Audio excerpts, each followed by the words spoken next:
A warm good morning to each and everyone, not only seated here, but the viewers on the online. We would like to welcome you for this Nursing Medicover Conclave for enlightening us on the paving the way to nursing excellence. I guess everybody knows that what is conclave, right? So usually when there is a conclave, everybody thinks that it's a secret meeting and it should be confidential. But here we are just giving that uh, piece or that link where everybody can view even in online and can share to other organizations also, which this is going to be a guidance for each and every one us to enlighten us on how we can provide or go ahead with the nursing excellence. So before we could go into that one, we'll have an inaugural sermon. I'm so sorry, it has been delayed to 10:30. So right now we'll have a session by the resource person. So before we could welcome her, I just want to give you a certain thing which says from a proverb 1:5. It says, "Let the wise hear and increase in learning, and let the one who understand obtain guidance." I hope this thought will immerse you with what it means. So I just like to welcome Ma'am Hensel Mary, who has been a nursing superintendent in Madhapur Cancer Unit. She has been of 13 years experience into the clinicals, academic, and mostly into administration also. So when we refer her, it's like a dynamic lady with having of three qualities leading as authenticity, loyalty, and empathy. So these three puts together, securing the highest gold medal in her pursuing educations also. So right now she's going to enlighten us with the topic which will enlighten us with the certain things. And while we leave from this session, she will give us certain points where we can implement in our organization. I would like to welcome ma'am to be on the dais.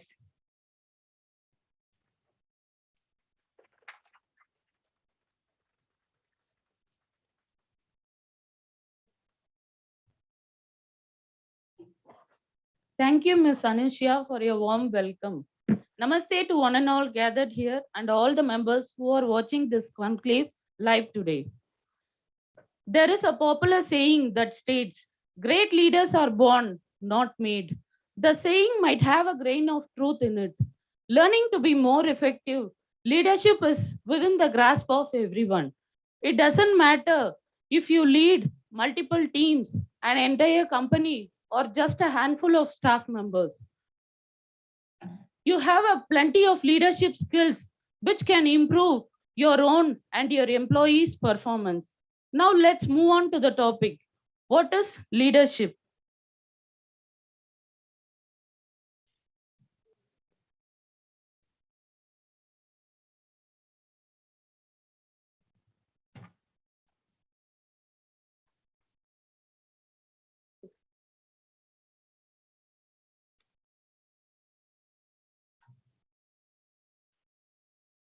What is leadership? Leadership skills are the abilities people have to lead and deliver projects, encourage initiatives, build a sense of common purpose, and empower others. Leadership skills also include the abilities people have to steer employees towards the achievement of the business goals, inspire them, drive change, and deliver results. That is, you have to achieve the organization goals, you have to inspire the employees, your subordinates, as well as you have to bring a change within the organization to seek for the better result. Now, before starting to the topic, let's give a brief introduction about various leadership styles. First leadership style is transactional leadership. The leader has the right to punish team members if their work doesn't meet the predetermined standard. Alternatively, a transactional leader could practice management by exception, whereby rather than rewarding better work, he or she would take corrective action if the required standards were not met. So, for example, if you come across a nurse who is doing repeatedly a medication error, so while using your transactional skills, you have to identify and give repeated training. And if she is not able to correct her mistakes, you have to give some sort of punishment so that it should not be repeated in future. So that is an example for transactional leadership. And next comes an autocratic leadership. Autocratic leadership style is often considered the classical approach. It is one in which the manager retains as much power and decision making authority as possible. The manager does not consult employees, nor are they allowed to give any input. This is like authentic, like auth- autocratic leadership is like authoritative leadership. The leader will not involve his team members in decision making, nor he will include his team members while he is coming across with any of the management meetings. So he or she will be taking their own decision. This will not work all the time, but in some situation, if in the management any policies to be followed, for example, zero occurrence of pressure ulcers, zero occurrence of medication error. So in that scenario, the leader should be little authoritative in bringing the change in the organization. Only if she shows her authority, only the change can be made. So in that scenario, it is applicable, but not in all the time. Next is transformational leadership. Transformational leader focuses on transforming others to help each other, to look out for each other, to be encouraging and harmonious, and to look out for the organization as a whole. In this leadership, the leader enhances the motivation, morale, and performance of his follower group. So, in this, for example, if the management is giving the goal to improve customer satisfaction, so at the time, being a leader, the leader should set the standard, she should prepare the objectives, and she should identify some tools. She should create the patient survey form or some any other tool to get the to evaluate the result. So after getting the feedback from the patient, you will be able to analyze how your team members are working. So this is one example for transformational leadership. They will, if the organization is giving any goal, to achieve that goal, the leader should work along with their team members. Next one is servant leadership. This term, coined by Robert Greenleaf in 1970s, describes a leader who is often not formally recognized as such. When someone at any level within an organization leads simply by virtue of meeting the needs of his or her team, he or she is described as a servant leader. In many ways, servant leadership is a form of democratic leadership, as the whole team tends to be involved in the decision making. So in the medical field, doctors are mutually doctors need mutual help from the nurses. Same thing, the nurses are also dependent on doctors. So even they also know various procedures, whatever procedures they have to do, they need support from the nurses. And meanwhile, even the nurses are aware that the doctors are also seeking for your help during all the procedures and during the patient care. So at that time, mutual helping between each other. Everybody knows that they need our support. So that mutual understanding and mutual support is one of the example of servant leadership. And next one is charismatic leadership. Charismatic leaders can tend to believe more in themselves than in their team members. This can create a risk that a project or even an entire organization might collapse if the leader were to leave, because, in the eyes of their followers, success is tied up with the presence of the charismatic leaders. So, if the management is giving a target to create an innovation and focus on new innovation, at that time the leader will call their team members and make their team members to work towards the new innovation which they are planning to do. At that time, sometimes it may lead to positive result, sometimes it may lead to negative result. So at that time, a leader should pamper their team members, and they have to uh, and they have to give the team members the opportunities to learn from their positive result as well as from the negative result. Next one is democratic leadership or participative leadership. Democratic leadership can produce high quantity work for longer periods of time. Many employees like the trust they receive and respond with cooperation, team spirit, and high morale. As participation takes time, this style can lead to things happening more slowly than an autocratic approach, but often the end result is better. So, many of us are following democratic leadership because, along with the team members, we have to work together as a team. So, in if we take an initiative about implementing a quality improvement project or anything in our organization, so we have to step by step we have to guide our team members. Along with their team members, we have to give our support also towards achieving that goal. Only then they will be able to give better result. If not, without any guidance, they will be doing whatever they know. So step by step guidance in achieving, and you have to take their feedback also. You have to consider their points also, so that if that is valuable, you should be able to bring that valuable points also while you are implementing any new initiatives. Next one is laissez-faire leadership. Laissez-faire leadership style is also known as hands-off style. The French phrase means leave it be and is used to describe a leader who leaves his or her colleagues to get on with their work. It proves poor management and makes the employees lose their sense of direction and focus. This is like hands off style. The leader will not bother about their team members. For example, if the senior nurse is newly promoted as an in charge, at the time, the leader, senior leader or senior supervisor, some anybody should be able to handhold that new leader who has given the new promotion. Only then the person will be able to know their responsibilities and their new roles which they are assigned.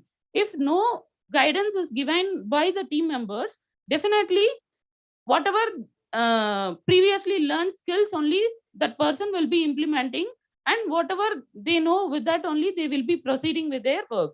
So it is like hands off, just leaving as such without giving any feedback, without taking over by their without taking care of their team members.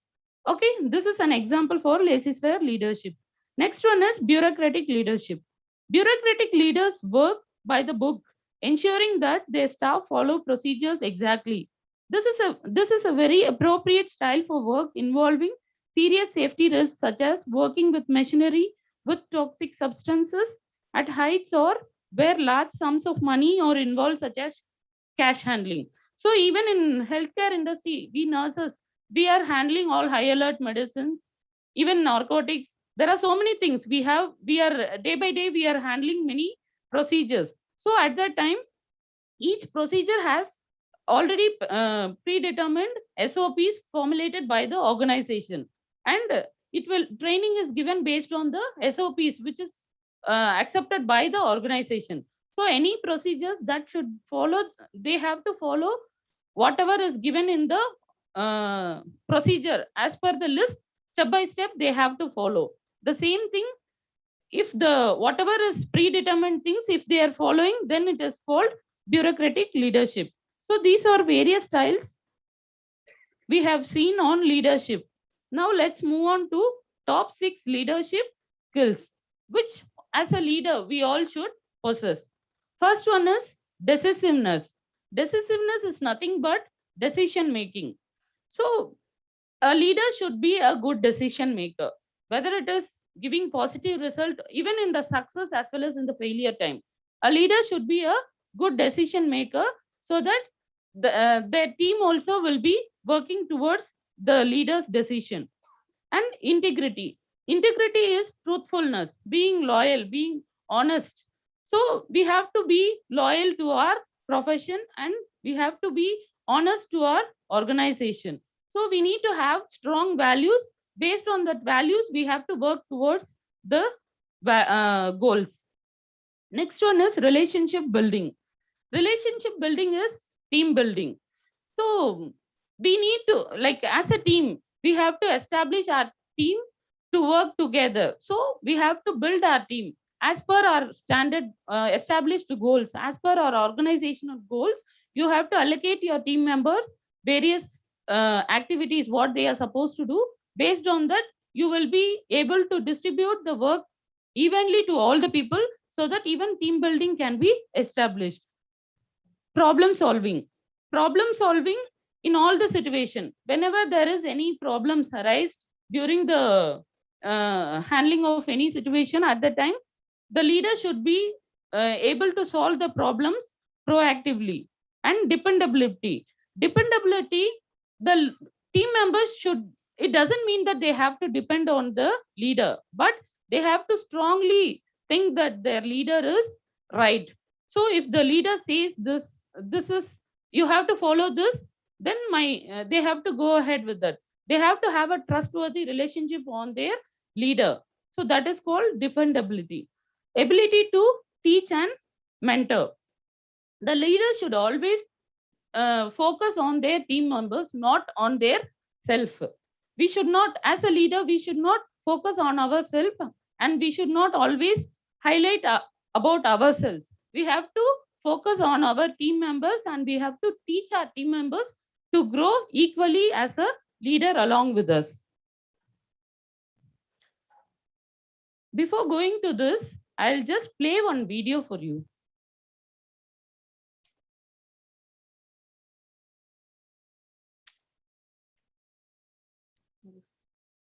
Okay.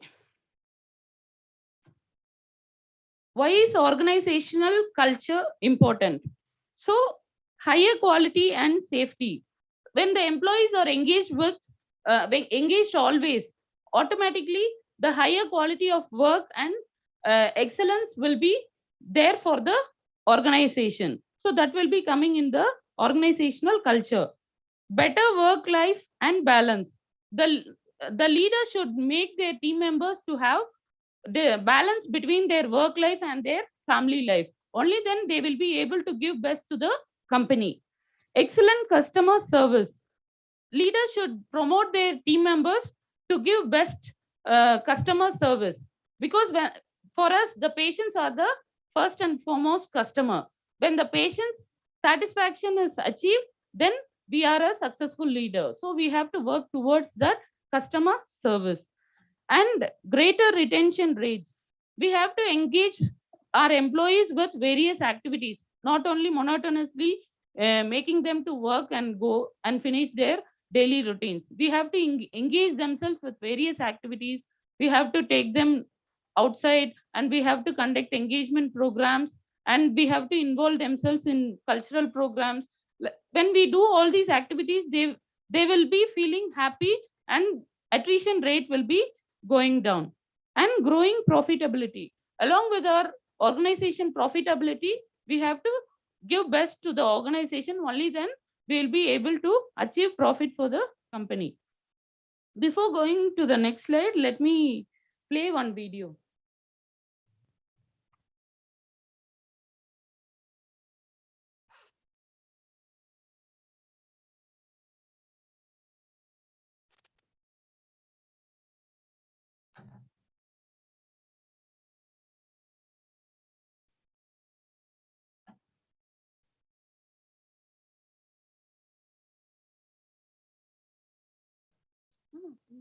You have to have 6 traits one leader should have.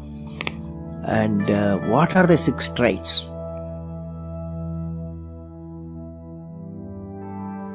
Number 1, leader must have a vision. Without a vision, he will not be a leader, he or she. So leader must have a vision.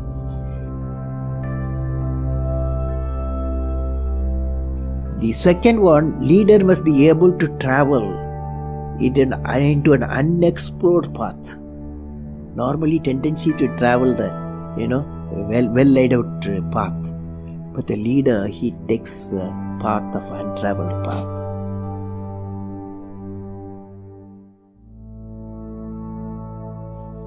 Third thing, leader must know how to manage success, most importantly, the failure. Any mission he does or she does, so he has to go through some failure. They should know how to manage the failures. I was became the project director for satellite launch vehicle program SLV-3. It is called to put a Rohini satellite in the orbit by 1980.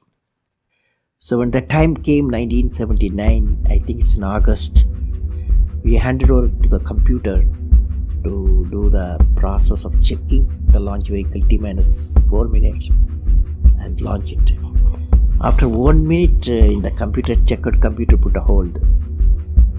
For some reasons, they said a display was there. It said some component is not doing well, control component. So I bypassed the computer.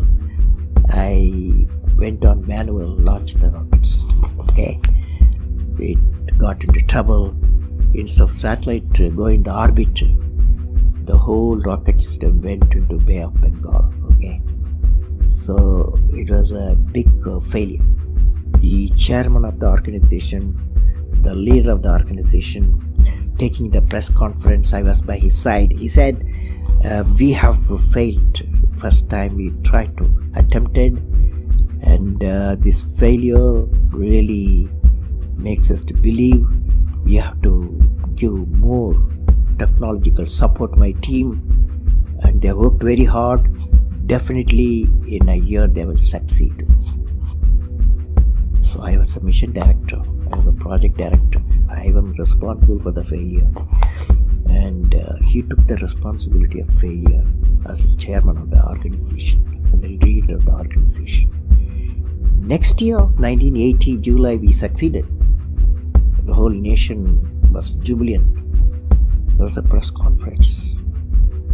Press Satish Dhawan told me, you go and take the press conference. Okay. The message is, when the failure occurred, the leader of the organization owned the failure. When the success came, he gave to his team. That the best management principle I have not learned previously. Any books have not taught me. I learned from that experience. Next one, fourth point, leader must have courage to take decision. That's a problem today throughout the world. Leader must have a courage to take decision.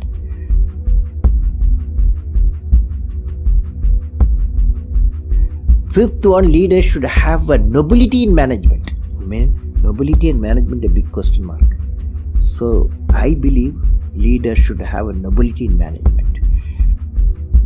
Every action of the leader should be transparent. A leader should work with integrity and succeed with integrity.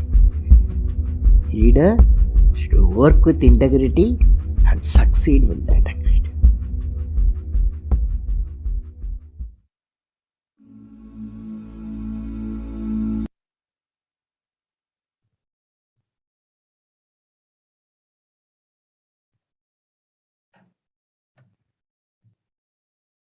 So you all watched the video, which our former president, Dr. APJ Abdul Kalam, stated.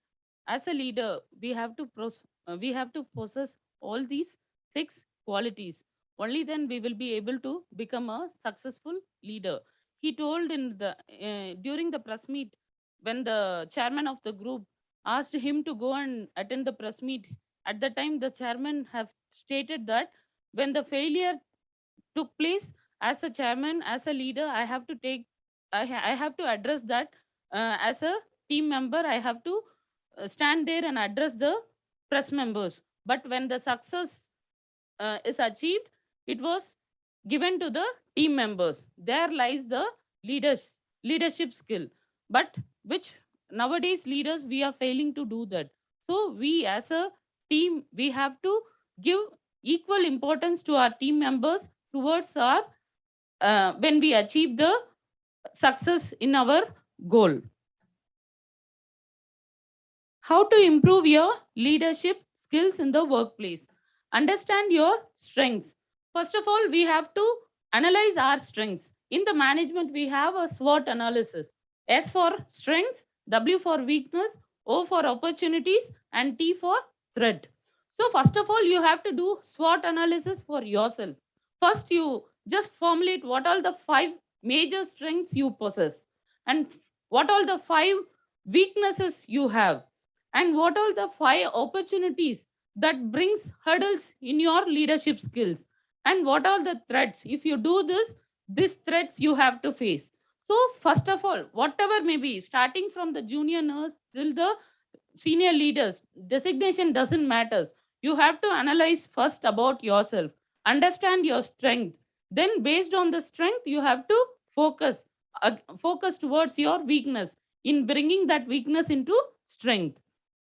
Be a visionary. You need to have a vision, as the that is one of the major component.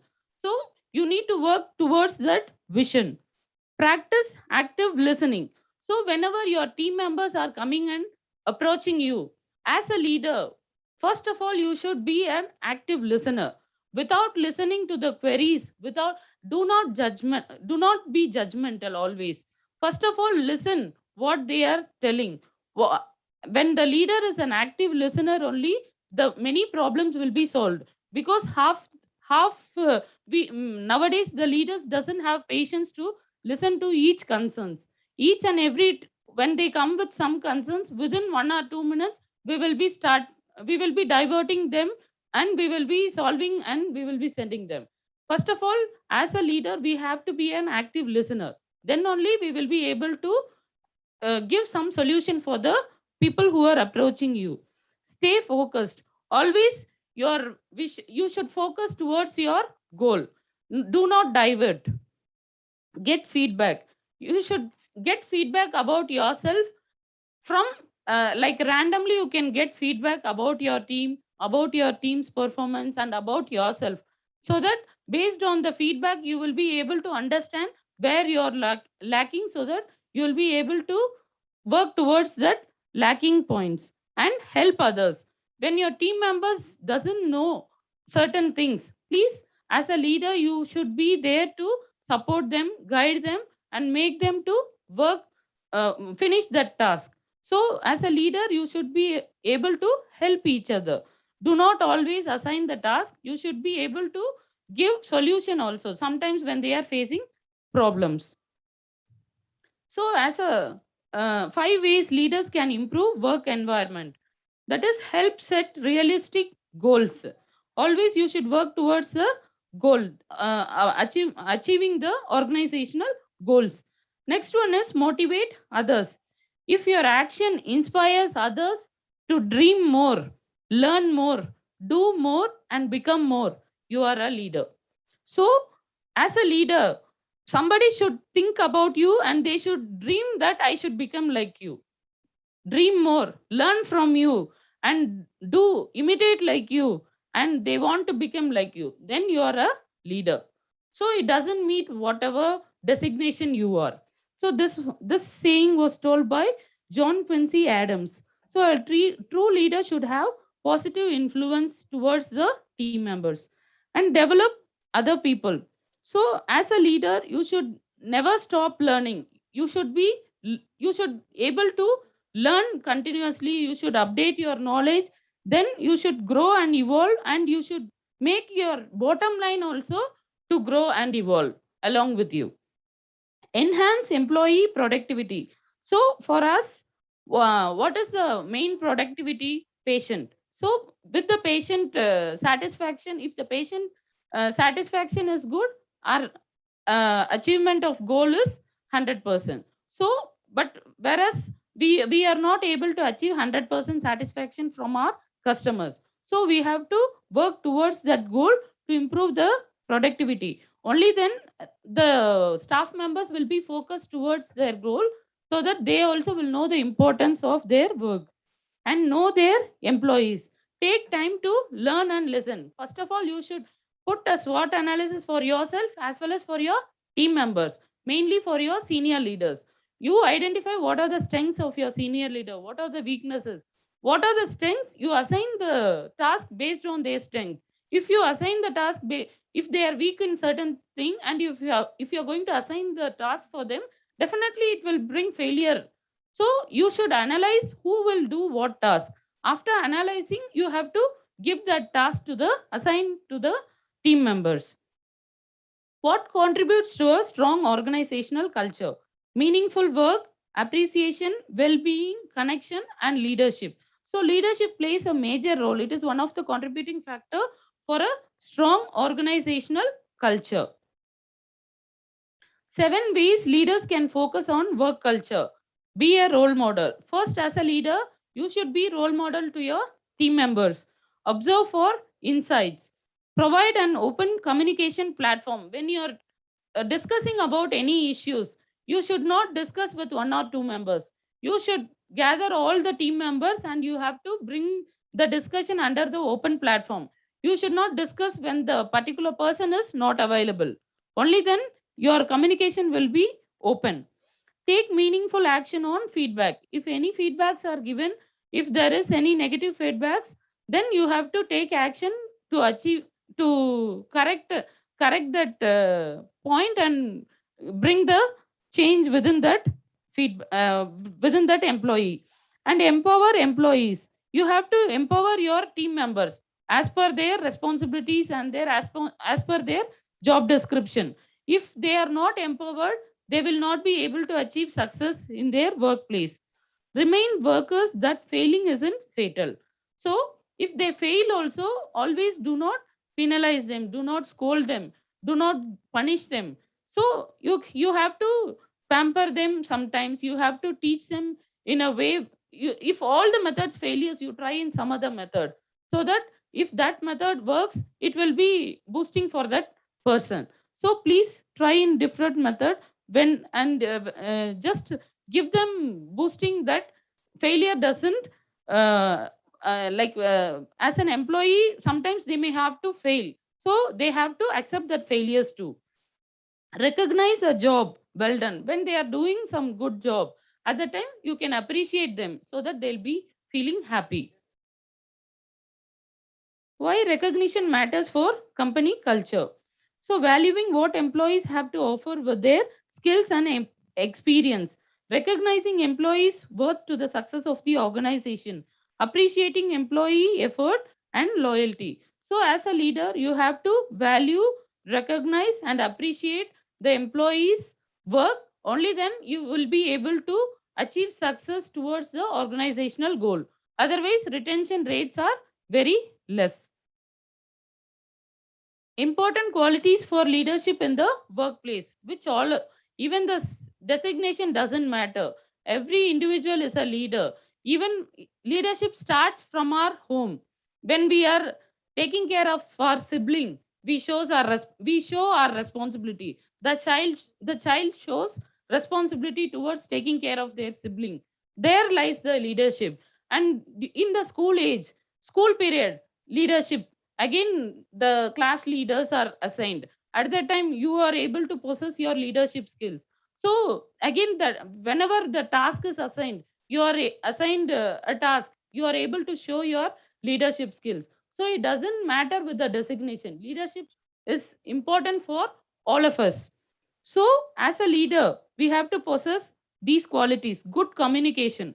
Communication is very important as a leader. We have to convey our message in a proper way, that the message should reach. Anyhow, madam will be taking communication in an elaborative manner.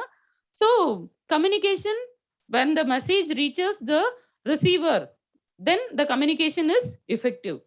Empathy, always you should think in an empathetical manner. And positivity, confidence, vision, responsibility, transparency. Transparency, as I already told, whatever you are discussing, the point should be transparent among the team members. All team members should be present in the conversation. When the person who has committed mistake, you should not leave that person and you should not conduct meeting for other people and talk behind that person. So it should be transparent and motivating, and delegation and humility. These are the major qualities as a leader we have to possess in the workplace. How to demonstrate leadership skills in the workplace? These are all repetitive points only. I already explained to you. Listen and learn. Communicate clearly. Do your best work. Take responsibility. Set a strong example. Include everyone. Strive for authenticity. Become a thought leader. Seek management training. Make key connections. Find a role model. First of all, you have to find a role model. There are various leaders, their life history, their leadership skills. So you should find your own leader, follow their footsteps, then you will be able to implement as a leader what all the qualities you have to possess, so that it will be useful and your team members should follow your footsteps. Ways leaders can recognize excellence. So, daily wins every day. What all the positives, negatives happening in your workplace? That also you should be able to recognize the team members and appreciate them. Team building triumphs.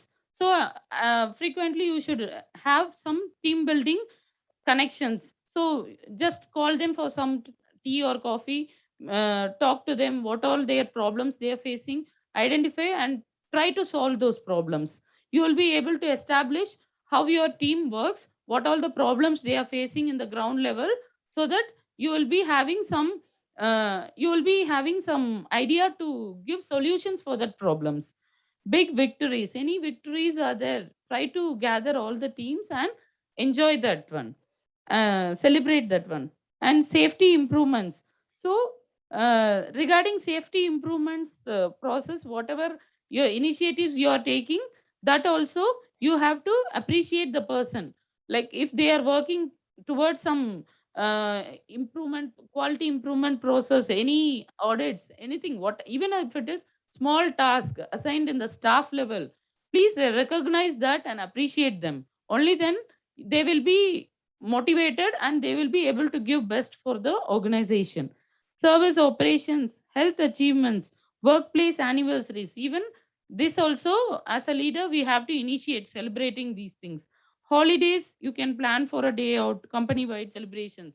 All these things will establish a good team bonding, and as a team they will be feeling happy to work with you as a team member, and they'll be giving best for the organization.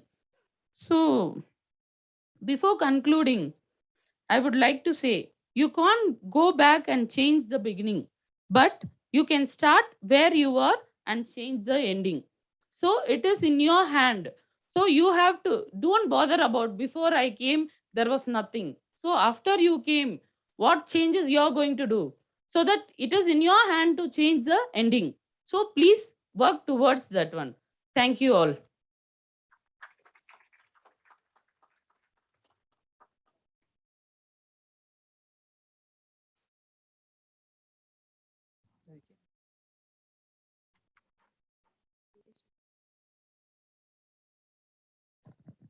Yeah, now we'll have a small video session regarding the leaderships.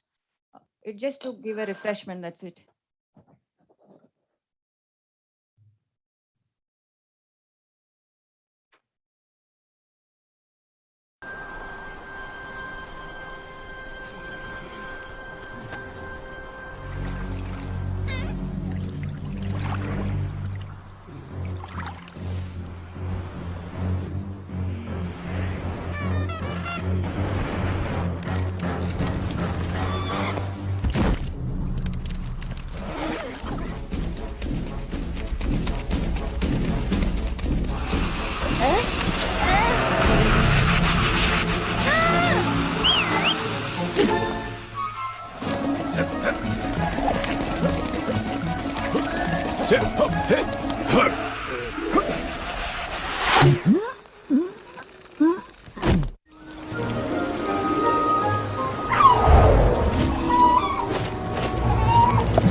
So thank you so much, ma'am, for enlightening us on the leadership skills and styles.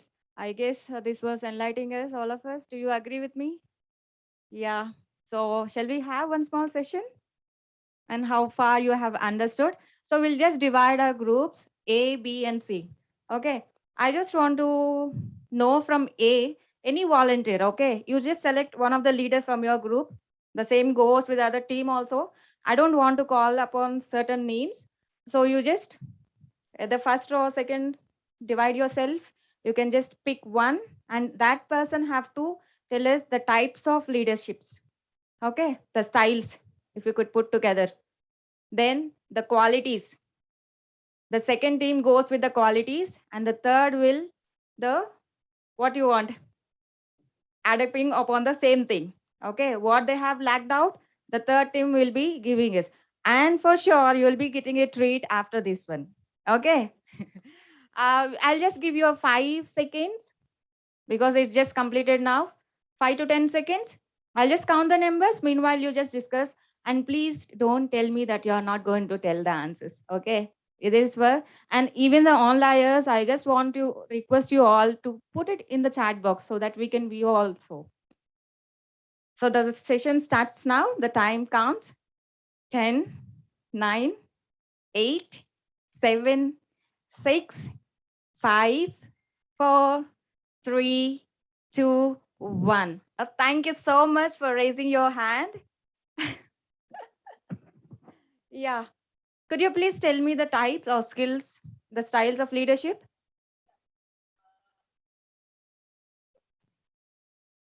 Yeah, if you don't mind, can you step here? Because every or else can ah just be there. They'll be passing the phone.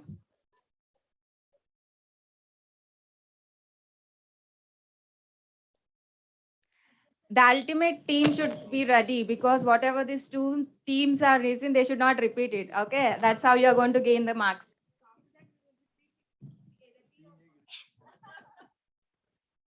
Yeah, please go ahead. They have to be a good decision maker and integrity and relationship building with the patient or staff to patient or staff. If you don't mind, could you please keep your mic near to the Yeah. mouth so it will be audible and it Yeah, will be fine. clear. Yeah, fine. Yeah, fine.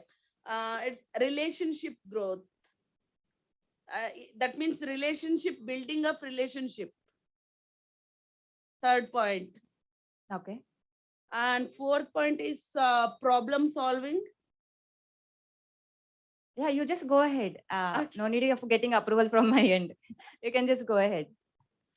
And last, this thing is what dependable. Okay. The one last question I just want to raise from A team is what type of leadership are you facing right now? Anyone? Anyone? Yeah, you can go ahead, ma'am. Which type of leadership are you facing right now in this hospital? Ability to teach Ability to teach. with communication skills. Okay.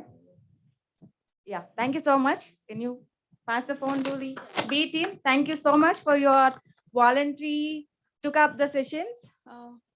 B, B, I did not see any hand raising up. Why so? Should I should I mention the names or somebody is going to tell me? B, qualities.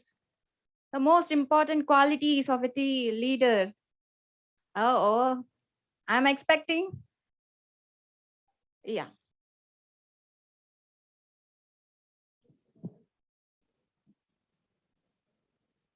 Vision.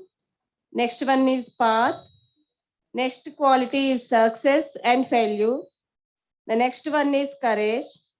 And the next one is nobility. Thank you so much. Thank you. Thank you so much. That's fantastic. So here comes the ultimate team, Team C. So we are going to hear from Team C, who is a volunteer coming up to represent the entire team.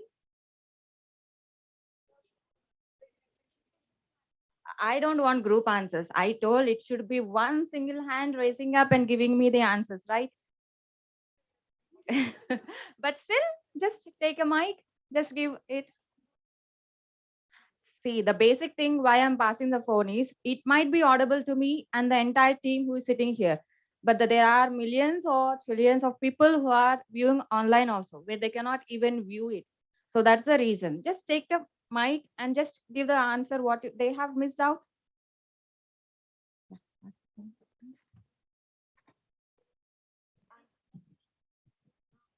Be quick, please. I think the group B missed integrity. Then what In the about quality. group A styles? Group. So you mentioned, right? You have to mention that is your role. So mention the types of leadership styles. Anyone? Anything? Simple question goes for what has been asked for A also. Which type of leadership style you are facing in your hospital? Because 4 units can be chatted here.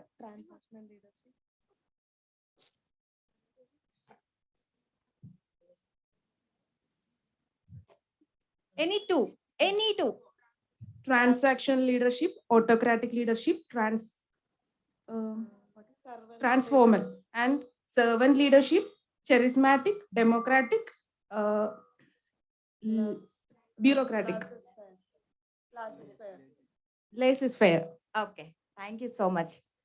Well done. All of the team has done very well, and I hope that this session has enlightened you with certain things and types of leaderships, how we have to make it successful in grasping what type of leadership we have to choose when we are growing in our career, right? So most of the generation, what they seek right now is they just want to go with the transformational leadership style, if I'm not mistaken, right? Nobody is going to work like a servant leadership, but the best leader will be always a servant first, then the leader second, if I'm not mistaken. So when you know how you have to be a servant, then obviously you will know what the ground level are facing a lot. Then obviously a good leader will always see at the ground level. I hope so. Everything is clear as of now. Huh? So just a random quiz because still more 2 minutes handed in my hand. So we'll just have an open floor, but it will be quick. Whoever raised the hand, that will be receiving a chocolate. Okay. Don't think it's a simple chocolate. It's like apart from all the viewers, right? You are just taking out the courage. Standing in front of everybody is very confident. It's like self confident. You're making it and putting out. Okay. So the first question, three qualities of a leadership. Taka taka it should be, and it should be quick. Yeah. No, already hand has been raised here. Next you. Vision, path, success, and failure. Oh, thank you so much. And just very dull it is. Can we have an applause for the ones who has taken that thing and giving us answers? Yeah. The ones who are viewing also, they can unmute themselves for 1 second and they can just give me the answer.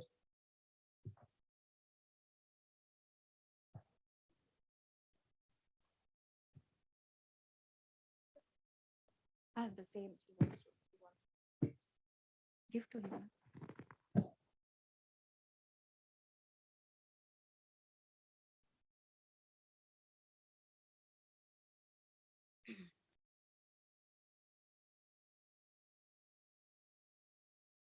Whatever.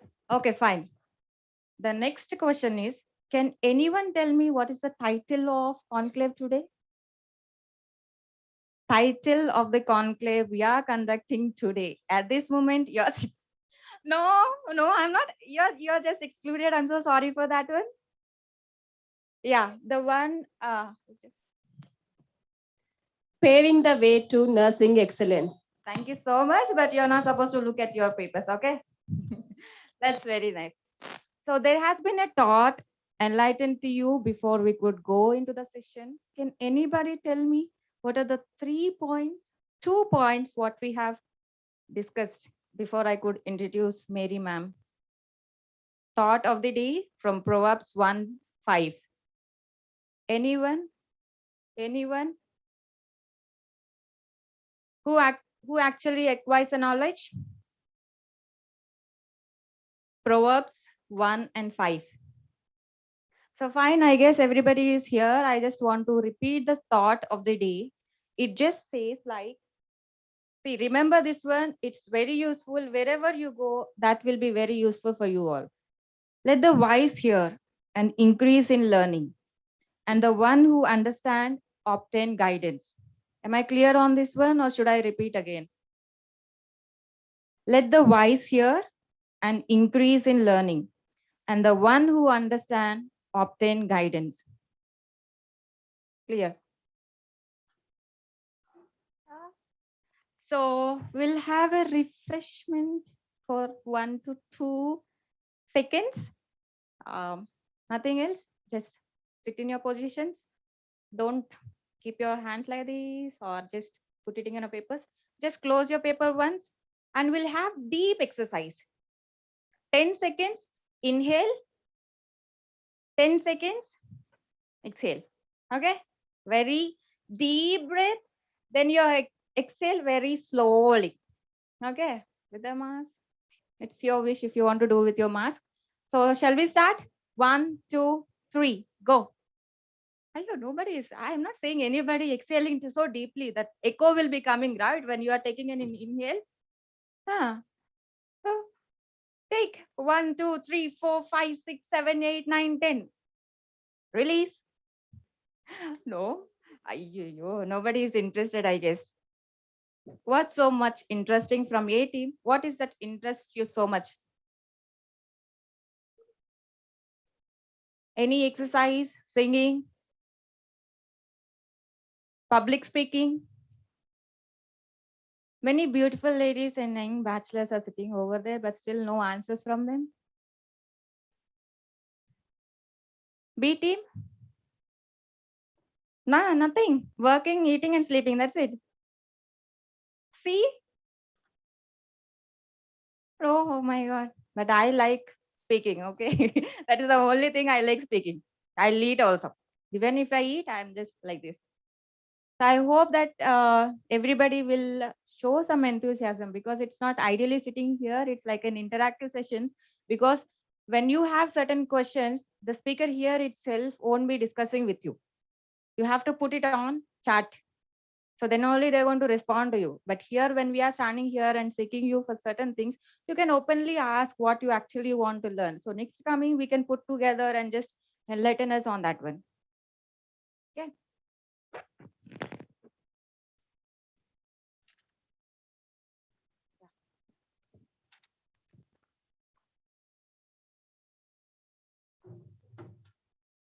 Good morning, all.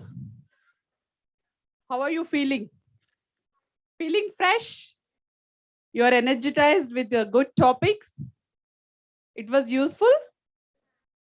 So we were adopting all our leadership skills because all my senior nursing in charges and nursing supervisors, ANS, DNS, and ICNs are here. So I think with this conference, I think for take home message, something you'll adopt and you evolve in your nursing, right? Not only learning, okay? You need to implement on ground what we are learning, why we are conducting these kind of conferences to evolve yourself and acquire the knowledge and adopt your skills, and you need to implement on ground level. Today you're hearing something and after going out and we forget everything, it is not called as a leader. So with this note, really I would like to thank all my nursing heads and my nursing fraternity. Very beautiful occasion we have organized today as best practices with evidence-based practices nursing conclave. This is the first nursing conclave we have organized in medical hospitals. As nationally, internationally, we have done so many symposiums on clinical practice guidelines, but this is the nursing conclave where we wanted to identify your potential skills, where I wanted to engage young leaders like all my nursing heads from different groups. So they also have platform to explore their knowledge and their skills. That is the reason I have selected medical group nursing heads for this conference. So without taking much time, like we have our senior leadership team, I would like to join my viewers and audience also. We have lamp lighting ceremony. We are going to inaugurate another 2 to 3 minutes. Our senior vice president operations and our Chief Business Operations, and our Senior HR, CHRO Sir, Group CHRO Sir, and our Senior Vice President, Branding Manager Madam, Sri Lakshmi, everybody is here.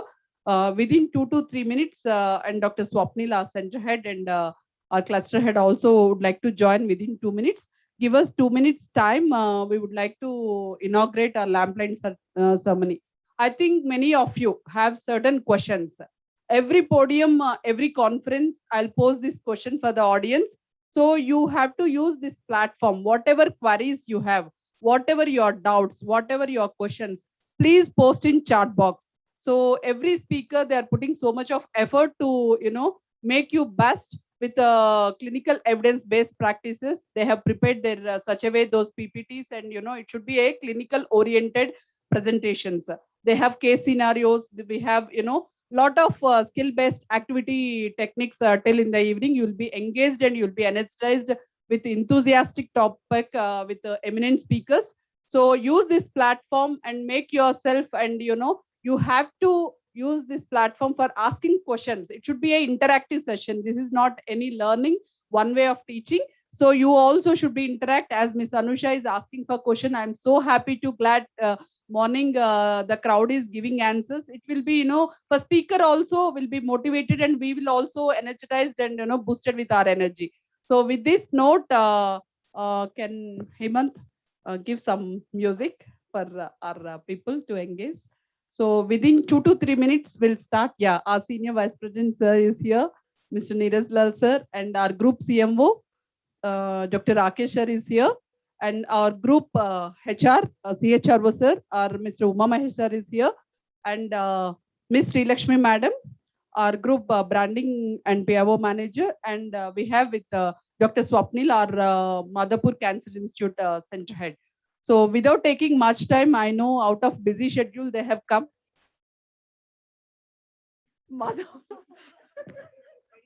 Medical Cancer Institute. So sorry, sir. So sorry.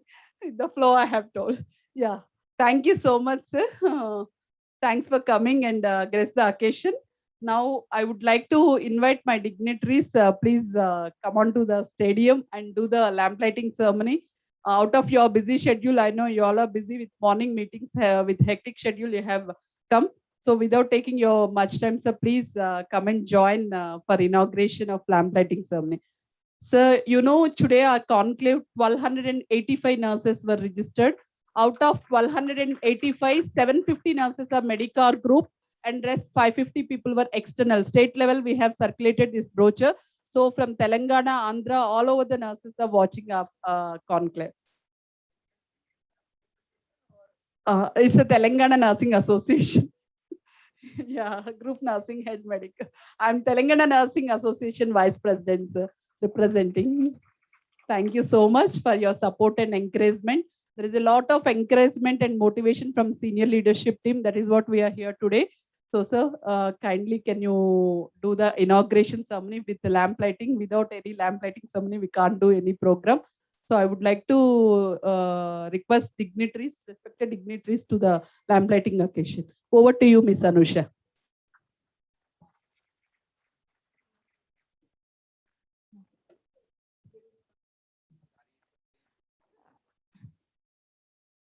All the dignitaries who are present here are Dr. Rakesh Prabhu sir, Group CMO, Mr. Neeraj Lal sir, Senior Vice President Operations, Dr. Mahesh, Group Chief Business Operations, Mr. Ume Maheshwar sir, Human Resource Group Head, and Sri Lakshmi, Group Branding Nursing Manager, Ms. Swati Meda, Group Nursing Head. And I invite all the center heads and all the medical heads to be there to inaugurate the lamp lighting. Before that,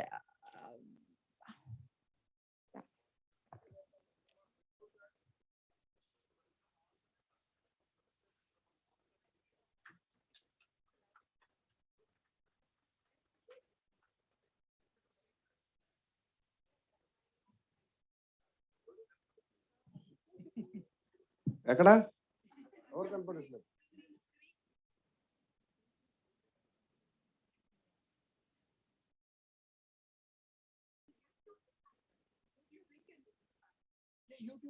okay तो हम दिखना उन लोगों को बोले तो इधर पलटना है. Okay, good. Good morning, all of you. Good morning, all the nursing team of the excellent nursing team of Medicover group of hospitals, and also all the team members, my colleagues. We just wanted to also welcome those nursing heads and their team members from across all the units. This is one of the wonderful initiative under the leadership of Swati and the team members they have taken, and this is going to be continued, I hope. This is a kind of schedule. Every month you have such kind of program, and also request all the nursing heads to continue such kind of programs for your internal team. So every month the kind of education, CME kind of programs which we are doing for doctors specifically on behalf of business development or marketing, there are almost around 70 to 60 to 70 CME programs, get-togethers, clinical meetings which are happening across the group. So we also expect from Swati the same thing. Every unit there should be a kind of, not a routine kind of training program, but definitely it requires. And we also can invite the nurses from other hospitals in that particular city where we are operating. Each and every nursing home, hospital, we need to call them for a program. If we have an auditorium, we will do it there. If not, we will also take a hall, external, no, I'm talking about if at all Vizag is there or Nashik is there, Sangareddy is there, we have all the 17 units and 2 cancer centers. So we will also conduct the program not only for our nurses, but also for all the, this is state level. I'm talking about every month activity. One program should be a calendar for every nurse of that particular city is to be covered, online, offline, both. So thank you for inviting all of us. We don't want to take much of time. Wish you all the best for this program. State level program, Swati is telling, but we want international programs in the near future. Thank you. Not national, international. Thank you so much for inspiring words, sir. I would like to invite our Senior Vice President, Group Senior, Mr. Neeraj Las, to give a token of love for us. No, actually, you are all looking very beautiful. Huh? Everybody in mask. Very nice to see all the staff nurses under one roof. That is fantastic. They are looking beautiful with mask. If they take out the mask, you just cannot stand here. That is the beauty of our nurses. But I think now these days mask is one of the accessory, like we carry a phone, we have to have mask. Important thing in these program, I was talking to Swati other day. See, our nursing education and services has not reached to a third level, like uses of various technologies and all. So I requested her to include one topic. See, our staff nurses are not using technology for the betterment of patient care. Like we have made so many applications and all, but I have never seen one application for your team. So I think you should use technology, because if you're using technology, you can have a better control of patient care. In one of the hospital in US, staff nurse, like I have seen, you go on the floor, you have a handover book. You know, so what they have done, their handover book is communicated into an app. So when you are leaving your job and your second staff nurse is coming, so you transfer your record to that app, and you are giving medication through that. You got a filter, patient 1024. You need, it is the time to give the medication. If you use this technology, I think Medicover will change the way we are taking care of our patient. Thank you very much for calling us here. And I think it is a wonderful platform, and we should continue that, because once it is not registered, if you keep on doing again and again, we can able to make a difference. Thank you very much. Thank you so much, sir. We will definitely follow your. We have initiated technology, sir, for training module. We have initiated. We were looking some more programs in HIMSS applications, sir. Thank you so much for boosting your words. Now I would like to welcome Dr. Rakesh Prabhu, our group CMO, give some few boosting of our nurses energy, few words. Good morning, all. Maheshji, I just wanted to clarify one thing. They are not only just beautiful, their work is also beautiful.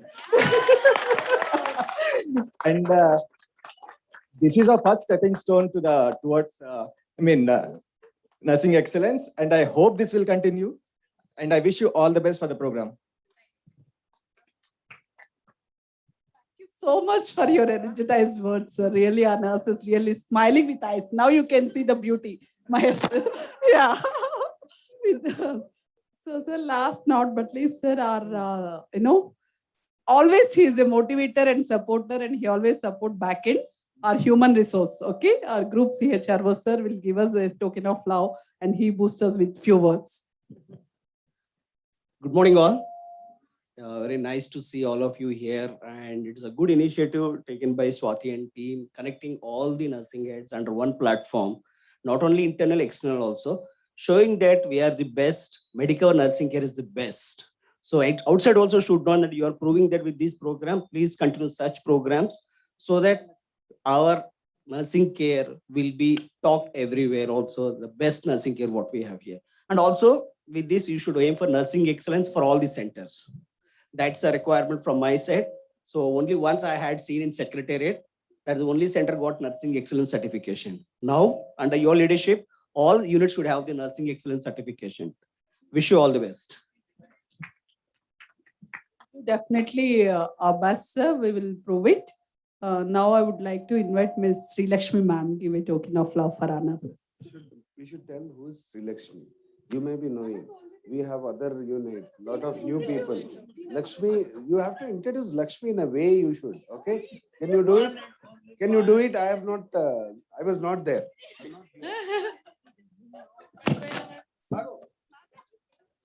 I think most of my nurses are very big fan of Sri Lakshmi madam. Okay? Will you all agree with me? You know, right, madam? Many times she disturbs us.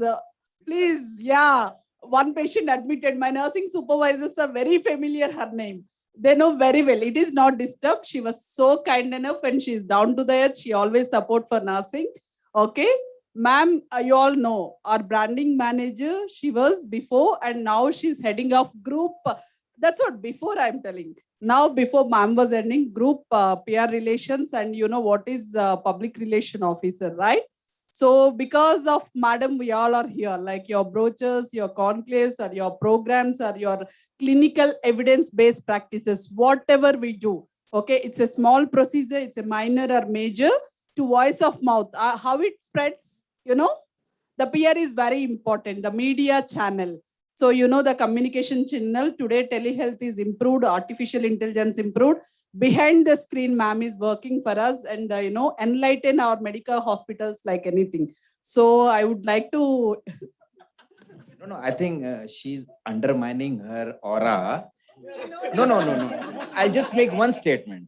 See, if you want this program, this conclave come in Times of India or Hindus, then only she can do it.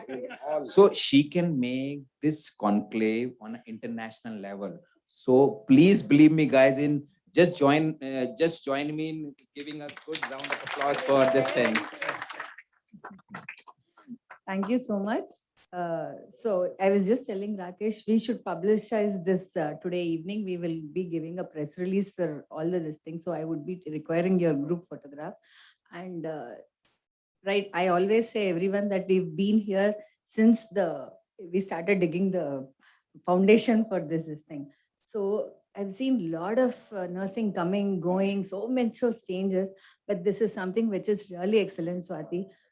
Really, when Apollo and all of this were doing, I was always waiting. When will Medicover do such things? We would really want such things to happen. And I'm really proud to stand here with all of you. And definitely we will encourage this time 550. Next time we will promote it from our end and make it, as he told, international. We will take Mahesh's words seriously and we will do it 100%. Let us all plan together in a big way. And we will, I'm sure Rakesh, Neeraj, all these people will support us, and we will make it a big, this thing, go for some really good topics, and we will make it a success. Okay. And tomorrow, I promise, I am looking for some good coverage. In between, I will come in between also to see what are the topics, how I can take up. Yeah, I will disturb you to see what I can add some interesting, sorry to use the word masala to my press, and I can give it. Okay. Thank you so much. Thank you so much, ma'am. Such an inspiring message. So I would like to invite all of you, the dignitaries, to do the occasion lamp lighting ceremony. So Mr. Mahesh sir, Mr. Neeraj sir, Swapnil sir, you just give a word of mouth of my nurses. Thank you, Swati, for such a wonderful organizing, such a good gathering. And nursing is always the backbone of our healthcare system. And I see all of you working hard, working on the toe, day and night, fulfilling the expectation of consultants, administration. It's really, we all are with you always, 24 into 7. And you are the really backbone of our system and our industry. So congratulations, Swati, for organizing such a wonderful session, symposium, conclave. And as sir has said, Neeraj sir and Mahesh sir has said, we are looking forward for an international organization for this. Thank you. Dr. Swapnil, we will promise you by, January 2022, you'll see flourish of nursing. Medicover flagship will be in high end. That I make sure my nurses will be stand on that. You'll be see the real torch bearers in Medicover. Thank you so much.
Thank you so much, sir, for every one of you who has gathered here and made this occasion very beautiful and mesmerizing.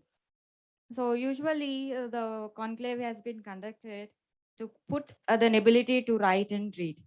Usually when we see in the worldwide, there was a situation where the children are not able to go for education because of the current pandemic, where we see there are almost 128 millions of children who are at home without any education. But the Robinson who has shaken the world, and he is a 12 years kid who did not go and show any interest. The parents initially thought that kid is not showing any interest in the education and will tell him to just go and guard the cattle. But when he went, a teacher has identified him, his enthusiasm in learning through the nature. So what she has taken is, rather than teaching in classroom, let me try us in outreaching to the community. That's how we are doing right now. Even a few members has been gathered in this organization. There are many viewers who are viewing this and just enriching the guidance what we are spreading through this conclave. And thank you all the senior leaders for supporting our nursing team, for giving us such an opportunity to enlighten ourselves to empower our own self and give us the nursing excellence in ultimately leading to quality of patient care. Thank you so much for your presence here.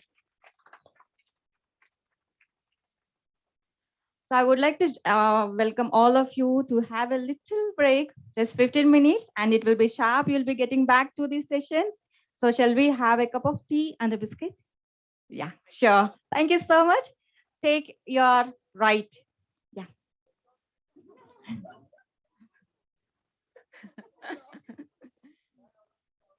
Thank you so much.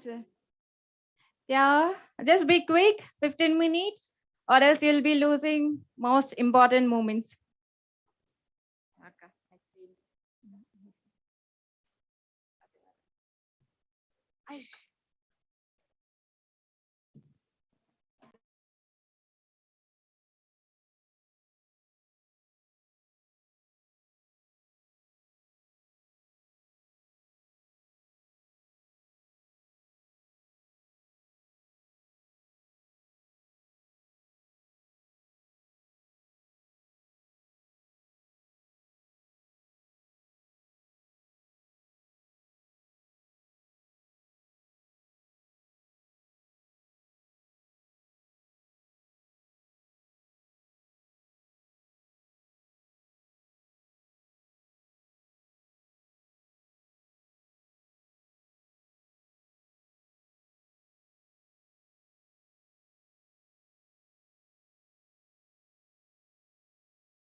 Yes, yes, yes, yes.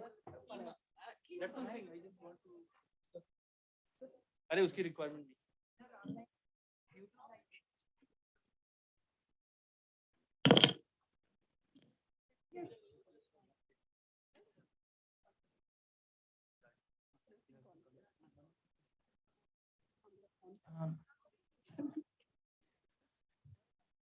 Good morning, everyone.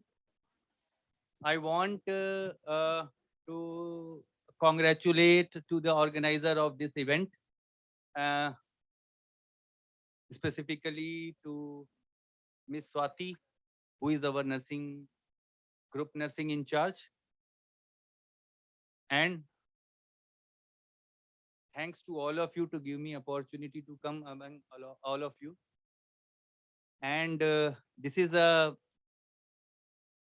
I think it will be a nice session. You will learn a lot because all of your seniors are very well experienced and they have lots of industry exposure. I will request to the organizers in the future also very frequently they should organize this type of events very frequently in Medicover, or they can invite another units, other hospitals, nursing team members also, so that we should get, or our team members will get good exposure. Again, I want to thanks to all of you and hope you will enjoy this event. Thank you very much. Thank you so much, sir, for your out of busy schedule. You have come and, enlightened your words and boosted our nurses' energy. Thank you so much, sir.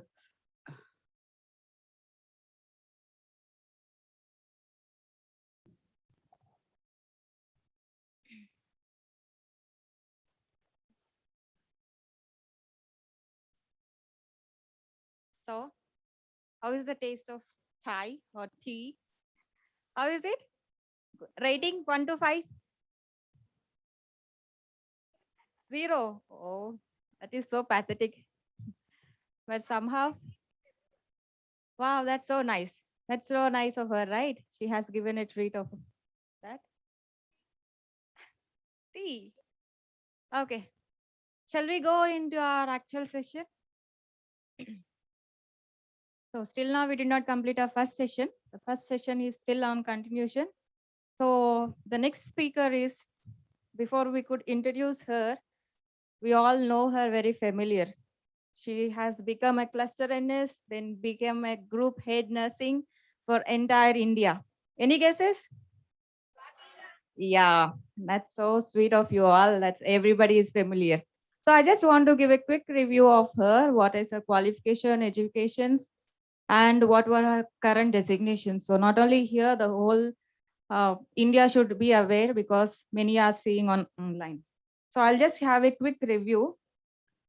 Swati Meda, a group nursing head, Indian Operations Division, Medicover Group of Hospitals. She has been elected as an vice president for ANE chapter, Telangana. She has been an internal auditor for NABH, NECF, JIC, ISO, and OHA and SC programs as a quality manager. She has completed her master's in Alagappa University, followed her diploma post BSc nursing, and she has also done her diploma courses in critical care and cardiovascular thoracic and quality management. Her entire 21 years of experience, she has held spanning across the roles of clinical teaching, educator, manager, senior manager, and administrative experience, as well as worked as a various roles from the clinical bedside staff nurse, ICN, supervisor, and having 10 years plus in nursing administrative role. So when she's having so much of vast experience, she also will have a core interest, right? Where whatever that can be an inspiration for all of us where we can pull out it. So her core interest is capability and building skills in young nurses, extremely passionate about advancing the delivery of healthcare services in pan India to meet the needs and aspiration of citizenry, and work closely with a varied sets of stakeholders in her current capacity role as an active member, as an advisor in ANE chapter Telangana. Hope that is very interesting, right? Everybody want to be a leader. Yeah, from a lower level to the highest level she has enrolled, and hoping for the best that she might go for the national and international at the same time.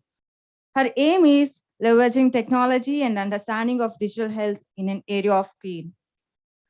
When it comes to the rewards and recognitions, what she had. She had been awarded from the great APJ Abdul Kalam. That is very fascinating. Everyone to be there. That's one of the best thing. And the best team player award in 2020 during pandemic. For the history, she had been a great hero and a legend of history. Yeah, ma'am has been made that she has been awarded for the great leader. Yeah. Why so dull? If I'm being in your place, I just want to dance and I just want to make everybody dance on feet. The other thing is a Best Leader Award in Apollo Centers, at a Best Senior Manager Award in 2017 Continental Hospital, Florence Nightingale Award in 2015, Best Nurse Manager 2010 Care Banjara Hospitals, Best Nurse Award as a Best ER Team Player, and Best Nurse Award continues 28 and 2007. 2 years at Care Hospitals. Best Care Nurse, Critical Care Nurse Award in 2005. That's so fascinating. And she has also printed scientific papers and got Best Paper Presentation Award on MuseScore in Adults in Singapore 2017. And got Paper Presentation Award in CMC Vellore 2013 too. Wow. So many accreditations, recognitions, and awards. And I hope so the session will be very fruitful for us. So before Madam, I would give mic to Madam. I just want to enlighten us, enlighten all of you. What do you actually mean taking patient in our shoe? ABC. Quick answer. What do you call or what do you frame?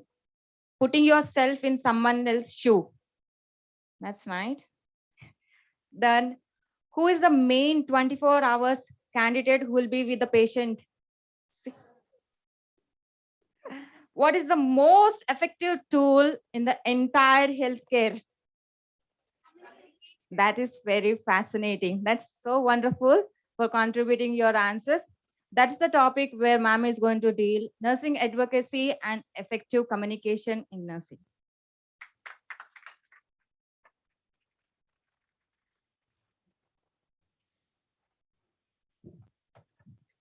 Thank you so much, Miss Anusha. You have enlightened me. Even I was really, my goosebumps has come when I talk about, my junior nurse. I just went through back my history, like when I started my career with the age of, 96 as a student nurse in diploma nursing midwifery. So those memories, and when you read about my profile itself, I just got goosebumps. A simple nurse, because I'm basically a middle class family nurse, which I don't even know. I was so embarrassed to stand in front of the podium, whether I can able to achieve, this kind of position. So I just put target myself.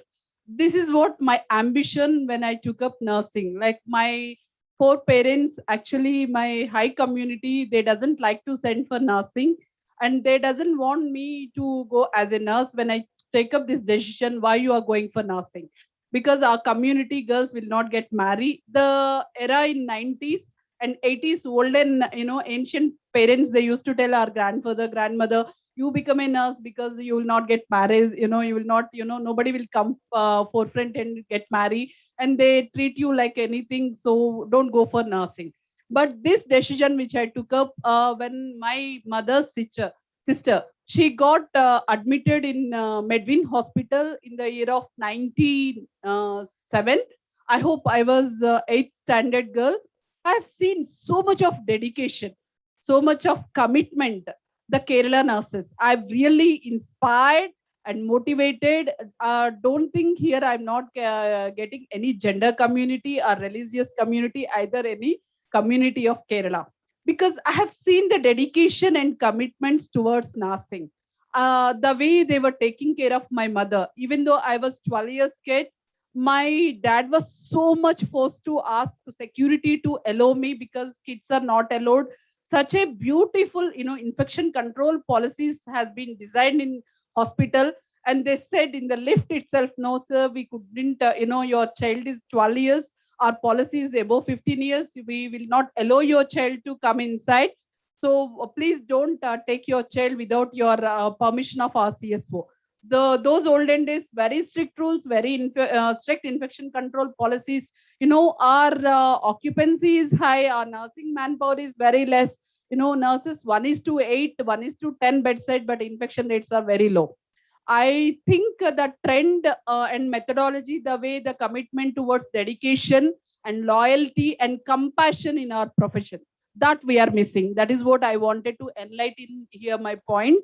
So that does not sound very interesting for you people. It's not a good motivation also, maybe because this young generation want, how much salary you pay, I can stay. Or ma'am, you just give incentivize my critical care allowance, or you increase my COVID allowance, or you do this favor, then only I'll be able to work for here. Don't give me extend hours. My dad or my father or my mom is not willing to continue for night duties. Everybody become passionate their professions, they want to switch over their professions. They doesn't want to be as a bedside clinical nurse. That commitment, compassion, dedication, the loyalty has gone. Why this was happened in India? Why not when foreign countries, when people are moving to abroad, Middle East countries where we are paying high salaries, when we have that kind of dedication, when you get high amount, why not you proven in Indian nurses where we are less? Why we are not in driving force seat? Why we were taking very less amount? Or what is stopping you? I don't know. There are many challenges in nursing fraternity we are facing today, and you people are really, the commitment has gone so much. I always inspired to see young nurses. They have just finished their nursing and they have lot of aspiration to do. Why they're not committed to in bedside profession? Why they're not, giving right patient in right care and right time and right drug? Why they're missing? Why this gaps are in the nursing system? Why we can't make this bridge between, between the nurse and the advocacy? Like today's my topic also, I'm going to enlign with those points only. So I'm the part of, as Anusha has given me brief intro about myself, and that is where I motivated by seeing Kerala nurses, the commitment, dedication towards nursing profession to take me and to make me to loyalty for this profession today in front of you that I have stand. So without taking much time, so I have set my watch for 40 minutes and my speakers, I know other speakers are waiting for me. So they have given me time 40 minutes to speak about my topic. So friends, today, I think how many of you become advocates as a mentors, as a preceptors in your present, when you are going to your bedside rounds? What advocacy? What is advocacy? Hemant, can you share my slide, please? So before he's sharing, I'll just give a brief intro about that advocacy and what kind of hospitals, today we are practicing. So our chairman and our ED, executive directors, Mr. Dr. Sharath Reddy sir and Mr. Hari Krishna sir, their visionary is to nurses should drive not only in the nursing administration. Today's in the world, when you talk about leaders, great leaders, Indian leaders, they were into a group of hospitals as a CEOs. They are into senior administrators. They were into quality advocacy, clinical governance leaders.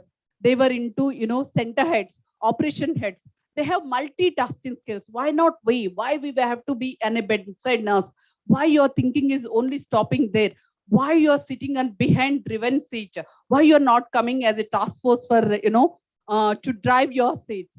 That is what our chairman visionaries and ED visionary, our Indian nurses are nothing lesser than anyone. So please give a big round of applause, all our Indian nurses.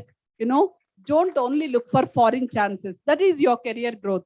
Money is not a matcher. Your profession, the dedication, the commitment towards loyalty for your clientorial, services. When you proven here, if you have upgrade your skill, if you update your knowledge with evidence-based practices, you are the gem in your profession. The Indian nurses will be paid highly. Don't go for foreign opportunities. I'm not here to stop your career growth. Again, don't think ma'am was only suggesting to be there in with bloody economy in India. There is no much salaries. Don't use this kind of words. Whenever I ask my nurse when they come for exit interview, why you're going for Saudi, leaving your 2 years kid, 3 years kid, leaving your husband, why you're taking such a vast decision and you miss your family, can't you feel that pain? How can you leave your family, such a 2 years kid? The emotionally she feels, ma'am, here pay is very less. The Middle East, if I go Saudi or Arab country, I'll get a little higher pay. I agree, totally I agree with you people, guys. But why don't you do wonders in India? Because lack of knowledge, lack of skill, lack of bedside, orientation, lack of, advocacy and mentorship, and lack of acceptancy, accountability, responsibility. Okay, everything we are missing over here. That is the reason nursing is not flourished. We are not coming to limelight of our profession. If you have these all skills, if you proven yourself, definitely you will be the one among everyone. You become a, why not Dr. APJ Abdul Kalam sir has quoted very well. You should have clear vision. You should have clear path. Okay, you have to sustain your protocols. You need to know what you are, where you are, how you are. Okay, today you become a role model for your youngsters. Might be my words you write in your diary. Check my word. Professionally, personally, you have to even dictate your kids. Why not? I can't be a good nurse in my Indian nurse. Why not? I will take Florence Nightingale certificate. Why not? I will be like a Mother Teresa. Why not? I can serve for my nation.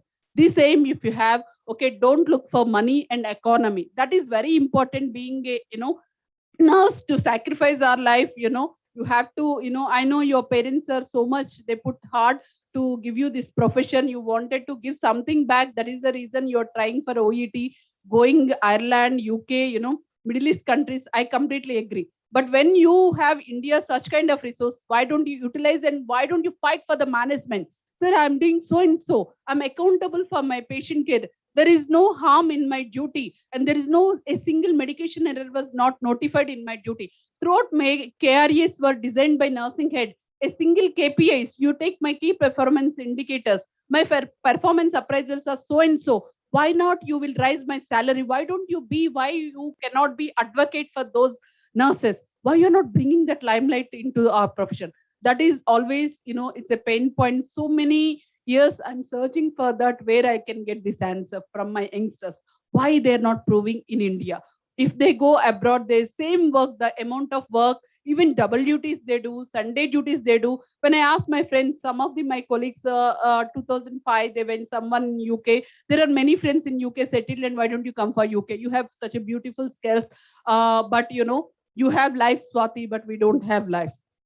At least you are with your parents, you can see your kids, you can see your husband, you can spend your at least healthy lifestyle. But here we are only monotonously working for money, not for anything. There is no life. Only we have to enjoy ourselves on 1 week or in a day. So at least, my dear nurses, I'm requesting you, please enlighten your skills in India. Okay, ask for. If you don't ask, no management is ready to give.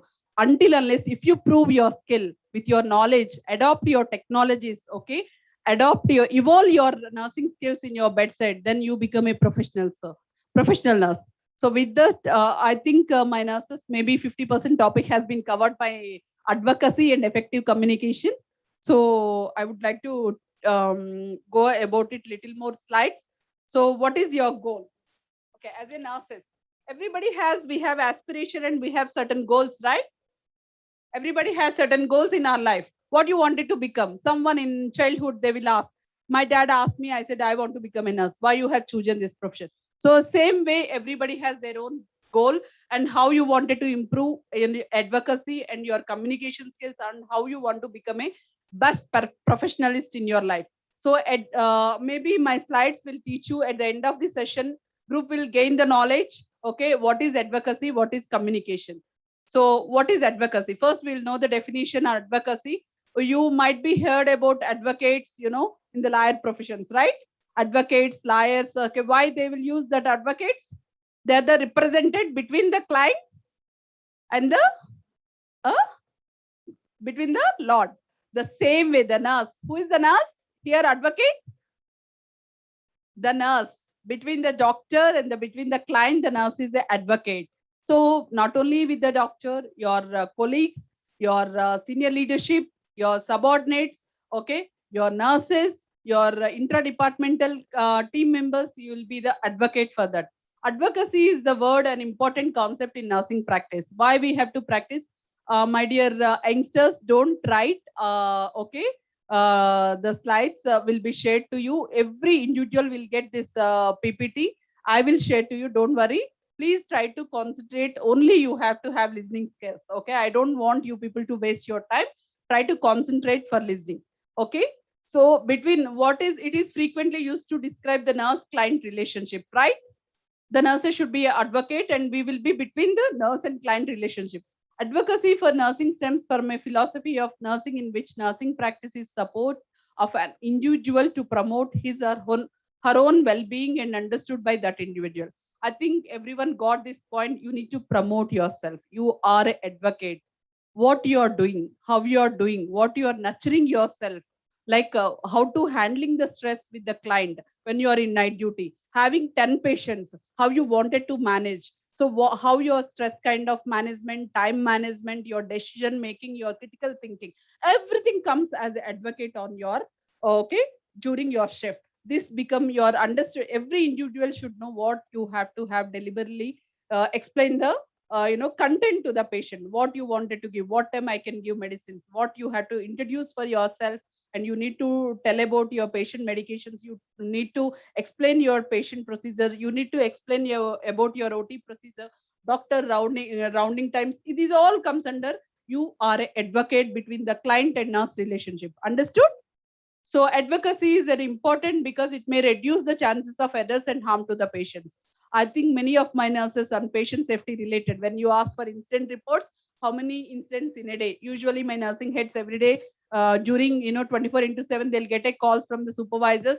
Madam, today we had one incident, on medication error, or we have a fall, we have blood transfusion error. So when you have proper advocate, like proper delegation of work, and you keep your time management skills and your stress management skills, you become an advocate and the errors can be avoided and you can't do harm to the patient, and there is no sentinel event, either any incident will happen in the hospital. Understood? So primarily nurses may need to speak on behalf of their patients and collaborate with the healthcare team if problem occur. Patient advocates defend the choice, rights and privacy of patient. Yes, my patients always respect. We have to respect their cultural behavior, their ethical behavior, their religious behavior and their choices. We can't, push, this is my hospital policy, you have to follow. So certain patient may be voice over. Why your policy cannot be redefined? They might be advocate even their side. We have to understand from their shoes also. We need to understand their rights of responsibilities and what they wanted, what they are expecting from us, how you wanted to get benefited. Everything we have to take, and privacy and confidentiality in patient, during when you are handling patient issues, many confidentiality information in front of the public, in front of the corridor, we are not supposed to discuss. We need to maintain privacy. That is major challenge for nurses. Usually our nurses tendency, especially junior nurses into the system, if they don't have proper orientation program or if they don't have proper preceptor is allotted, that's what I'm telling. Advocate is, between every relation. You have nurse to nurse relation, nurse to senior nurse relation, nurse to in charge relation, nurse to doctor, nurse to physiotherapy, nurse to, housekeeper, nurse to security supervisor. You become advocate for every department. If you don't, keep confidentiality on patient information, that is one of the major right. It's a JCI itself has been given the standard. Jacob has written a book on patient rights of confidentiality and privacy of patient. This is very important. Become an advocate. You need to do the no harm to the patient. So the act of pleading or argue in favor of something such as cause or policy, interest, active support of an idea. This I took from the dictionary. From lawyers, you know what is lawyer will do. That advocacy only, I just pleading between the, milord and the client. the lawyer will plead. When the case comes, he used to be plead, and he used to be become a mediator to understand both the parties and become an advocate between the two positions. Are you creating a policy? How you wanted to become an advocate? So you are the leader. You need to advocate your policy, and you need to show interest on active support or idea what you are creating the structure in your organization. That is very important. Creating structure, creating policy, the how to sustain that policy, you become an advocate, your role will play over there. So helping hands, helping voices, patient advocacy in nursing. So who all are responsible for treating patients 24 into 7? So my session will be little interactive. Okay, I will ask in between questions also. Please feel free to answer. Okay, I cannot only dictate you. So who will be the barriers in between patient and the doctors? Staff nurses. So we are become again advocates. Advocates are people who speak on behalf of those who voice aren't heard, and they work with decision makers such as physicians, okay, legislative bodies to solve problems and propose alternative for those in need. And for nurses, this may involve advocating for children, mentally ill patients, and patients who are informed about healthcare policies and their own rights. So what do you mean? You become a decision maker, you become you become a mentor for the patient, and you become a barrier nursing for the client as well as your subordinates. You become a legislative bodies are your administratives, your operation team, either your ethical committee team, your quality team, whoever, whatever you are doing for your patient care. You need to follow all ethical practices, right patient for right drug in right time. How you have created your policy, you need to follow that advocating of him, especially when you are handling, especially in healthcare system, when you are handling children, physically, mentally ill patients. You become an advocate, and you have to have lot of responsibility, huge responsibility to become advocate and to make the process very easy. And you have to sustain the patient healthcare system, and develop such kind of policies your own rights according to the patient willingness. So patient advocacy is a key part of nursing practice, and it is not optional. It's included in the American Nurses Association Code of Ethics. How many of you read about American Nurses Association? I don't know. I have read about Code of Ethics. There is a big book like Bible, how we will read like Bhagavad Gita or like Quran. There is a code of ethics. They will give such importance, in US code of ethics. If the nurse is, directly, they will not leave a nurse, into the patient corridor, or any junior nurse walk into the system. They have proper training system. They have, such kind of protocols. They have system oriented protocols. They have orientation program. They have preceptor program. After preceptor program, they have, bridge course. After bridge course, they will ask the nurse to go and give the exam. After passing the exam, only the nurse will, go and attend the patient prejudice. Like she will be able to privilege to take patient care. Such kind of code of ethics has been created in American Nurses Association. Even certain states, even we have Telangana Nursing Council. If you are not registered, are you are willing to work on patient bedside? No answers. If you are not a registered nurse, are you directly handle patient care? No. So if we are not registered in Telangana Nursing Council, we are not supposed to give direct patient care. Like, you cannot assist, you are not privileged to go OT, you are not privileged to work in ICU, you are not privileged to work in ward, you are not privileged to give even medications if you are not registered. So some of the organizations not having even certificates, they are entertaining for the nurses as a nurse associates, but under supervision, under leadership, under mentorship, under preceptorship program. Whatever you name it in your hospital, you need to have these kind of policies. So kindly, my dear colleagues, once again, I'm requesting you have such kind of policies in your hospital. So without any junior nurse comes into the system, without having like how the American Nurse Association created a bridge course, or how Ireland people are created a bridge course for 3 months, how UK guidelines has even same thing in Telangana. We have initiated. We have complete orientation 7 days after general induction by HR, 3 days induction. We have 7 days nursing induction. Then we have followed by preceptorship program. I don't know how many hospitals are doing this organizational culture. We have created that culture in our hospital. Entire group is following. We have after general induction, we have preceptorship program. After nursing induction, there is a preceptorship program followed by 45 days. They have a written exam. Once she is privileged, yes, my nurse educator, nurse education department give the certificate. Yes, ma'am, she can be delivered to patient care services. So she can give approval. After her approval only, the nursing head can post her either into wherever her privilege. If is a fresher, we can put her knowing with the preceptor, assess her condition and how she will be able to cope up. According to that, again, we will have credentials, we have, competency matrix, we have, everything in the system. So that kind of culture we have created, and that is more important on safety of patient and in healthy practices. Okay. Can you switch on AC? So much hot.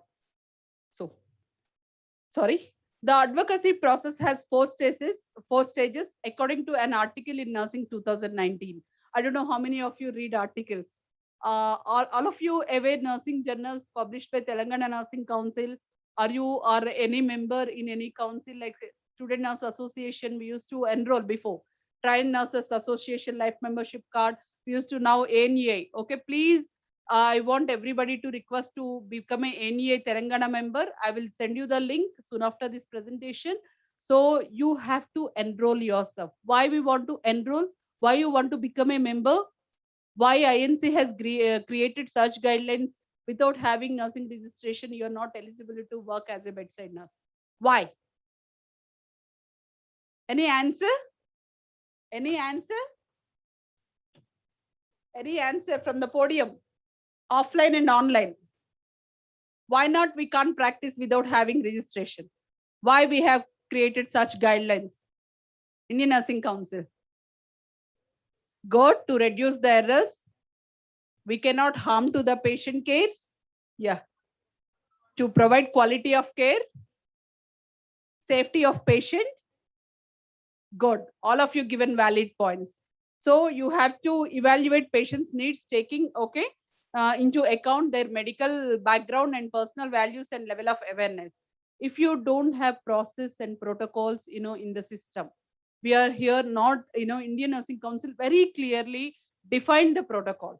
Without having nursing registration, the nurse cannot be administered the medication. She is not supposed to post in critical care ICU. She is not supposed to post in OT. She cannot handle narcotic drugs.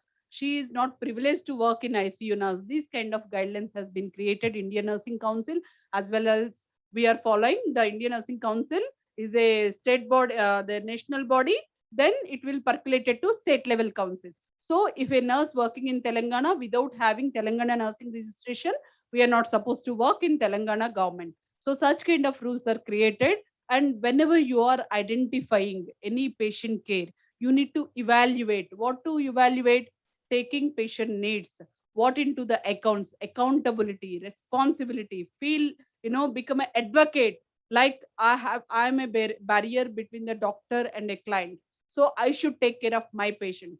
You have to walk into patient shows and understand their needs, why they are suffering, when post-operative medication has been ordered, why nurse was took delay, when my supervisor come for the rounds, patient is literally, asking for the pain, but pain medication was not given. Doctor was prescribed tramadol SOS. She was having 7 patients. She may tell excuse, sorry ma'am, I was busy engaging with other patient care, I did not notice. No, these kind of harms where you don't take accountability, responsibility, that patient is suffering with the pain, pain score is 8, and our nurse in post-operative nurse is busy with other patient care, and she does not even delegate her work. That is called advocacy. Got it? I think my example will match your questions. So where you need to delegate your leadership skill and either your ownership, either your accountability or your responsibility. I understood you are busy with 8 patients. You have assigned, one patient was critically ill. You wanted to monitor muse every second hourly, where you could not able to do, and patient become deteriorated early morning 3 o'clock between when you take up our code books, right? I have presented this Muse score in Singapore as my earlier VCS presented in Singapore, and I have seen many code blues are occurred between 3 to 5. many stroke patients, especially they'll get cardiac stroke, neurostroke, hypovolemic shock, especially polytrauma and burns case. Why our nurses will neglect checking of MUOS? Okay, what is MUOS? Modified early warning scale. Okay, if you missed out that, what all it consists of: temperature, respiration, pulse rate, blood pressure, saturation, heart rate or pulse rate is same, pain score, GCS, level of consciousness, urine output. Yes. What else? Neurological, GCS you will orient whether patient conscious or coherent, whether GCS is good or not, you will see. So these normality, abnormality, subnormality. My nurse at 3 o'clock, she missed out and patient become deteriorated and called for code blue and patient was arrested. Nurse couldn't able to get crash cart. By the time suction is not working, defibrillator is not functioning. My nurses failed to check in the night duty and she was blaming each other and nobody is taking responsibility and accountability. And finally, supervisor caught by the MOD, either, administrator, hospital administrator, and patient become, serious and shifted to ICU, or sometimes it become a sentinel events, lack of or nursing negligence. Is it not so? How many situations we have faced this music? Because we are not doing our advocacy, right? We are not making happy our patient life so easily. So much of belief they have come to hospital. But are we treating really, walk into their shoes and understand their problems? And we were, understanding the pain and we are taking that, advocacy of, leadership skills into our profession. That is what my leaders and my friends, my colleagues to quote on this information. So it is so important to check your score. However you are busy, okay, your patient is suffering, so delegate, you have other colleague along with you. Sister, can you do one favor? I have 7 patients, I'm doing for other patient dressing, or that patient is continuously disturbing, I have to check IO chart continuously, and I have one more sick patient. Or call for help, call your supervisor, escalate the matter. Madam, I couldn't able to, sir, I couldn't able to manage 7 patients, I have 2 critically ill patients. Advocate yourself. You are the barrier. If you have fear factor within you, if you have scared to speak and escalate the problem, how you will know what will happen in patient life? If you miss the information, who is responsible? Who is accountable? Finally, the in charge next day morning, your nurse so and so did, your night duty nurse are not up to the mark, you're given all juniors, she doesn't know what to escalate, how to do, what to do. And doctor, during sleep, you will call him, patient has cardiac arrest and shifted to ICU, so blah, blah, blah. He got disturbed sleep and he shouted on you. These all hangamas will happen, right? So much of, mishaps and, so much of misunderstood communications and so much of deviation of protocols, deviation of policies because of your having fear factor. Why you will have fear factor on you? Why not you ask for help, even though you are a junior nurses? Again, once again, my dear colleagues and my friends, I'm just asking you one help. Don't fear for anybody. Okay? When you are doing right thing for right justice, you only fear for your parents, your fear to God, what you are doing it, whether you are doing right justice, don't fear, don't scare for anything. Do for right way in right justice in right practices. That is what I request all my youngsters. Okay, please do right practices. Okay, what all common types of advocacy? Patient advocacy is in nursing and include advocacy with medical facility, advocacy with the legal system, advocacy with families, the ethics of patient advocacy in nursing, key skills for nurse advocacy, become a nurse advocate for patients. Are you all nurse advocates? These are all linked, right? Medical facility. If you are not taking consent when you're shifting a patient for a procedure, when you're shifting a patient for a theater, when you're shifting patient, informed consent, not even, patient when soon after he gets admitted, we will take general consent. Like from reception, they'll take general consent, right? Is it not so important that medical documents and ethically we are not here to become advocate to keep confidentiality, patient information, taking consent is not important? It's important. So you need to have proper medical facility, become an advocate, and legal systems, your ethical practices, whatever you're doing, you should have legal system in place. And you have to have, when you're dealing with your families, especially patient attenders, when patient is in ventilator, when doctor wanted to explain, when you're taking counseling forms, okay, what you pros and cons explained about patient disease condition, what is outcome, what is the care plan, what is the discharge intimation, how many days length of stay patient will stay over here, everything, each and every concern you will explain, and you will, you will be the barrier between the client and client families, right? You become an advocate over there. The ethics of patient, like become a nurse advocate for every single situation. I want all my nurses to be involved as an advocate. So advocacy in significant, okay, where all you are nurtured, nurse to nurse, nursing. See the slide, how beautifully it is there. The nurse, what is the key roles? Who all are she has to be become advocate? Answers. I'm here giving here itself. Little louder. I think my outsider podium also will hear. You become advocate for doctor, you become advocate for patient, you become advocate for your own nursing department, our own nursing department. We become advocate for our own billing person, we become advocate for our lab coordinator, lab person, and decision making. You become in critical thinking when suddenly patient deteriorated, to take quick decision making, quick critical thinking, you become advocate for insurance department, you become advocate for creating policies. You have every right, ma'am. So and so night I'm suffering with 8 cases. Kindly provide one more nurse extra. You become advocate for your nursing supervisor. You become advocate for your senior nursing leadership. Ma'am, with 18 cases, 3 nurses, we are not able to manage, and our ward is sinking with critically ill patients. We have 3 to 4 post-operative patients where they have continuously complaining on pain. Kindly provide extra one more manpower. Then only your policies are created, your structure is created. So if you don't escalate, if you don't, until unless the problem arises, become disoriented by patient and disoriented by system, the policy also become disoriented. So you become advocate to creating policies, to sustaining policies, okay, to adopting policies.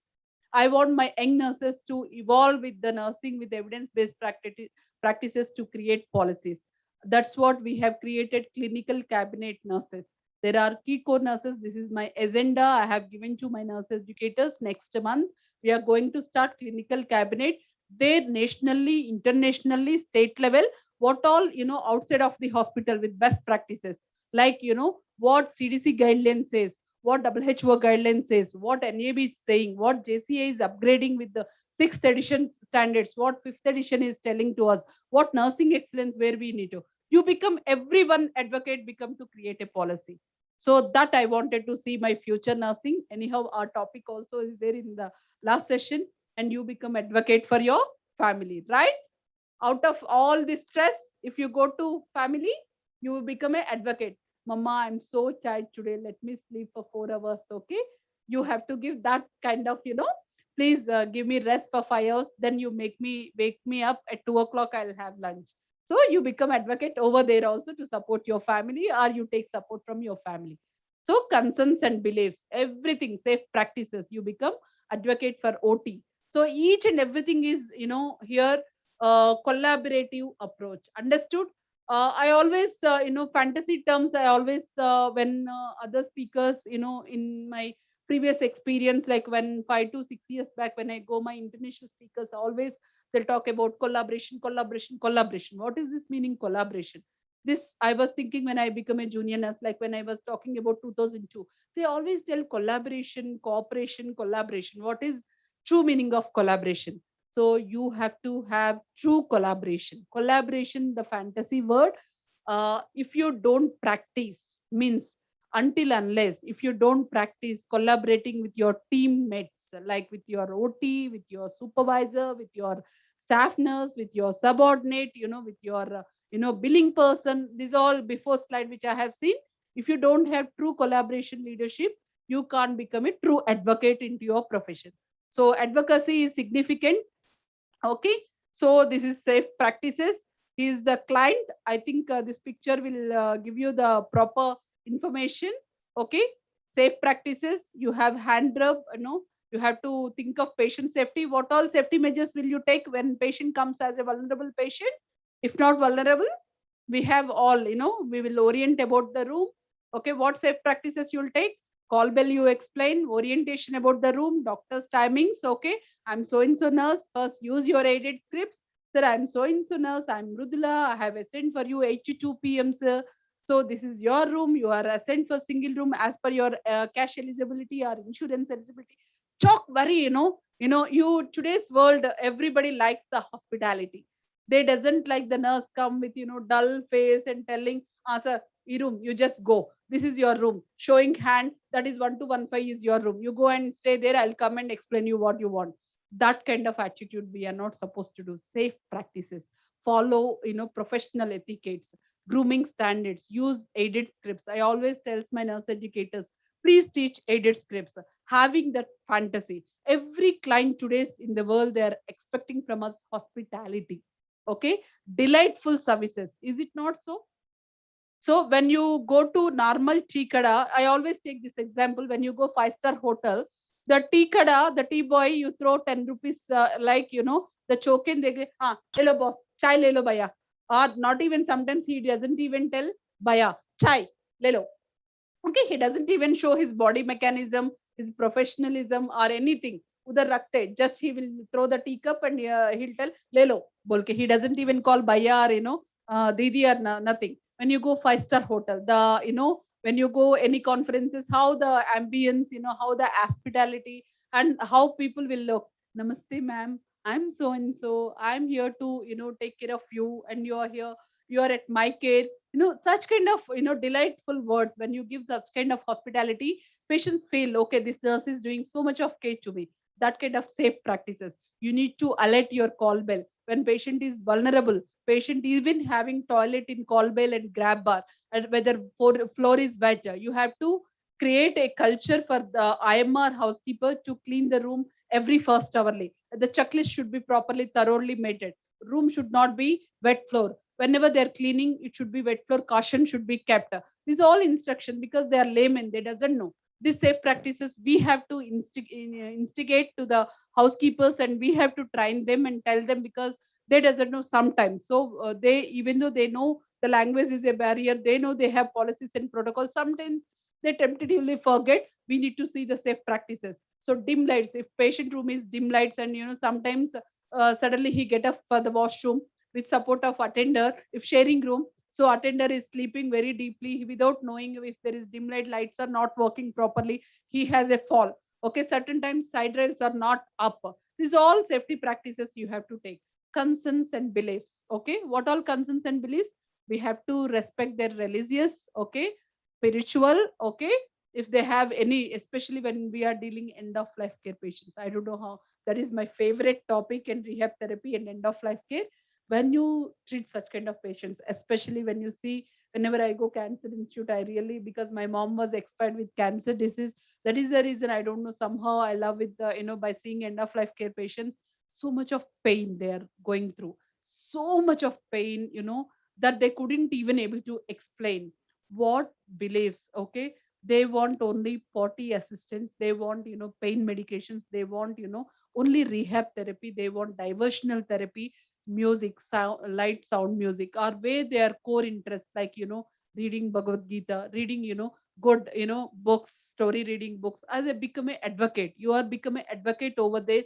Madam, I'm here to support you, listen some good music, or can I read you one story, or you can motivate with some kind of diversion therapy. When they're really sinking with the pain, however you give narcotics, however you give fentanyl patch, however you give pain medication, sometimes that pain cannot relieve, because they are with end of life care disease. However you do chemo treatment, you do radio treatment, so much of expense of treatment they spend, but their pain has not gone, and they suffer with that disease, and their last days are very um, hard to say. They can't even explain the pain. They are literally, sometimes when you see, they couldn't even able to explain, with the expressions only will be able to do.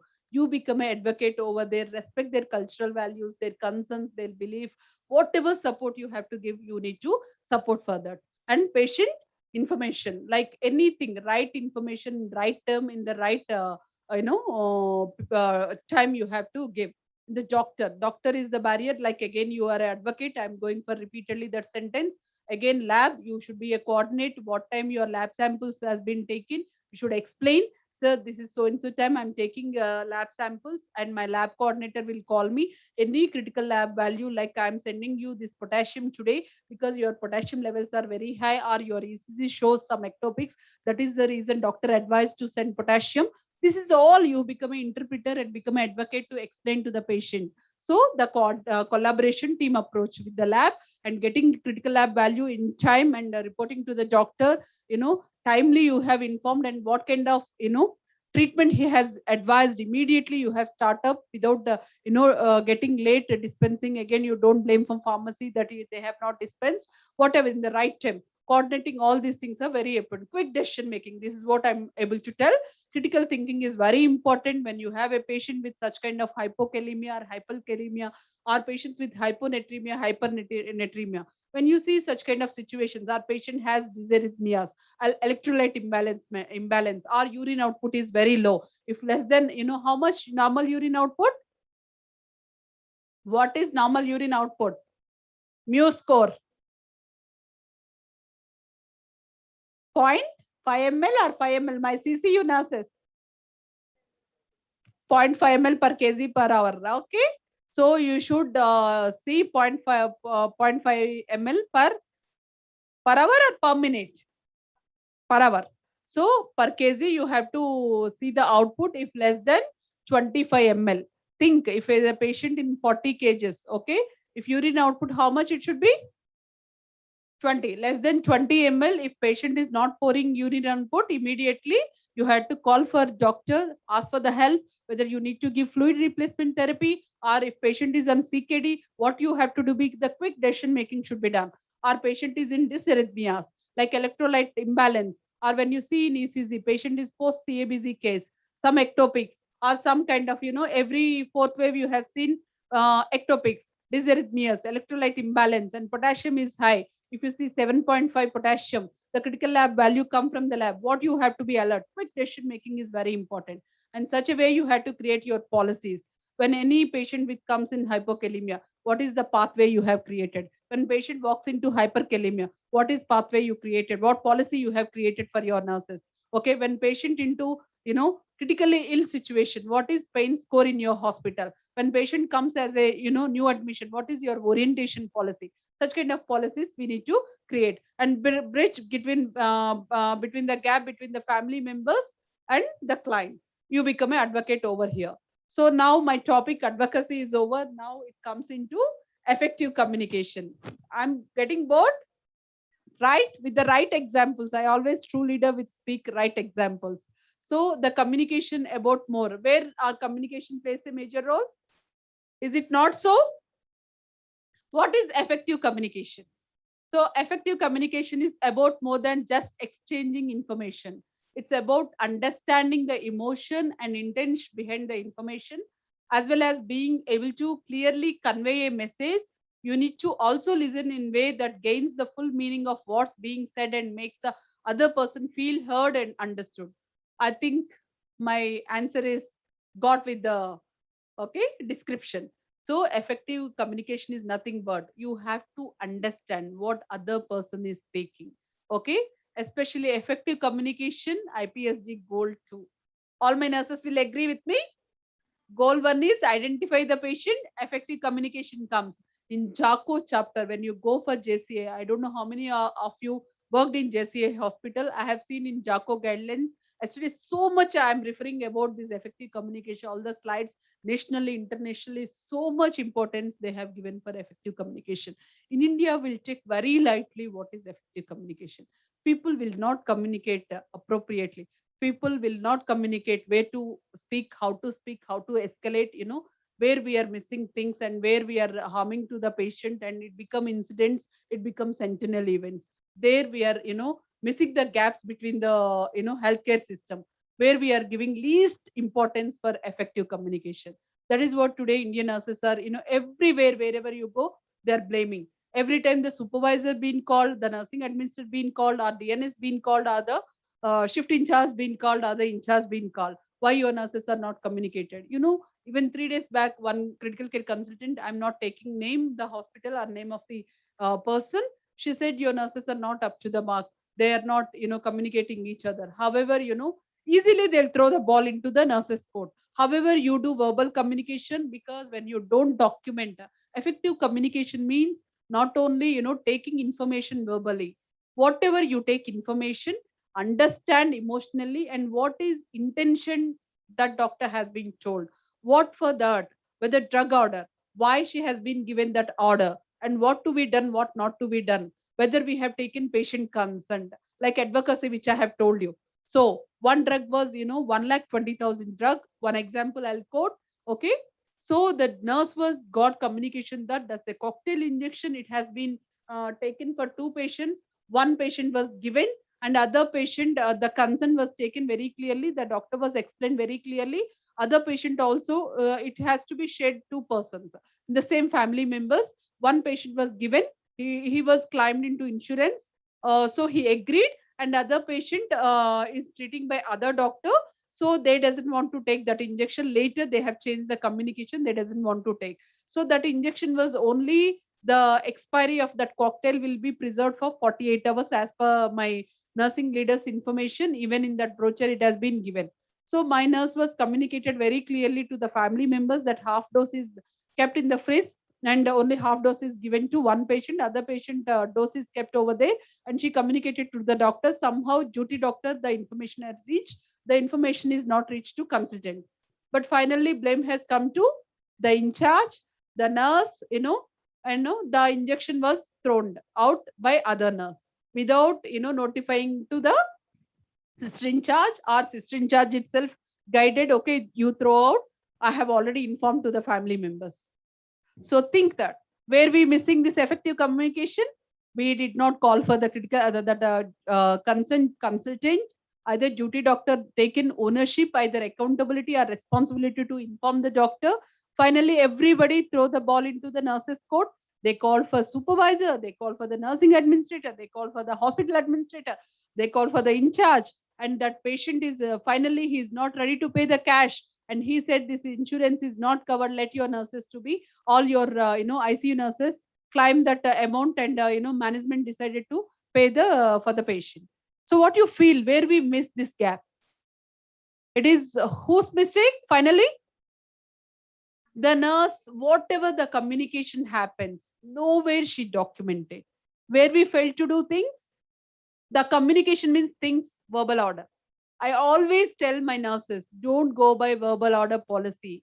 Read back, written back, okay, spell back, and take a order and take the duty doctor sign within 24 hours. The consultant sign should be there.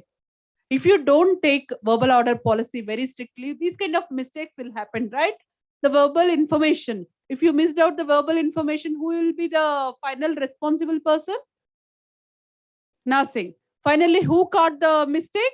Nursing. Nursing was not communicated until blame game comes to the nursing department. So the communication only reached to duty doctor.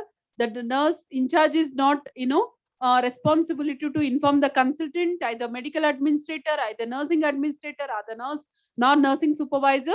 They have thrown the drug, and finally the blame comes to the nursing department. Nobody has documented. If you don't document, finally the drug was misplaced by nurse, and either she misused, or she has sold it outside. These talks will come. Finally we have to do lot of RCA, kappa, so much we have to dig. uh, Again nurse is blamed on that. So they where you have to play major role on effective communication. That is the reason effective communication sounds very easy, but when you have to do practice, if you don't only understanding the emotional instability and intention of that effective communication, if you don't follow doctor's order, read back, written back, okay, taking consent, okay, signature from the duty doctor, as well as within 24 hours you need to take the whoever given verbal order policy, especially when your insulin orders and narcotic orders and high risk medications, when you're handling emergency life threatening situations.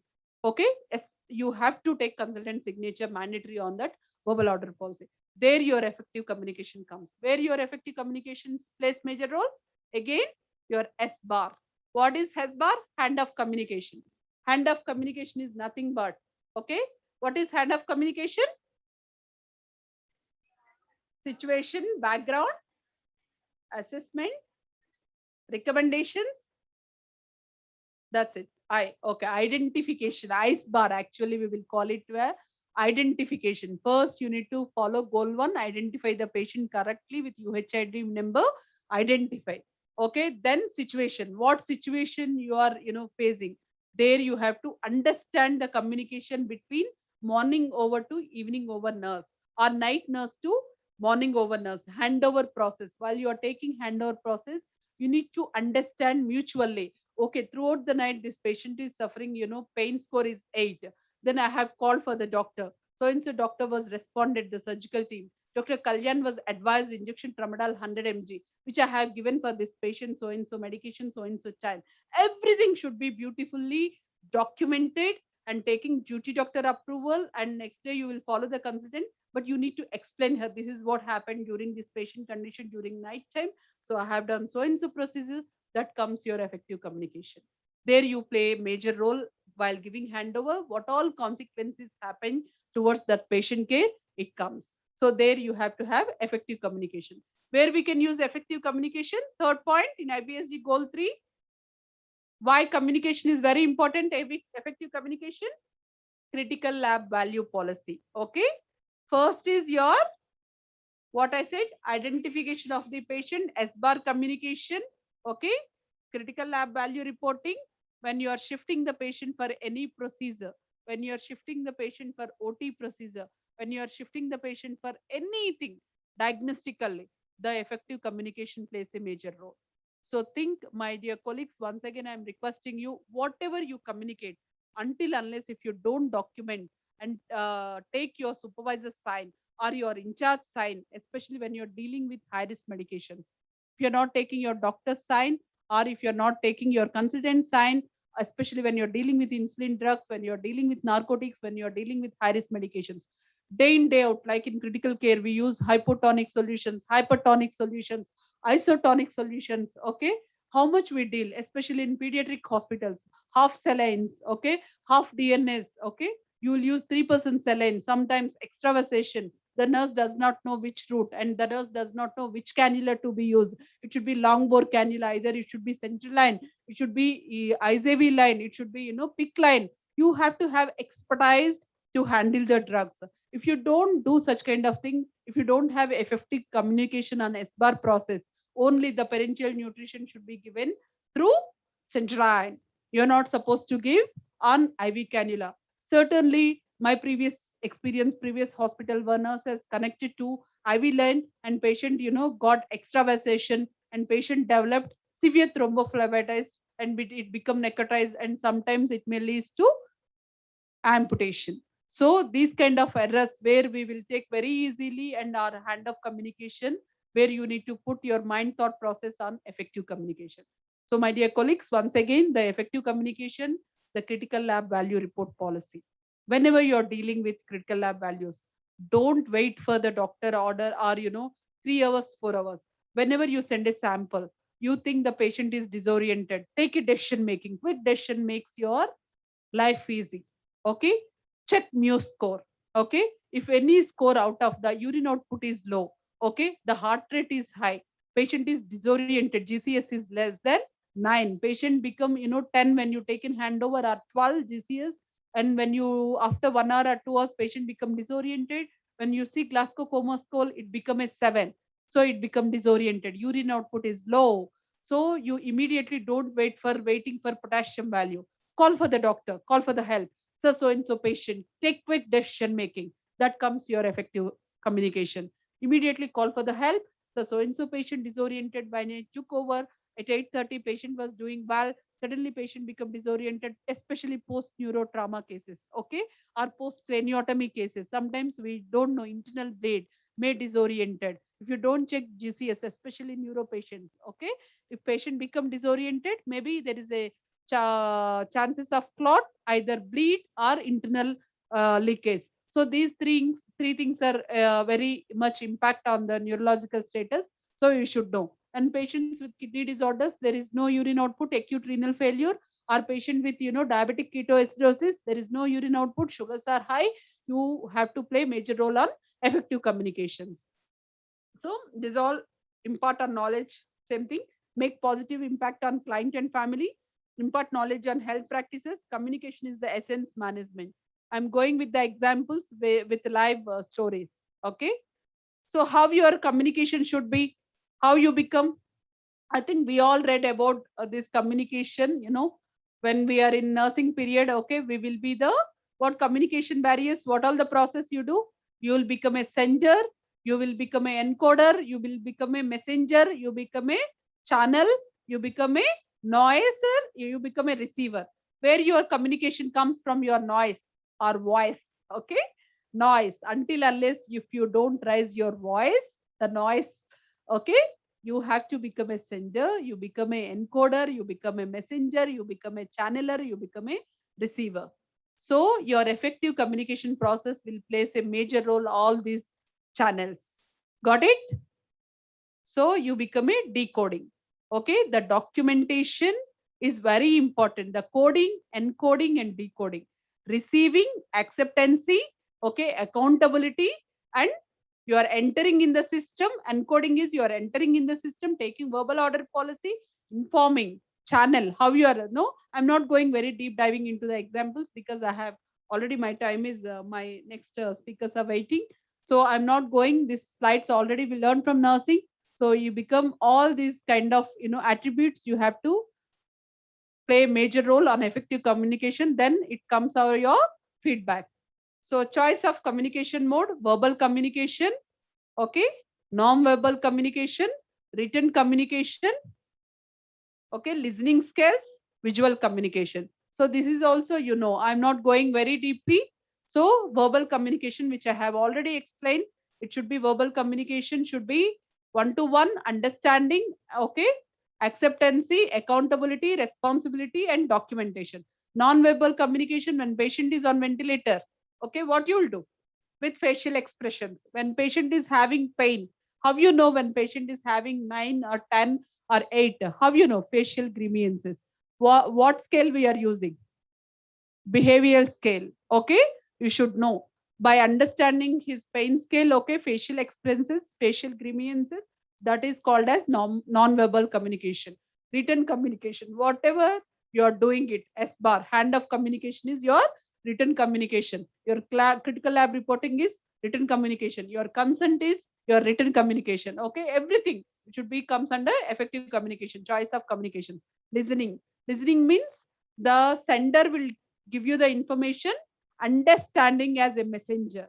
Okay, you're understanding the message and encoding, understanding and validating the data. Okay, so and so lab value has come, potassium 3.8. Okay, I understand the value is normal. Okay, I'm entering in investigation chat, I inform the doctor, and you are encoding. So that slides will speak you, you become a messenger. If it is high value, you will immediately inform to the doctor, you become a decoding of your policy, what you wanted to do. So the why communication is very important integral part of in nursing. Why we have to have these qualities? Trust.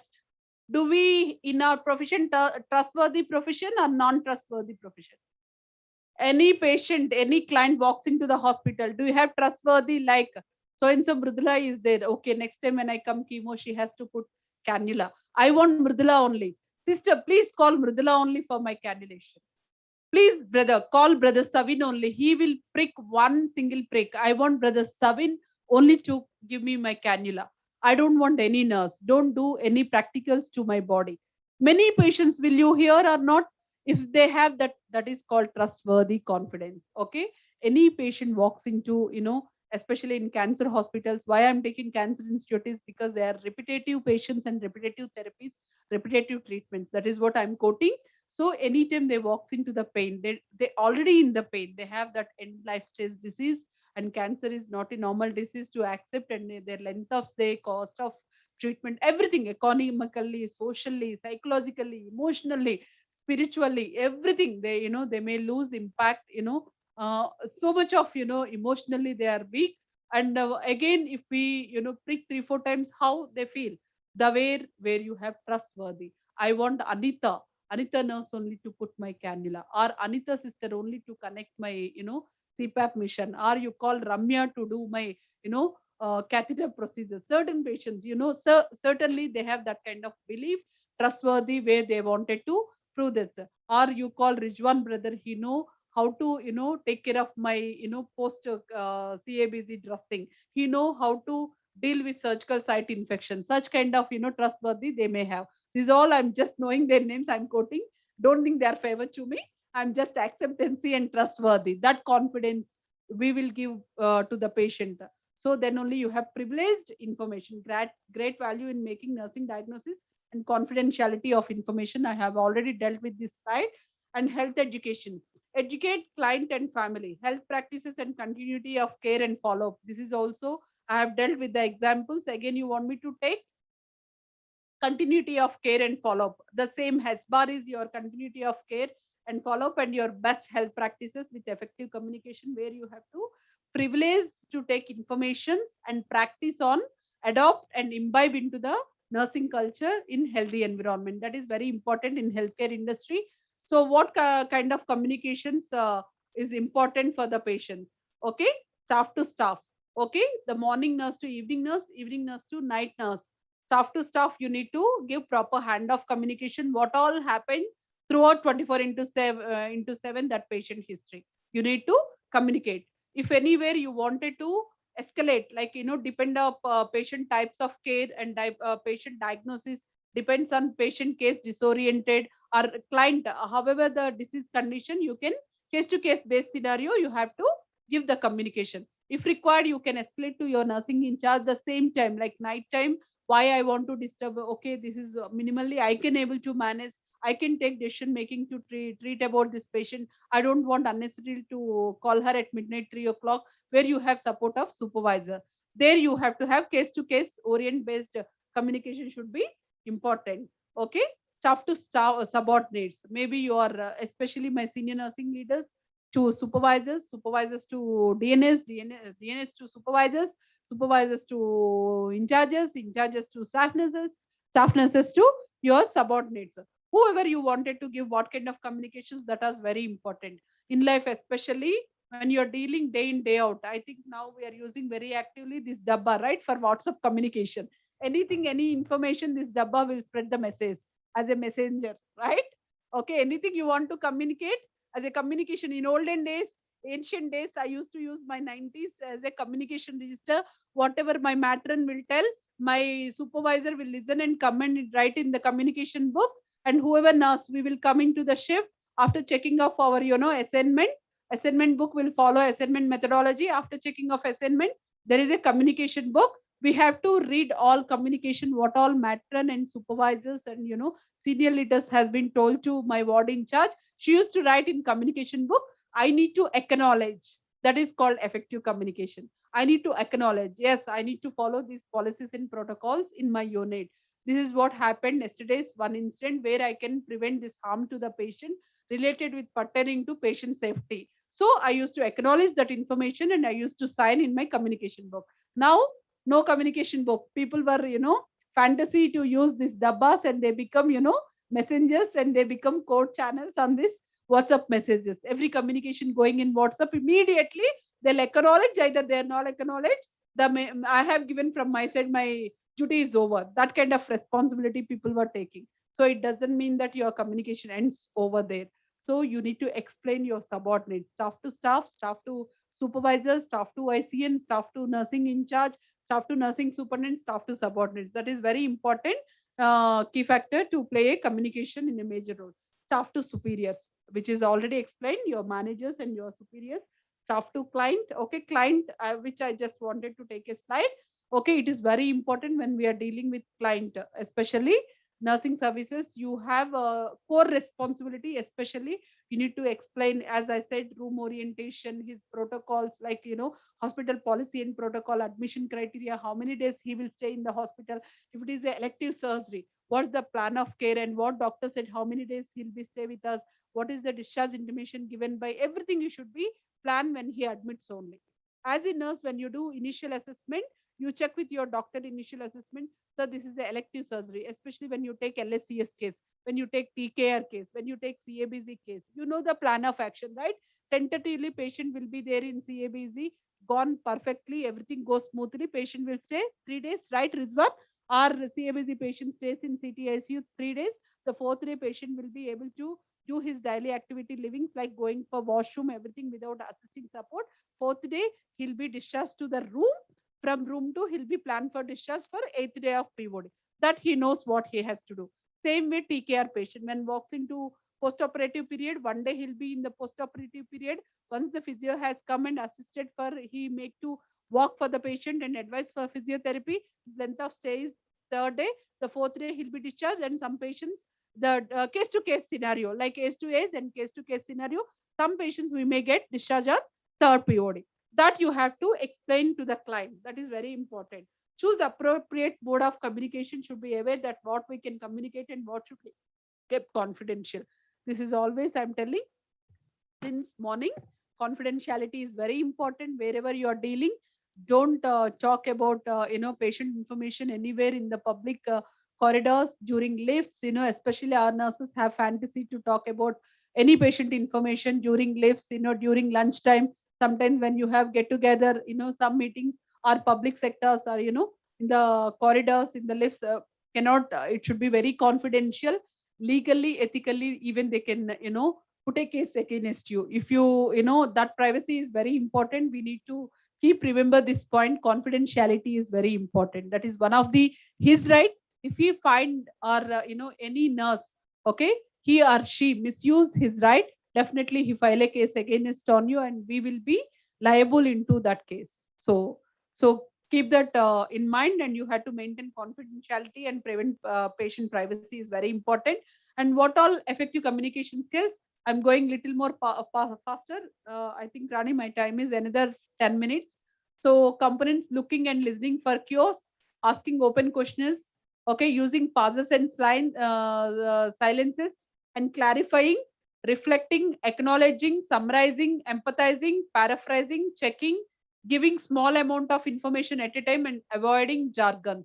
Please remember these components are very important when you are communicating, especially when you are communicating with your higher authorities, when you are communicating with your super seniors, when you are communicating with your administrative leaders, or when you are talking with your senior leadership team. You need to remember these components are very important, and it plays a major role how you had to speak, the way body mannerism, okay, body language, professional etiquettes, using pauses and silences, clarifying, reflecting, checking, paraphrasing, empathizing. These all very interlinked between each and every word is very important. You can't say, sir, I don't know. The nurse, when she did, when you're talking with your superior, like your mom called for room and something she asked why this mistake was happened, why this incident was happened. Your body language. I don't know. Somehow that nurse she did. And avoiding jargon. When your madam is asking something, you are, there is no proper eye contact, you're not even respecting her age or respecting her cadre or respecting her, that should comes with empathizing. That should summarize, yes, ma'am, this incident before your madam calls for the room. Ma'am, this has happened. This incident was come to my notice. I just came to know duty. I thought of telling you by the time you come to know, because our supervisor also has been informed this incident. So I'll definitely take into the action, and I'll try to train that nurse, or I'll take her as a preceptor, and give me 10 days time. I'll make her perfect. Give me one opportunity. Stand for her or him. Okay, go and represent, and use your body mechanism. Give body postures. Respect her. Okay, don't use those jargons. Don't show your unethical body language and behavioral aspects, and that attitude plays a major role. Okay, so this is all very important. So what all 7 C's of effective communication? Rani, just give me another 10 minutes. I'll finish my slide. Okay, very fast, quick presentation. I'll finish. So 7 C's of effective communication. I know my nurses all know. I'm not going deep discussion about what 7 C's of communication. Since we joined in nursing, we all know how to communicate. What all the 7 C's plays major role in our life. Anybody guess? I have already skipped 4 slides. Guess. Please read. It was in front of you. What all 7 C's? So, in you have to, whenever you are dealing with your effective communication, your communication should play major role. Completeness, conciseness, consideration, okay, clarity, correctness, okay, consideration, courtesy. This is very important. So we'll just go through quick go through about what is that 7 C's. I'll just give a brief introduction about clarity. Clarity is the soul of message. It means the accurate transfer of ideas from the sender side to the receiver. Every message should be conveyed in a clear manner. Clarity comes through a clear thinking. A good message shows the idea directly and clearly. I think all my nurses, whenever they are talking, especially handovering the handover process, your communication should be clear. Your content, whatever you wanted to tell for the nurse, whatever happened during night time to the patient, entire the communication should be, the receiver should understand, okay, this was happened during night time, and this patient so and so, happening for her pain is so intolerable. She has given tramadol, irrespective of tramadol. Again, they called for surgical register, and surgical register requested to call for critical care doctor for fentanyl patch. After giving fentanyl patch, her pain has come down. Everything you should be explained very clearly. That is very important. In a clear manner, the receiver should understand what you have communicated. That is so important. And to achieve clarity, keep in mind certain following points. What you have to remember: use common and simple language. Your language should be very simple. It should not be any jargons. Again, I'm telling, don't show your body mannerism over there. Okay. Construct effective sentence and short paragraphs. Make it very concise. Anyhow, next week comes over there. So your paragraph should be very effectively, whatever you wanted to phrase the sentence and whatever you wanted to tell, you have to tell very effectively, and it should be clear to understand for the receiver side. Use concrete words instead of abstract words. Concrete, what you wanted to deliver the message, that you have to tell very clearly. Concrete means only pertaining to that sentence you have to give information. Don't tell all Rama Sita story. Okay, how Lanka is, destroyed. Don't tell about entire story to that girl. And because her time is precious, your time is precious. Okay, what you want to confide, you concrete for that sentence, and what went wrong, what you have dealt, and what you informed to the consultant, strict on to that points, and you just give the concrete information. So avoid unnecessary informations. Don't give unwanted informations to where you don't require. Housekeeping did that, the security guy, unwanted informations we don't want. We are pertaining to the patient care. Give relevant informations to her, what relevant to be speak about it. So what is correctness? The correctness is nothing but the message being communicated must be correct, and correctness refers to correct grammar, punctuations, and spellings. And though mistakes are never intentional, and they spoil the image. So remember that what you wanted to tell the receivers, especially where you are the channel. Okay, you are the encoding your message to channel. How you want to encode, what you wanted to give proper information, what happened, why it happened, what went wrong, what could have been done. That should be understood by your sentence. That is very important. Use correct grammar, your punctuation, spelling, and phrases and sentence. That is very important. To achieve correctness, what you have to see, the guidelines: check the accuracy of facts and figures, check mistakes in punctuation, grammar, and check misspells words, use the right level of language. This is what I have narrated the story. What happened, what went wrong, how you can avoid that error, and what you could have been done for to prevent that error. That is more important. Conciseness. Conciseness is nothing but means brief and complete. It should be very crisp and sharp. Okay, whatever you wanted to give message, it should be little. Okay, don't give elaborate stories. Oh, so and so I called 8 o'clock, 9 o'clock, 10 o'clock, 12 o'clock. The doctor did not be. Don't tell all the stories. Okay, again, don't go to Ramayana. Just concise what you have happened, what you have deal with that patient care, and what you have been given information. That is very important. It should be very simplified your message for the receiver, and it should be understandable and very brief and complete. To achieve conciseness, observe the following suggestions: remove the wordy expressions, include only relevant material, avoid unnecessary repetitions. Don't tell story again and again. This was happened, that was happened, the doctor did not come, I called 10 times, he is sleeping, I just walk into. Don't tell big stories. Just make it very shorten the story. So fourth thing, courtesy. Courtesy is the most important thing in the nursing, right? Wherever we learn empathy, courtesy, sympathy, empathy, courtesy. Okay. Our nursing fundamentals of nursing, this word is very familiar. Okay. Compassion and courtesy is interlinked between words. So courtesy is the most important quality of the messenger. Everyone gains where courtesy regains. And old but wise saying, courtesy means politeness. It is an attitude that shows respect for others and it helps in building goodwill. Before I told you the example, the body mechanism, the professional etiquettes are okay. The value of information which you are conveying the message to your superior, either your subordinate, either your colleague, either your information channels like your lab person, either your billing person or your insurance person. It might be your PRE, it might be your operation manager. That should be very important. Use polite language. Okay, your behavioral aspects, especially what you're talking, the way how you're behaving, the way how you are nurturing your grammar, the way how you are explaining, the attitude plays a major role. To achieve courtesy, what we have to do, we have to be sincere. We have to use expressions that shows respect. You need to use appropriate body techniques and professional language and professional mannerism towards to understand the receiver, to respect their religious and spiritual language. Be thoughtful and appreciate of receiver's point of view. Avoid humor. Don't laugh in between something you're taking, especially when you're dealing in healthcare industry, especially when you're dealing with patient informations.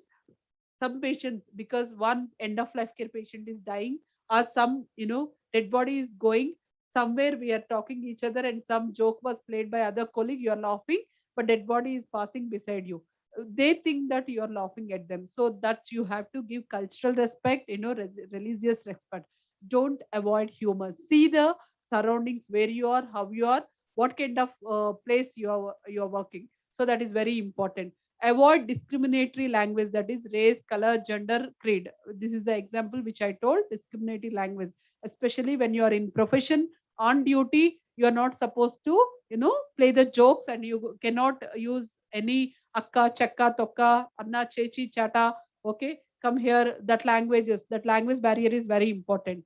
And fifth one is concreteness. Concreteness is nothing but my time is gone, so my reminder may is she's reminding me. So communicating concretely means bringing specific, meaningful, which is already dealt with you. So to achieve concreteness, what you have to do, use clear and image building words, use specific facts and figures, use active voice, the passive voice. So you have to confine to the sentence. What you want to convey, that you have to concrete the sentence. That is very important. What you want to target, you see, this is a target board. You remember childhood we used to play the magnetic board. I think many of the houses, our children used to ask us to give target board. The target, you have to keep your voices passive. Voice is very important. To confine into your information is very valid. So last is 60 is consideration. Consideration is nothing but your receiver should understand what you are talking and acknowledge whatever information you are giving as a messenger. So the receiver should understand, acknowledge your information. Yes, I agree. Whatever you said, 100% right. I acknowledge your communication is understood. So and so went wrong. This could have been done. This has been done. So you understood the mistake, you realized, okay, you acknowledge. That is very important. That is called your attitude. So when you have truly considerate, you try to show sincere regard for his interest and benefits. Especially, I was telling, right? So when your junior nurse did a mistake, don't shout in the corridors. Call her personally in her room. Okay? Talk to her. Have a cup of coffee with her. Make her understand what mistake she has done. Okay? Feel free to. I'm there for you. Okay? This is first mistake. Nothing happened. For God forbid, nothing happened to the patient. Okay? Next time you're doing, please check with your senior. 10 times you read the value. If you don't know, please call for help. Okay? Seek for help, your senior help, and do the right way. Okay, and understand her mistake. Okay, give some assignment and ask her to write imposium, or ask her to present the case, make her mistake where she has done. This is what, as a preceptor, as a mentor, where you have to guide her as a guider. So this is very important. That is called your attitude. Okay, it plays a major role. The understand her mistake and consideration, and make her behavioral aspects. So next is completeness. Completeness is nothing but a message should be complete to bring the desired result. A complete message contains all the facts required by the receiver. Completeness is nothing but what? Whatever you have given the message to receiver. As a sender, you are giving a information to receiver. What you have to give? Frequent facts. What all happened, you have to give true facts. Don't lie anything. Whatever happened is happened. We cannot regain that, right? It was already damaged as occurred. You can't bring back, right? So what you have to do? Accept the mistake. Ma'am, yes, I have done this mistake. Next time, I sorry to see that. Next time, I won't repeat it. This mistake. Please forgive me. I will learn from this mistake. I will go and write 10 times my imposium, or I'll take up as a challenge. I'll present this case. Okay. So as a first mistake, acceptance is very important. That should be very clear. The completeness and it any negligence, especially in medical field, we do lot of medical negligences where patient moralities and mortalities and morbidity deaths increases. Lot of medication errors, lot of harm will do in patient care. So that is very important. If you are not having these 7 C's in our life, it is very different. So remember the 5 W's: what, when, where, why, do. This is called fish bone, which I learned Six Sigma in Sigma. I think many of my even senior leaders will agree with me. This is what a fishbone analysis, where we have quality parameters. What happened? Why what happened? That incident was happened. When it was happened? Where it was happened? Why it was happened? Who has done this mistake? This is what very important RCA and CAPA we should do, and how it has been done. Provide all the necessary information. Answer all the questions asked. Whatever in the complaint, include additional information if desired. So please, my dear friends, don't lie. If you do a mistake, accept your mistake. Okay? Acknowledge your mistake. Accept and acknowledge, and don't throw ball into others' court. Because of her or him, I have done this mistake. If you done mistake and accept as a leader, remember that as an educator, as a senior nursing leader, as a supervisor, as a ICN, as a ward in charge, okay, we are failure to teach our youngsters. So accept the mistake, correct them, and understand them what they did, and don't scold them in the corridor anywhere. Make her understand and what she is supposed to do, how she is supposed to do, what went wrong, how you wanted to prevent that mistake is very important. So barriers of effective communication, I'm just skipping. So if you want next slide only, I'll just what all barriers of effective communication: physical and environmental barriers, difficulty in hearing, okay, your communication if it is not effective, not being able to see gestures, postures, etc., lack of privacy, no control over who is present, staff or relatives, physiological barriers and health conditions like cold, blocked ears, fever, exhaustion. This is barriers of effective communication, where you have environmental barriers, and certain barriers are psychological barriers: expectations, prejudice, assumptions, fear of being judged as weak, personal barrier, moods, likes, dislikes, thinking it is not my job, assuming patient will get more upset. These all things I have already dealt. Throwing ball in others' courts. Okay? Prejudice and assumptions. I could have thought I have given this injection without checking doctor's order. Tramadol I pushed without diluting with 100 ml NS. Without diluting adrenaline, I pushed something without doctor's order. You're thinking as assumption. Okay? Prejudice. I think. Okay? I thought this way I have done, ma'am. When we are asking some RC, the explanations from the nursing counterpart, this kind of answers we used to get. Fear factor. Don't fear for anything. Again and again, I'm telling. When you are not clear, okay, please ask for help, seek for help, call for senior. Okay? Don't have that prejudice, everything you know.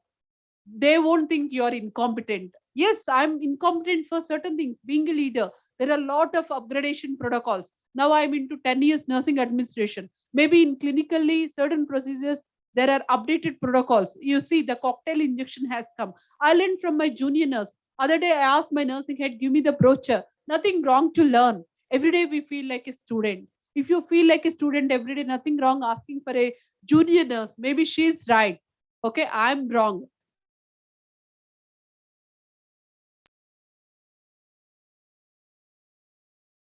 Don't think we are incompetent, especially our nurses, when they have this fear factor, they think they are incompetent. That is the reason they are calling for senior. Or they think that they are incompetent. Why I should ask? With the assumption, with the prejudice, they do mistakes, right? So this you have to avoid. So thinking it's not my job. Don't think we are accountable. We are responsible, especially in healthcare industry. if you not feel you are accountable, you're not responsible, okay? If you don't commit your profession, if you don't have compassion, passionate in your profession, okay, you do lot of harm to the patient and you do lot of errors into the healthcare system. That's what our incident reports hide. So assuming patient will more get upset. So don't do such kind of mistakes. So finally, my take home message, I can conclude my topic with the great eminent leaders given me time, another 15 minutes, so I can complete my topic. Communication skills are very important. It plays a major role. Think that effective communication day in, day out, since born, okay, since our death, okay, the 6 feet where we go, the 5 feet where we go, the communication plays a major role, okay, not only in healthcare industry, even your families, okay. How many miscommunications happens and we have, rivalries with your brothers, rivalry on financial matter, rivalry on your economic structure, the communication plays major role, either it is profession or it a family. So to solve, approaching in a right way, in right manner, with right, you know perception, if you have this kind of communication, you can solve very easily and you approach very collaborative approach with all your colleagues and you can avoid errors, okay. So the 7 C's plays a major role. I can think, if you have practiced this effective communication, especially the 7 C's in your life, you become a good communicator and good professionalist. So I thought of showing small video, but I don't have time. Anyhow, I'll play end of the day today my session because my other speaker might be waiting for, I don't know. Thank you so much, my dear friends and my dear colleagues. Once again, thank you for the podium which has given me platform to prove myself. And I would like to thank all my team members, okay, nursing heads, given me the opportunity to prove myself. So, friends, once again, I am requesting you, ladies and gentlemen, whatever questions you have during lunchtime or tea break, you pose your questions, and there are eminent speakers among you. Okay, they are there for you. So try to utilize, grab the knowledge because out of their busy schedule, this conference, I think this conclave will help you to clear your doubts. Don't, mistaken me if you don't ask questions. Either we think either you cannot understand anything or we thought that you understood everything. So use, grab the opportunities, take utilization of your speakers, mindset, grab the knowledge. Thank you so much.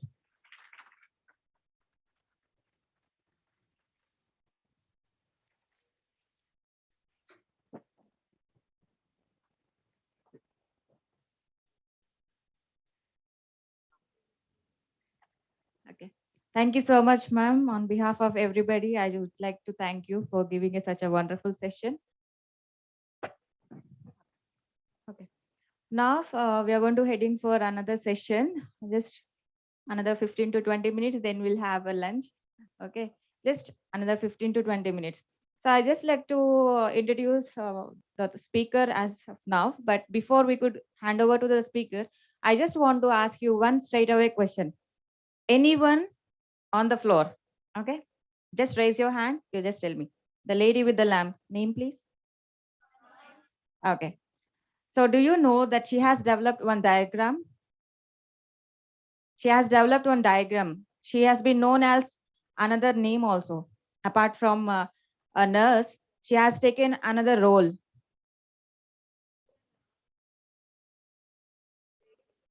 Yeah, the same. Okay, fine. Yeah, that is there. Uh, Apart from that, she is a statistician. Okay. She has developed a module called Nightingale-Rose diagram. Using that diagram, she has identified that why there is a deaths in the army. Out of 18,000, there are almost 16,000 deaths because of sanitary issues, which are preventable. So she has been one of the role model in American Statistics Society, being the first person heading there. So I hope as a charge nurse, beyond you're giving a role model. So the now speaker goes and takes a session on nurse leader, a charge agent, and a role model. Will be taken up by Marisetti Kameshwari Unisi, who has been experience of 8 years. She's currently working as a deputy nursing superintendent in Medical Hospital, Vishakhapatnam. She has done her master's in community health nursing. had a various experience in reputed hospitals, been into infection control coordinator, nurse educator in various hospitals like Apollo, Continental, HCC, Kansas. She has a vast experience and exposed to JCI accreditations, NABH, nursing excellence, green OT, and played a role in accreditation most of the time. She has been awarded as an best employee during her entire career. Apart from that, she has been a gold winner award for the best practices in infection control. So we would like to welcome you, ma'am, for this section, and I would like to take handover from us and just continue with the session. Thank you so much.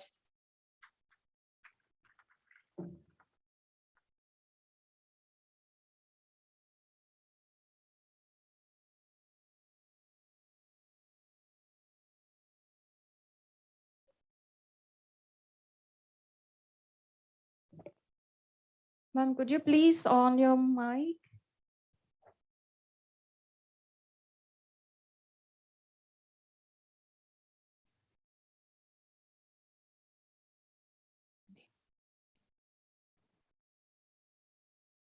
Hi, Anusha.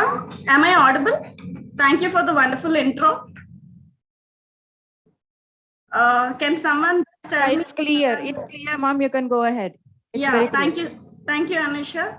And good afternoon, everyone. I know the time is running out for your lunch break. I'm not going to take much time as it's a very interesting topic, and I'm not going to bore you all with so many slides as well. Briefly, I would like you all to take what is a nursing leadership, what is a change agent, and how to be the role models, who are our role models in nursing. Okay, so I would like to share my screen.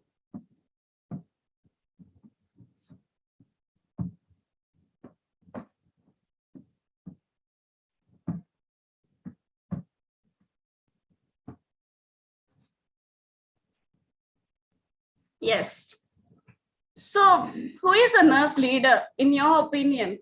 And who is a leader? So when do we call them as leaders? Can someone tell me? A leader is someone who has potential to influence behavior of others.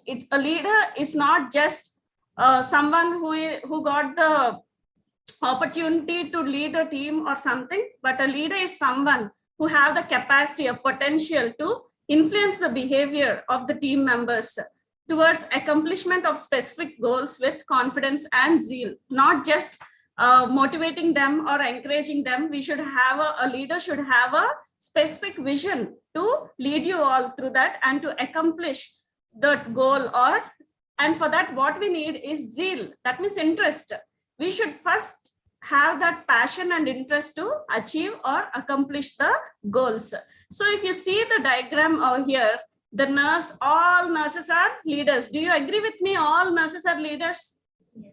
How many of you all agree with me that all nurses are leaders? I strongly believe that every nurse is a leader.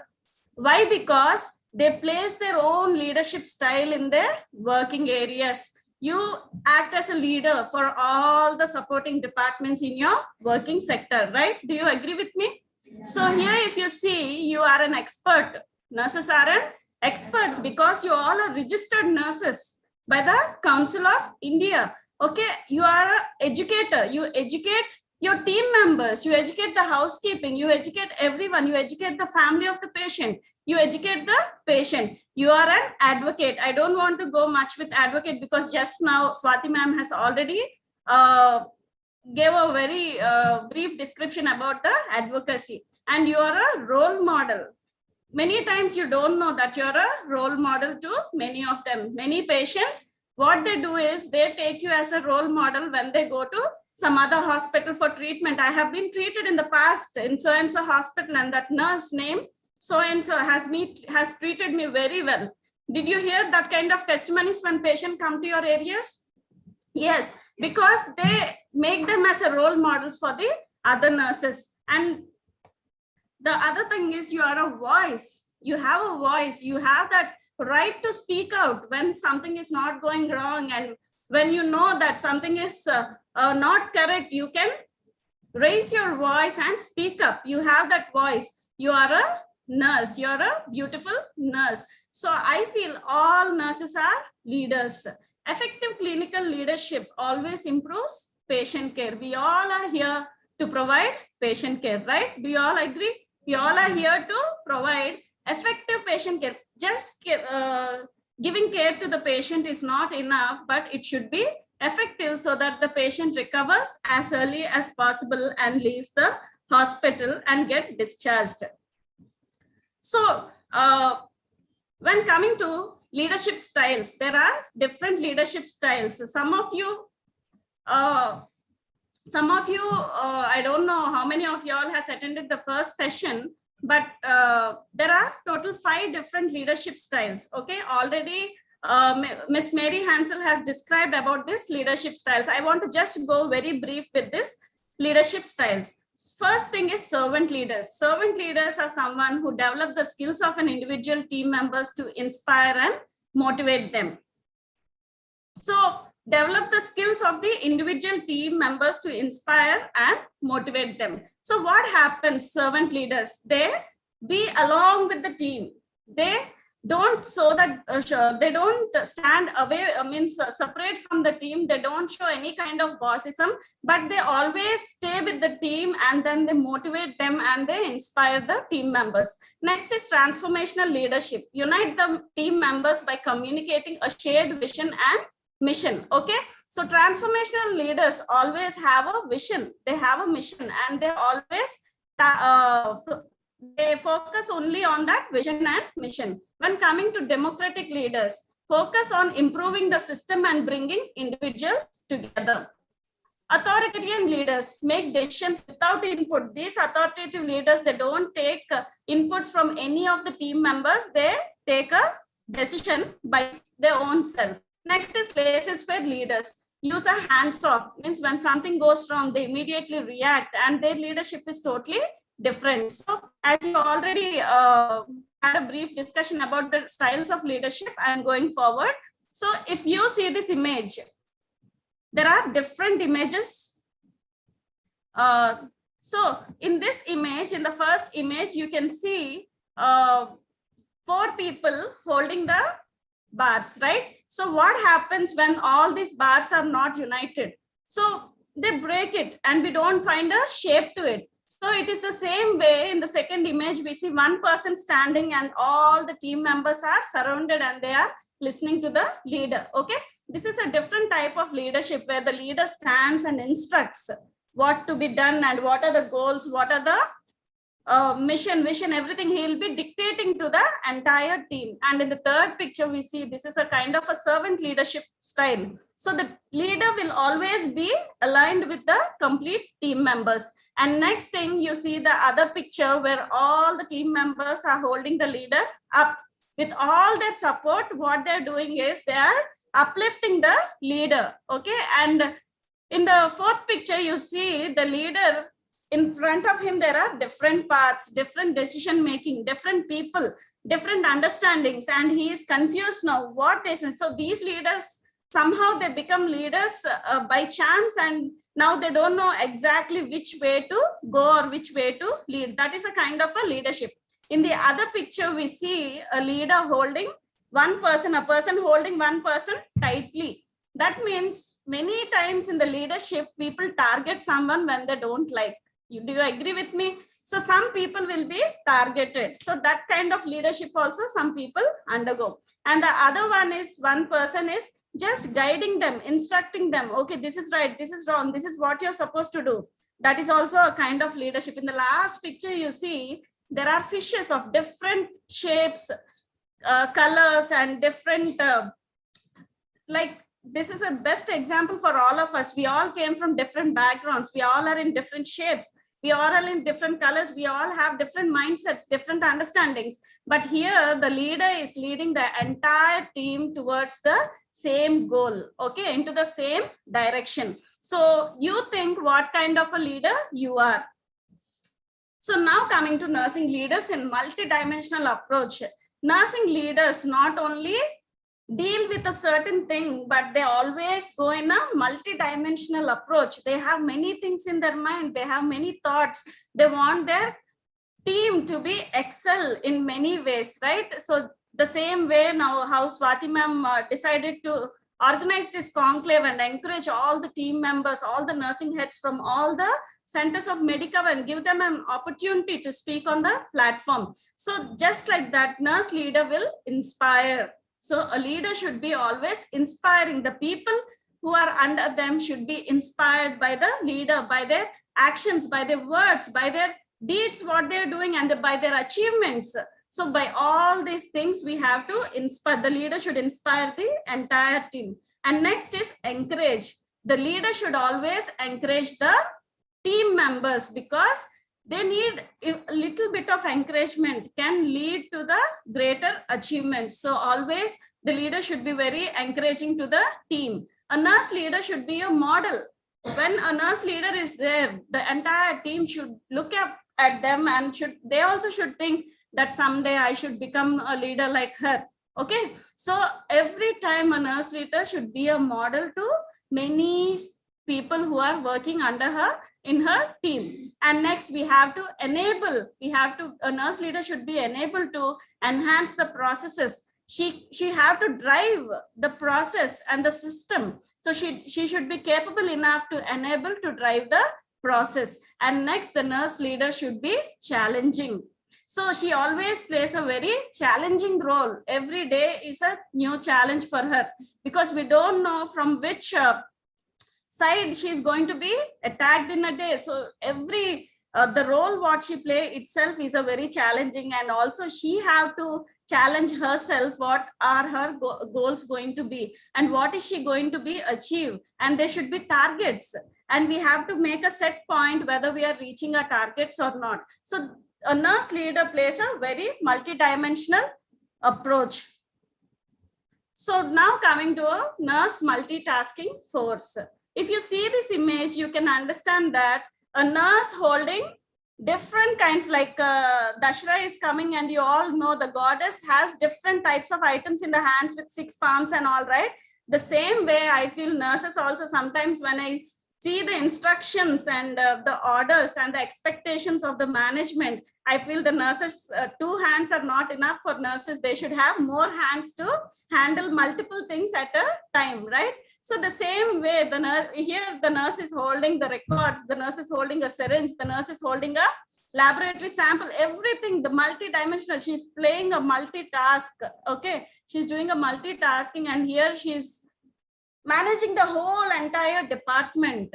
So it's not so easy when we speak out, like when our work is not done, we just simply shout, the consultant come and shout, but they don't know exactly what the nurse is undergoing, how much role management she is doing, right? So these are the different multitasking. So that's why I said a force, a nurse is a multitasking force, because in 6 hours of shift, that 6 hours also, she don't feel that she could complete her work. 12 hours is not enough to fulfill her complete responsibility, because we keep working like a machines.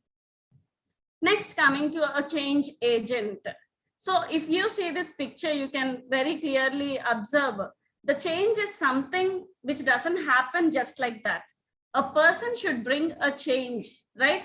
Today, if we are in an independence, we are celebrating independence, there are people like Mahatma Gandhi ji who has initiated to bring this change, right? There are many people who has influenced and brought the change in the system, the culture, the country, everything. So there should be someone who should initiate the change and work towards that change. We have to, though it is very difficult, we have to set the goals and we have to impose and make sure that we bring the change in the system.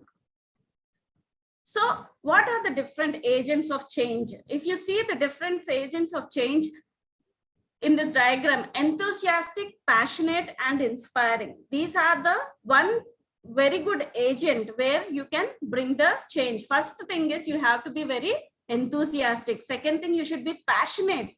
Whatever you're doing, you should do it with passion, and you should always be inspiring. Doesn't matter if you inspire a single person in your lifetime, but you should always be inspiring to the young nurses. Next one is strong, engaging, and dynamic communicator. Ma'am has already covered the communication, effective communication. So first thing is you should be very strong. You should be bold enough to speak out. You should never let your head put down, right? You should be strong, engaging. You have to engage all your team members. You should play a team role. You have to make a multi-dimensional approach. You have to do a team play. And then you have to communicate, dynamic communicator. You have to communicate effectively to your interdisciplinary departments. Next is effective networker and facilitator. Whenever we doesn't have something, or whenever we are requiring something, you should be an effective facilitator. You should know from where exactly I can get this particular thing. And you should be a networker. You should know how to use your system. You should know how to use the technology. Okay. Capable of engaging in self-assessment, self-reflection, and analysis. Sometimes, many times, we keep pointing out someone. But first thing is we have to do self-assessment. Where am I? What am I doing? Whether the thing what I'm doing is correct or not. Till where I have achieved my goals. What are my targets in the next 6 months? So everything what we have to do is, first we have to self-assess.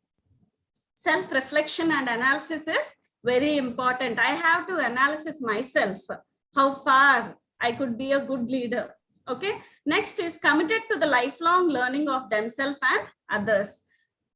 Knowledge is always power. I always tell this to all the nurses. If you have knowledge, if you have skill, you are a king and queen. If you have a potential in your mind, if you have that smartness, then no one can defeat you. No one can beat you out. So it is a lifetime process. Don't think whatever you know that you have, 100% you have learned everything. What we know, it's just a drop of water in an ocean. We have still so much to learn, and it's a lifelong process. Till we die, we keep learning through our experiences. Okay. And understanding of environment, social and economic connections. We also have to understand the economics. So many times we say, like, especially in the nurses, when you take care of a patient, don't only giving patient care is not a responsibility. We have to make sure that we update everything in a activity and billing chart, right? We have to ensure the complete finances, economics and social connections with the other departments, so that your work get easy for you. So these are the different ability to act as a responsible citizen. Not only as a nurse, you should always think as a responsible citizen, because you choose this profession. This is a service industry. It is a hospitality. That's something which you're providing to your patient. The person who comes to a hospital have a lot of expectations. They have so much of expectation from the nurse. They expect them nurse to come and talk to them. They expect the nurse to come and give a touch. Okay, that compassion, and they expect us to deal with everything. So that's why whenever something happens, they don't call anyone, but they only approach to the nursing department. So critical and system thinker with the ability to solve problems creatively. So we have to have that problem solving, creative thinking. Okay, if something has happened, what is the next step that I should take? That decision making and critical thinking should be there. And this is one of the very good agent of change, which can bring the change. Work in cooperation with others, always teamwork.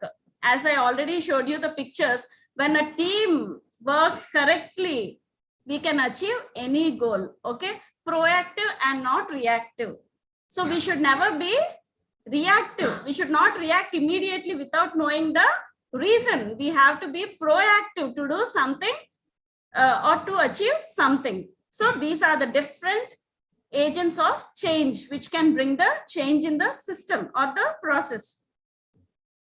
So change agent is defined as a person who leads change within the organization and managing and planning its implementation. Change agents are passionate about their cause and are able to invoke passion in others. They are self-motivated and need little direction. If you give little direction, they will proactively work and show the results. Change agents have their eye on the future and are capable to visualizing a finished product. But most importantly, change agents must be able to empathize with others and let the understanding of others lead the way. So the next topic which I was given is a nurse role model. So Do you have any role models in your life? Ask this question to yourself.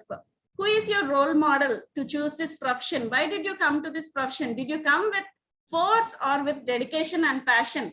If you think that nursing is something which is a profession to look down, so now I am going to show you this different beautiful people, okay, who has created history, the nurses who has created the history, and they have brought this kind of change in the entire nursing system. The first one is Florence Nightingale. You all know she is the founder of modern nursing. Okay, so we all know she is a role model. When we start our nursing itself, the first thing what they teach us is about Florence Nightingale. The second one is Elizabeth Grace Neal, started the system of nursing registration. So initially there was no nursing registration. So now what we are doing every 5 years, we are renewing, we are registering ourselves, right? We are getting a registered nurse certificate after the course completion. So this is everything was initiated by a nurse, Elizabeth Grace Neal. And Margaret Sanger, founder of Planned Parenthood. So now we say family planning and all this. This was initiated by a nurse. This process was initiated by a nurse. Her name is Margaret Sanger, founder of Planned Parenthood. Next, Hazel W. Johnson Brown, first American brigadier.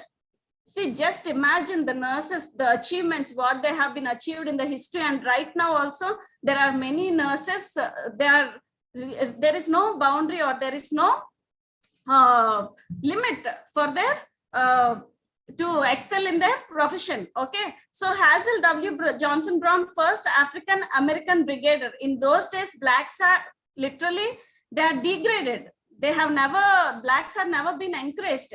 But she was the first African American brigadier general of the Army Nurse Corps. Okay, and Virginia Evanel Henderson developed the nursing theory.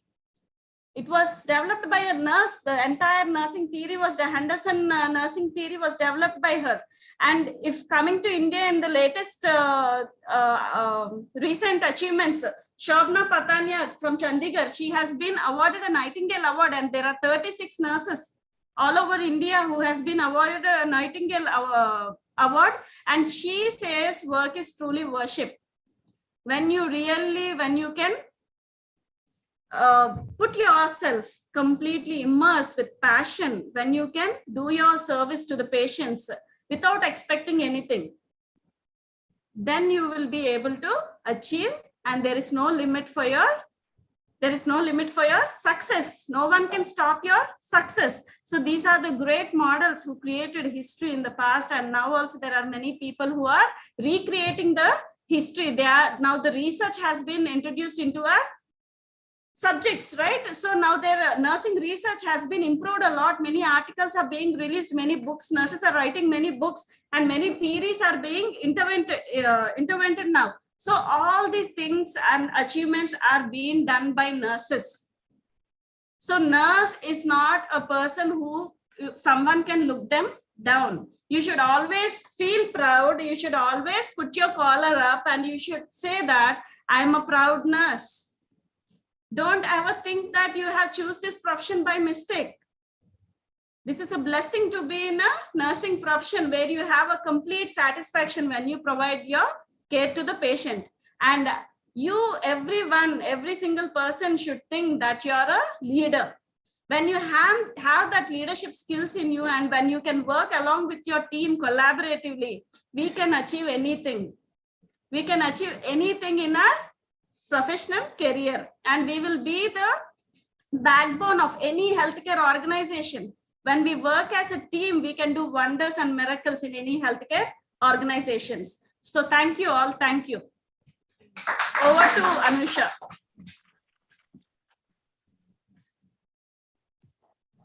Thank you so much, ma'am, for this wonderful session. Now we'll wind up and we'll just go for our lunch. Now time is exactly at 1:20 p.m. and we'll be coming back again by 2 p.m. Okay, you can just walk out the same area where you had. Am I audible?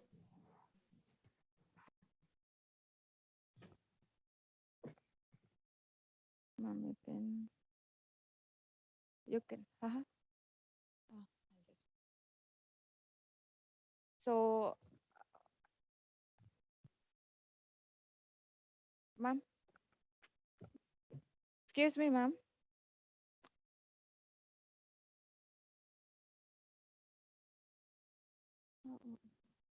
Where it is? I can't find.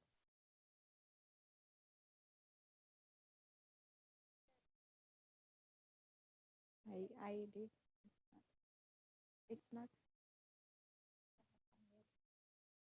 Yeah. Minimization because it is not minimizing. Ma'am, Eunice, ma'am. Yeah. Yes, Anisha. Could you please be off of the camera? So yeah, because you're just sharing your PPT. Okay, fine. That's okay. Yeah. So how is the session right now? What madam has told us? A role model. Which role model you have selected? She displayed almost 6, if I'm not mistaken. 6 or more than 6. Yeah. 7. 7. Wow. That's so sweet of you. Many has voted for Swati madam also. That's very good answer what we got from the audience. Thank you so much, ma'am, for inspiring everybody who has seated in this place.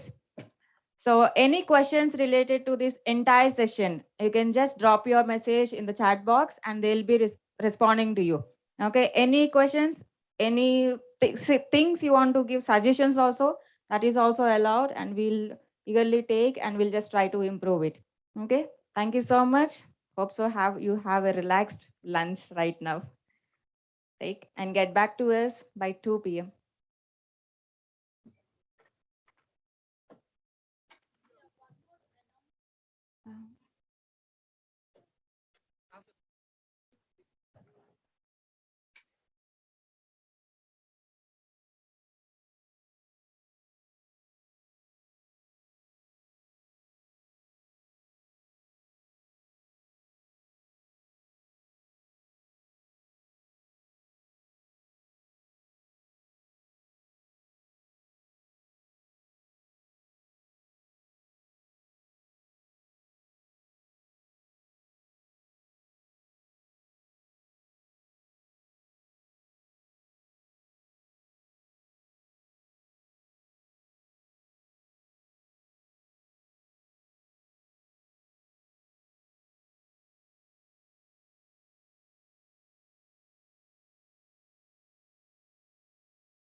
Good afternoon, all. Oh, just had but little very low sounds. Good afternoon, all. Yeah, welcome back for our second session. It's on nursing empowerment. This will be dealt by Mr. Naresh. He's having an experience of 7 years experience, and he did his master's in nursing, cardiovascular, and thoracic. He has into vast fields like nursing content developer and an occupational nurse, enrolled with Amazon company also. He has been worked in a reputed hospitals like different types of hospitals, government, trust, and corporate. Currently working as a junior nurse educator in medical hospitals. And one of the thing he has a key component is his keen shown interest in training. The most important aspect he has is like training. So mostly he'll be performing the CPR on the patients. Hope so. All will revive back. Okay, that was the thing. And he also has a certification for NABH accreditation. Most of the persons will be doing that one. So he has been enrolled and he is yet to receive the certificate. So I would like to welcome Mr. Naresh onto the dais to enlighten us on the nursing empowerment.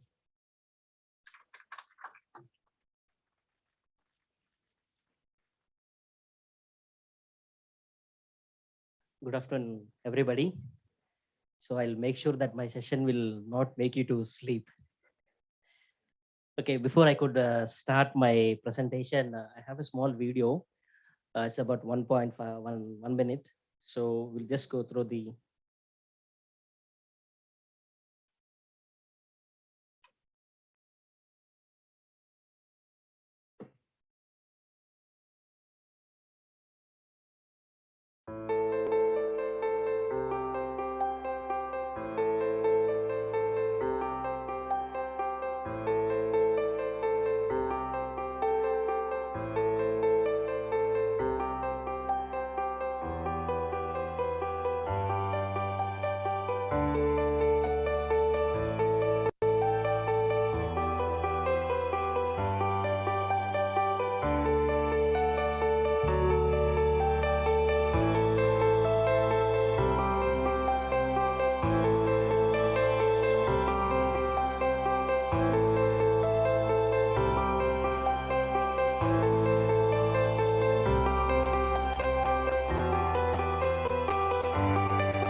Create videos for your business with hundreds of templates designed to get them.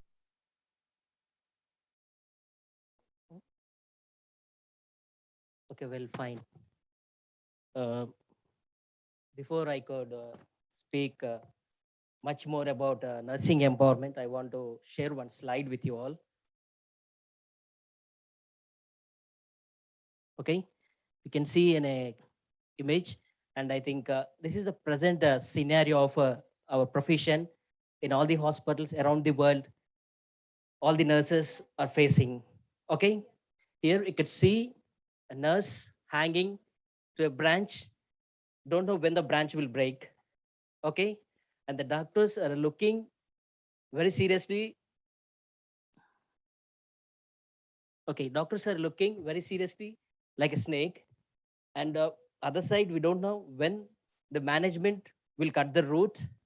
And meanwhile, the head nurse is looking seriously like a lion, and the down we have our patients and attenders like crocodiles. When we try to escape, they're ready to eat us. Okay. Now, one important thing is now if you want to escape here, the branch will break, or we try to jump down the crocodile, but still we have to survive. Okay. And now I'm here to speak you about empowerment. Okay. Nursing empowerment.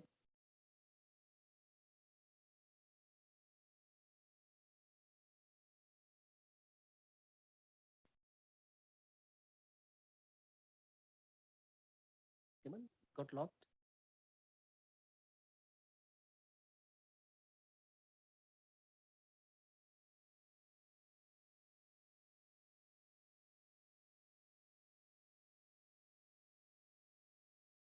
Okay. So all of you just remember this scenario, and this is what the present situation that each and every one of us are facing. Okay. Now empowering the others to touch the world. Okay. Nursing empowerment. Okay. If you see here, I want all of you to take 2 3 seconds to read this. What's there on the slide? Okay. First thing, what the our senior nurses or subordinates expect from us. Okay. Always one thing is like they want always us to stand on the feet and focus on the complete patient care. Okay. Having broad eyes, looking completely towards the patient, and our shoulder to the wheel, and the pulse on the hand, and asking us all the time and all the levels to do everything for the patient. Okay. Now, coming to the rough definition of a nursing empowerment or a introduction, the nurse's role is difficult position that requires so much of preparation. Okay, nurses play a very vital role in hospital. Okay, nurses play a vital role in bringing the patient back to the uh, normal health. Okay, for that nurses need to invest so much of personal life and professional life for a betterment of the other person. Okay, and in which organization need to invest leadership development for nurses linked with patient safety and health environments. Okay, empowerment is defined as an ability to get things done and includes capacity to mobilize resources and provide support, opportunity, and information, and must sense the empowerment in order to empower others.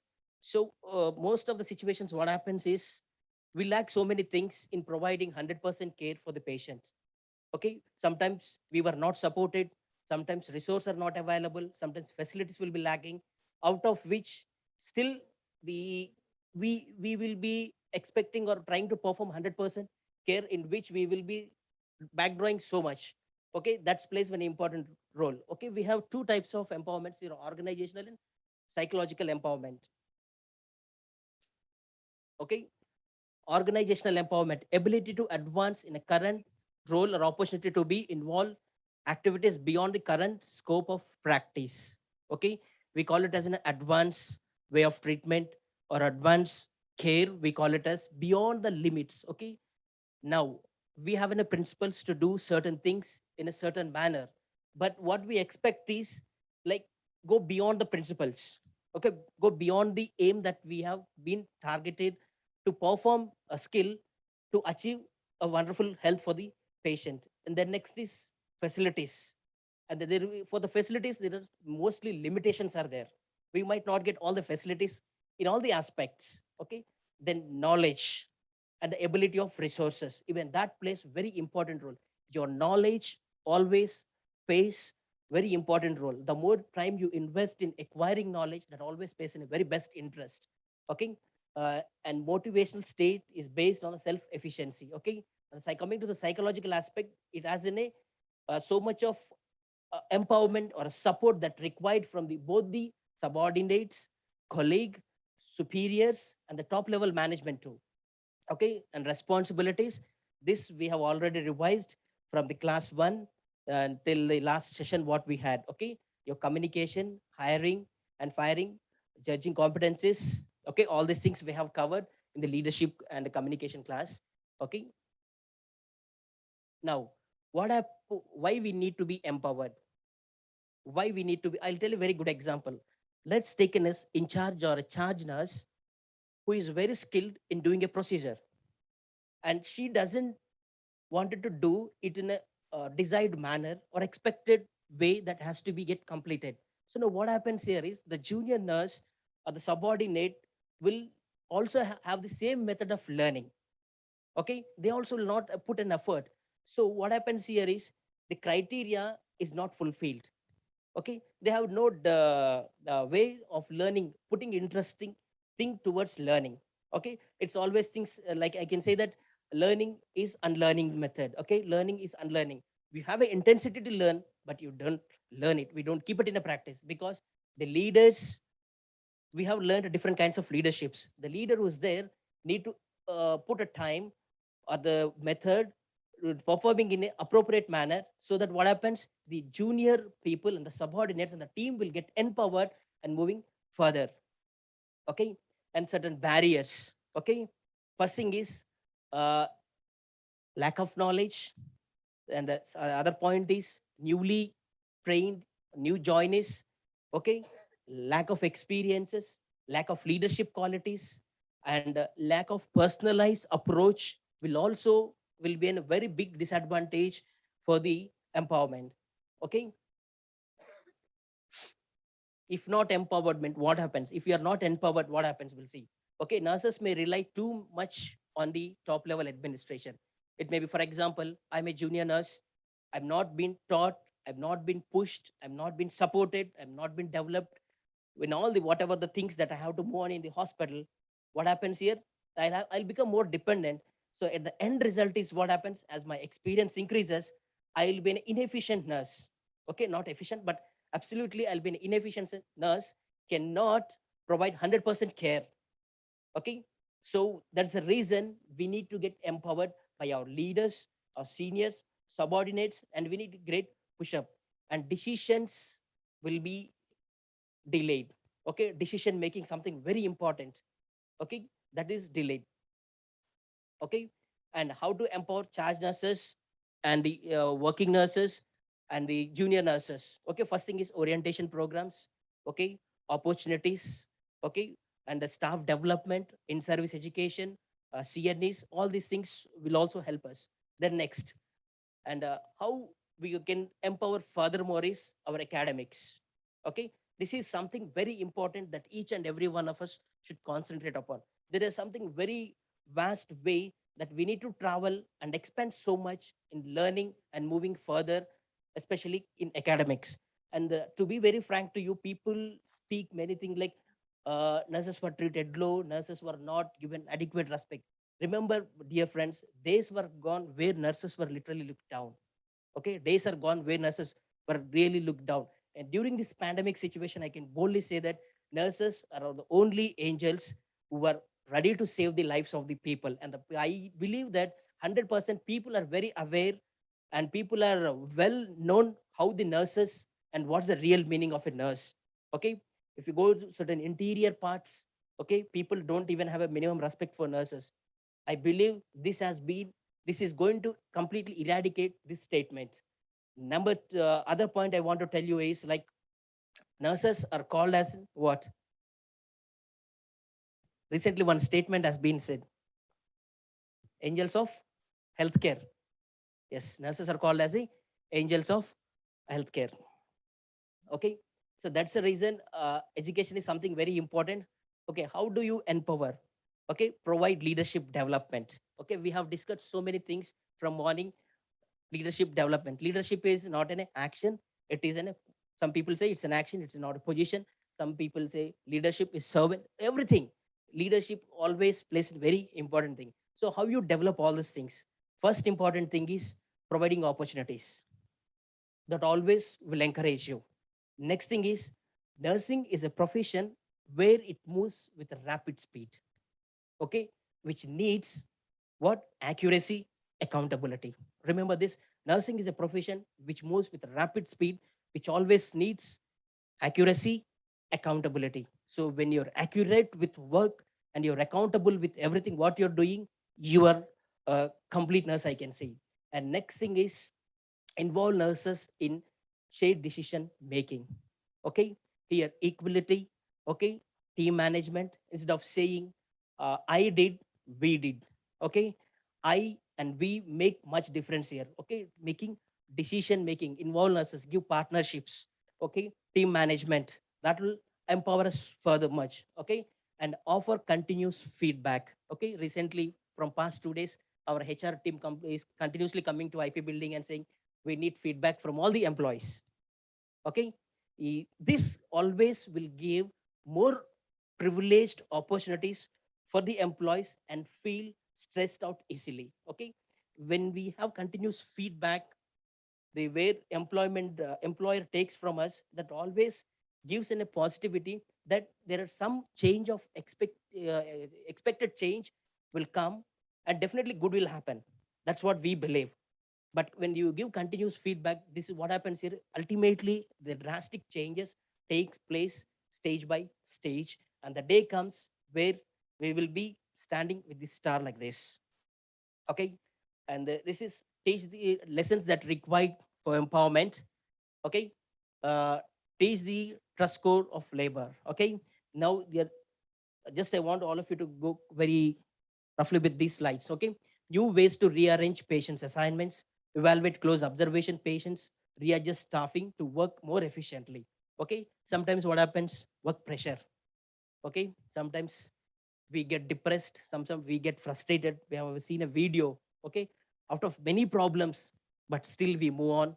We keep moving further. Okay, that's what this profession. And one thing we need to remember is nurses are always in a place of a mother.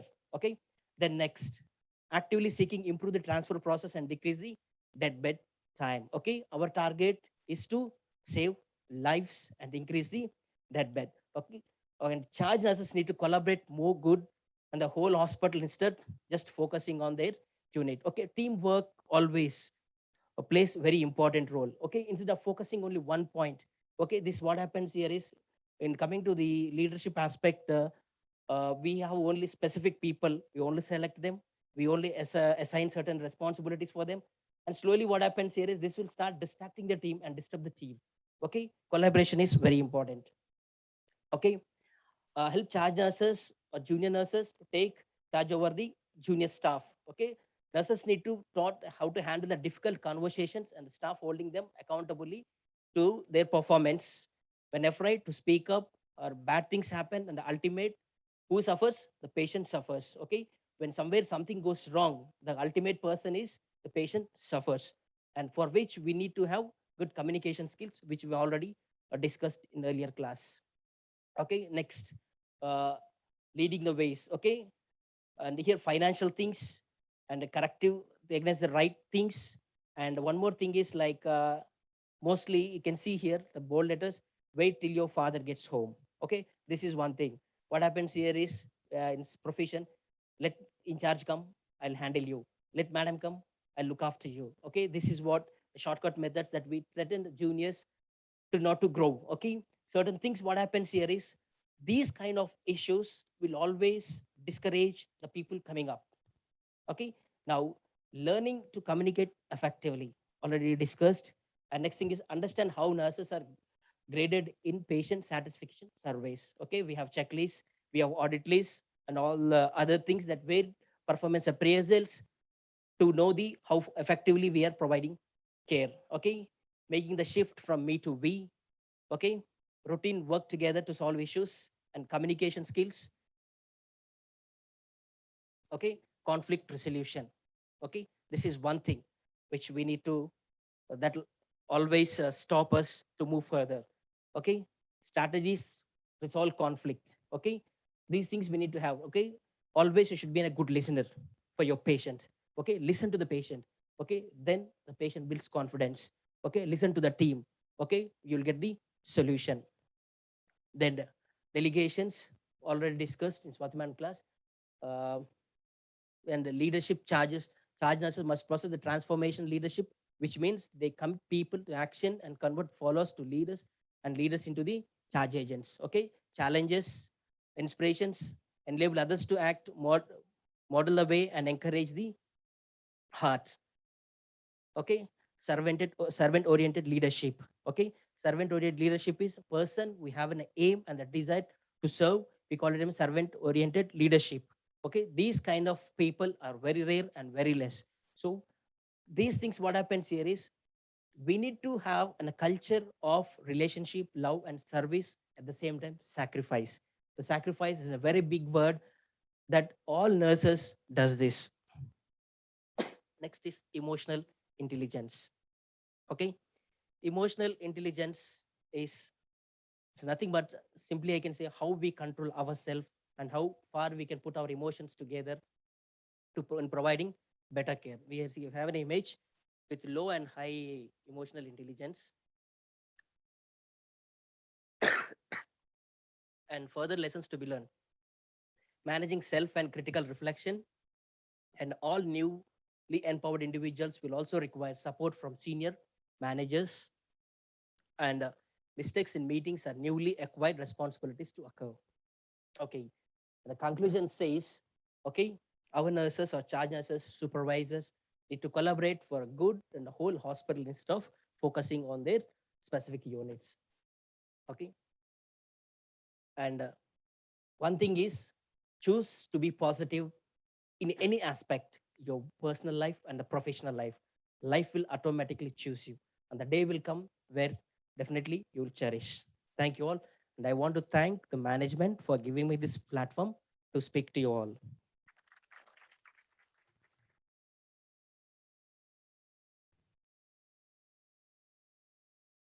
Thank you, Mr. Naresh, for this wonderful session that you has enlightened all of us with the, how we have to be an empower when there are conflicts in our stage. There are many areas where we'll feel low or we'll have self-esteem very low. We won't even recognize what is self-esteem.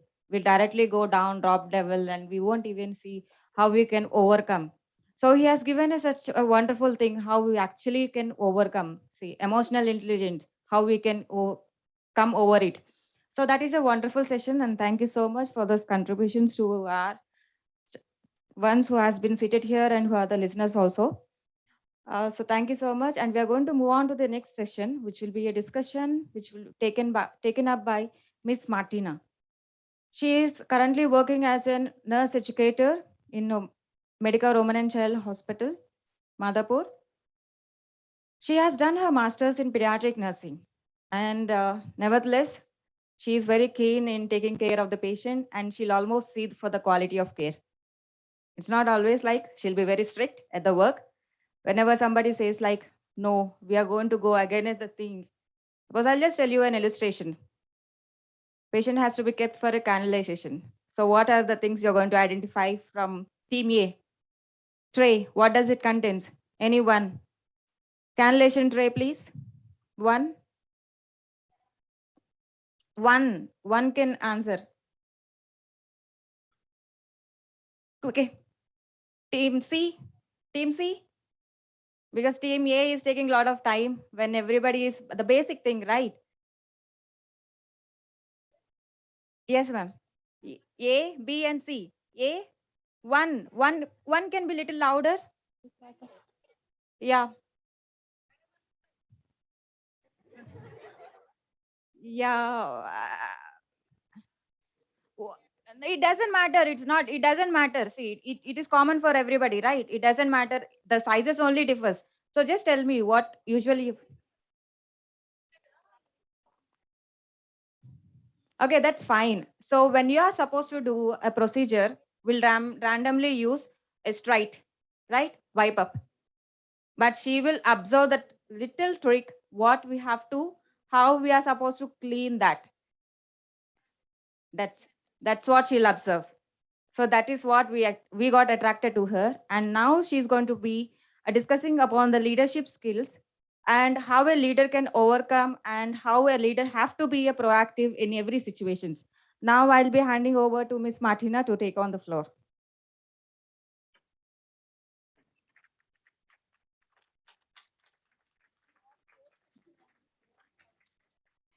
Good afternoon to all. I think until now, the lectures which we heard is about the leadership since morning to till now. Your mindset is very hectic and you can't put up the impacts what we are telling, yes or no? And after the lunch, maybe you might be a slight sleepy with tummy full. So I am not going to ask any questions. I just want to discuss what the things we have learned today. That's it. Leadership is a capacity to translate vision into reality. And we heard from the talks what leadership is and leadership styles and how to improve the leadership and pointing out Abdul Kalam. It was indeed a great expressions to understand the leadership. It is a call to be active listener, call to have strength, weakness, opportunities, and treat. This movement is really fortunate for us to improve our leadership skills. Leadership plays an important role in all the workplaces. Yes or no? Do you agree or not? Yes.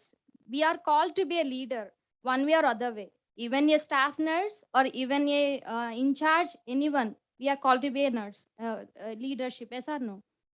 Yes. Then it is a call to make a positive impact on others. Now it is time for us to have a little discussion. So a leader should always be a proactive rather than the reactive. So I would like to put a question for Swati ma'am regarding in recent days we have a situation of what we have encountered with manpower shortages or no because of pandemic. And so as a leader, what initiation taking consider this point of view? I want to ask regarding this to Swati ma'am. Yes, Martina, I'm ready to answer your question because it's really live example. Last 2 years, when you see 2 years, it's unprecedented situation where we could not able to manage the nursing manpower, appropriate deployment to the floor.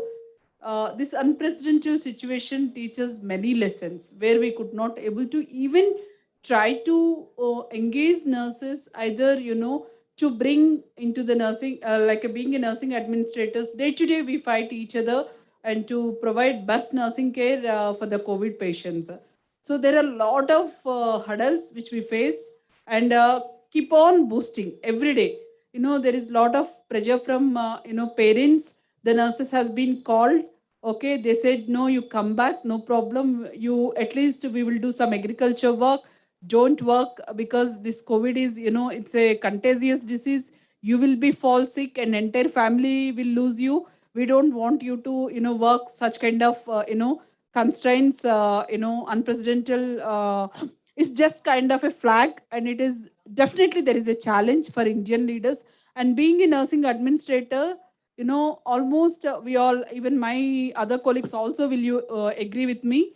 How much we have pampered, how much we have incentivized, how much we have been given, every day, morning, evening, and night. We used to boost their energy. Don't worry, we are here to take care of. And don't worry, if any such kind of situations, either you or your family member, anybody gets sick with COVID, the management is ready to take up as a challenge and we are here to serve you. There is really a lot of challenges and lot of hurdles and lot of gaps and lot of, constraints in their mindset. They are ready to work, but they're, being seeing the COVID patients, they were so in first pandemic like 2019, we all including me, we have families and we have kids and how we have to go about it, and it is clueless. This disease made us really hampered, and there is no idea what to do, how to do, and there is no planning for manpower. Any leader, it become a challenge.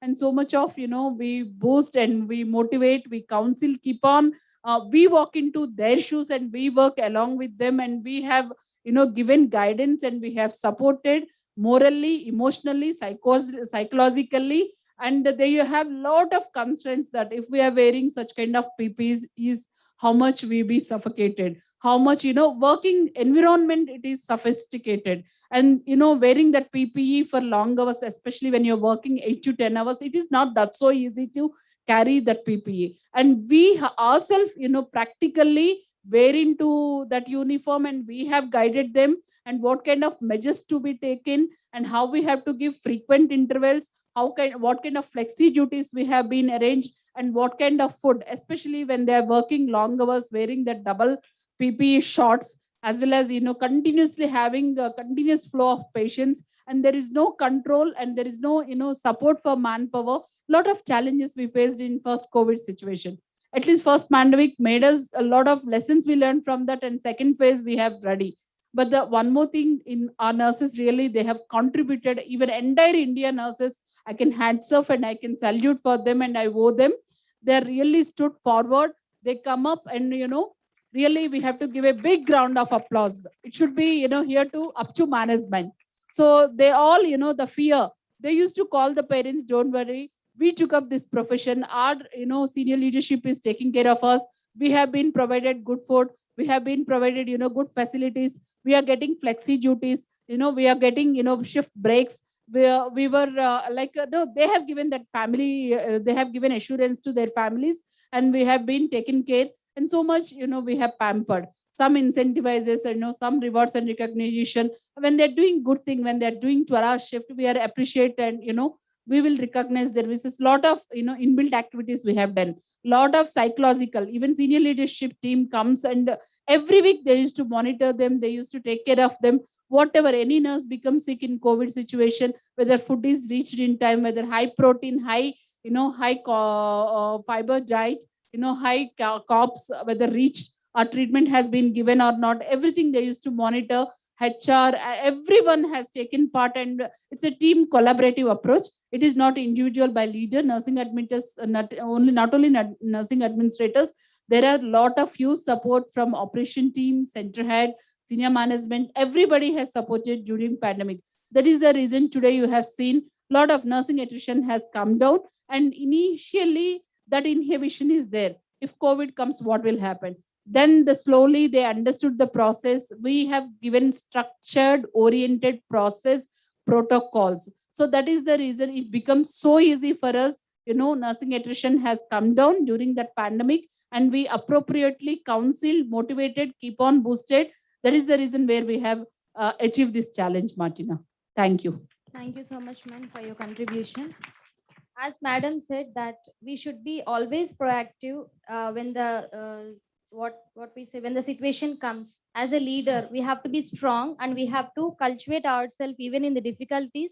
How we have to manage, how we have to improve our culture during these leadership skills.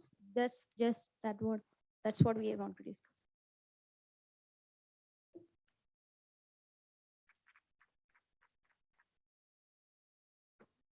Yeah, sure, ma'am, sure.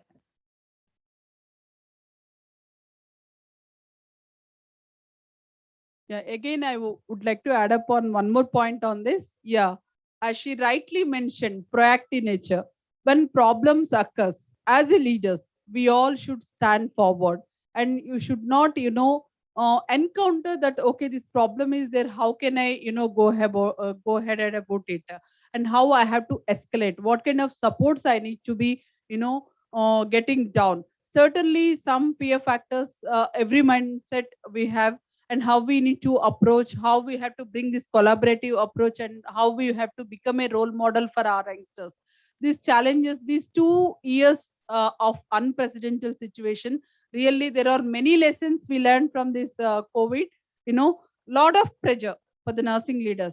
Still, we have that pressure. If suddenly occupancy goes high, where we will get manpower? How we have to deploy it? For this mechanism, I wanted to add up on 1 or 2 points, maybe help you out for smooth functioning of your hospitals.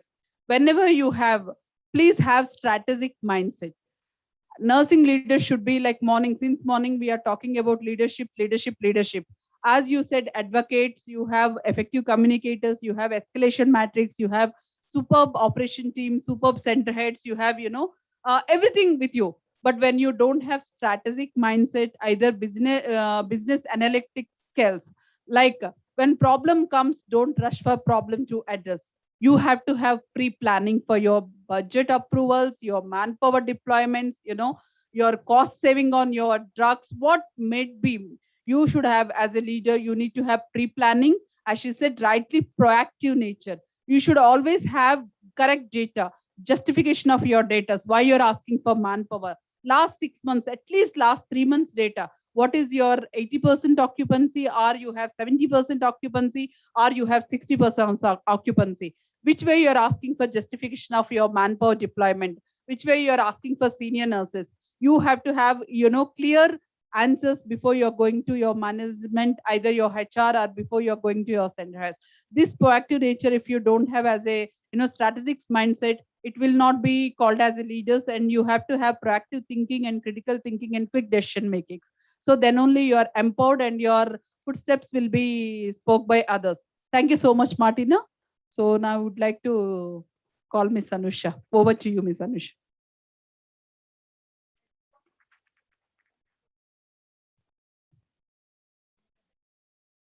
Yeah. Yeah.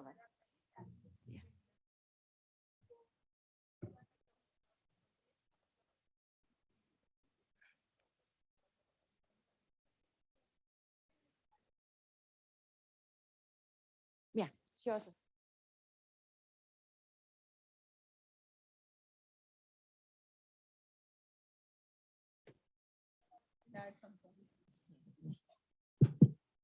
Thank you, Swati, for giving an opportunity.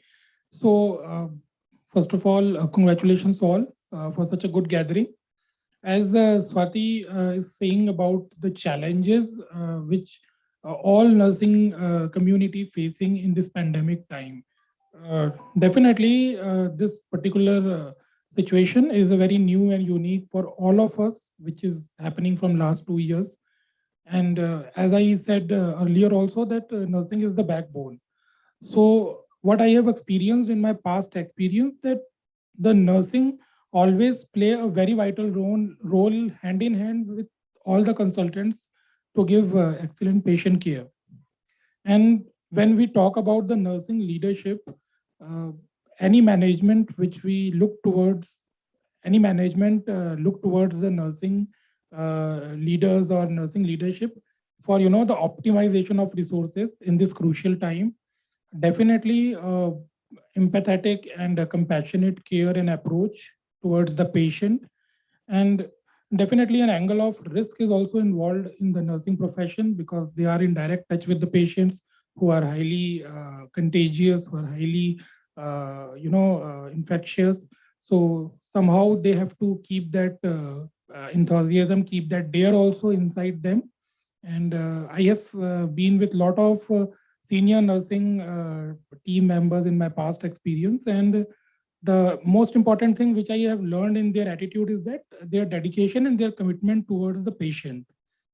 That is the most important thing which I felt. Apart from that, anything which any management looks towards the nursing is, as I said earlier, the best care, the excellent support to the consultants. And very important thing which we are also doing currently right now here in this auditorium, keep updating their knowledge with regular interactions, regular discussions.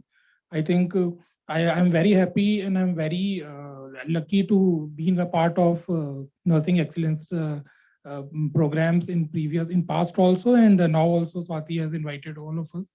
So this is very important. Like doctors are always keen to add their clinical knowledge in going forward in their career. It is very important for a nursing team also to keep adding their clinical skills, keep adding their educational qualification, keep them updating regarding the new innovations, new technology coming to the market and healthcare industry. And all these things, made them very effective and very efficient in their workstation and in their department. This is the second point, which is very important for any senior leadership system for the nursing. And the third important thing is that the regular communication and interaction with the consultants. I have seen this practical hesitation and practical, what can I say, a practical gap between sometimes nursing and the senior consultants due to a kind of maybe the difference in the experience or due to their aura or due to their seniority. So my suggestion to all of the nursing teams member is that come out of that hesitation, be proactive with the consultants, talk to them, ask questions, keep asking them clinical questions, keep clearing your clinical queries, show your proactive interest to them for your learning appetite and for your learning hunger, and involve them so that they will also feel interested for teaching you new things, guiding you new things. And it's a two-way communication. Once you started getting once you started your interaction with the consultants, slowly and gradually you will understanding their needs, their expectations, and will be definitely able to support them in a better way. So these are the three things. Yeah, thank you. Thank you so much, sir, for that wonderful contribution that he has given to us. It is truly like summarizing everything in a single 2 to 3 minutes of time. So literally, sir, what has been enlightened is that we have to go along with the technology. If I'm not mistaken, and at the utmost thing previously what has been discussed with the previous resource persons are effective communication. If there are two things, then ultimately we can give a quality of care for the patient. At the same time, I can give a applause of applausal to the unit of Medicover for giving us such a um, platform here. Like I can say, boldly say that it is a culture of safety here. One most thing which we can observe apart from other hospitals, because wherever you go, that ground level looking down at you, it will always be here. But here we notice that it is always a door open to each and every individual. Anybody can walk in and give suggestions. It's always an open heart. So thank you all for the senior management for giving us this an opportunity again. Thank you so much, sir, for all the contributions. At the same time, I thank you, ma'am, for your wonderful things that you have shared with us. How we have to be in a proactive situations rather than reactive at the certain situation itself. Preparedness is very important in every situations. That's what the leadership key role goes ahead. So the take home we can take it from all the three discussions. What has been done is like we have to get prepared. Just assume something might be happen, and we have to eradicate any errors. That's how we are going to prevent the patient safety. That's right, if I'm not mistaken. Yeah. So thank you, Miss Martina, for this wonderful session along with all the entire team. Now we'll move on to the other sessions, which will be given a time for Miss Esther Rani, who is a senior nurse educator having of 10 years experience in Madhapur Medicover hospitals. Even though she has 10 years experience, she has been into academics most of the time, and she is keen, passionate towards the academics. She has enlightened most of the nurses from her entire career. She worked as a deputy nursing superintendent in various colleges in academic. Apart from that, she has come into the hospital sector and tuned many of her nurses in this sector. If I'm not mistaken, in a junior nurse, if you go and ask her also, she'll be telling us the current evidence, clinical practices, what we are facing now, what is upgrading on daily things. That's one of the most important aspect, what we call as continuous nursing education, what we receive through them. So apart from her master degree, she also has a keen interest in hospital administration. Right now, she is pursuing her MBA hospital administration. So I just give a time for her to ponder upon 5 CPR rules, which are very important. Suppose we'll just have an illustration sitting at a home. They'll tell, she has been trained with BLS. Let me assume that I am a BLS. So I'll just go to the patient. I'll just give with all my strength. I'll just started to give with my strength compressions. So is that okay if I give all using all my strength? No, right? Obviously, there will be chest injuries for that patient. Ultimately, he collapsed before he could come into the hospital. So there are certain rules which you want to ponder upon and just refreshes what and where, how we are going to enact. So the time is us.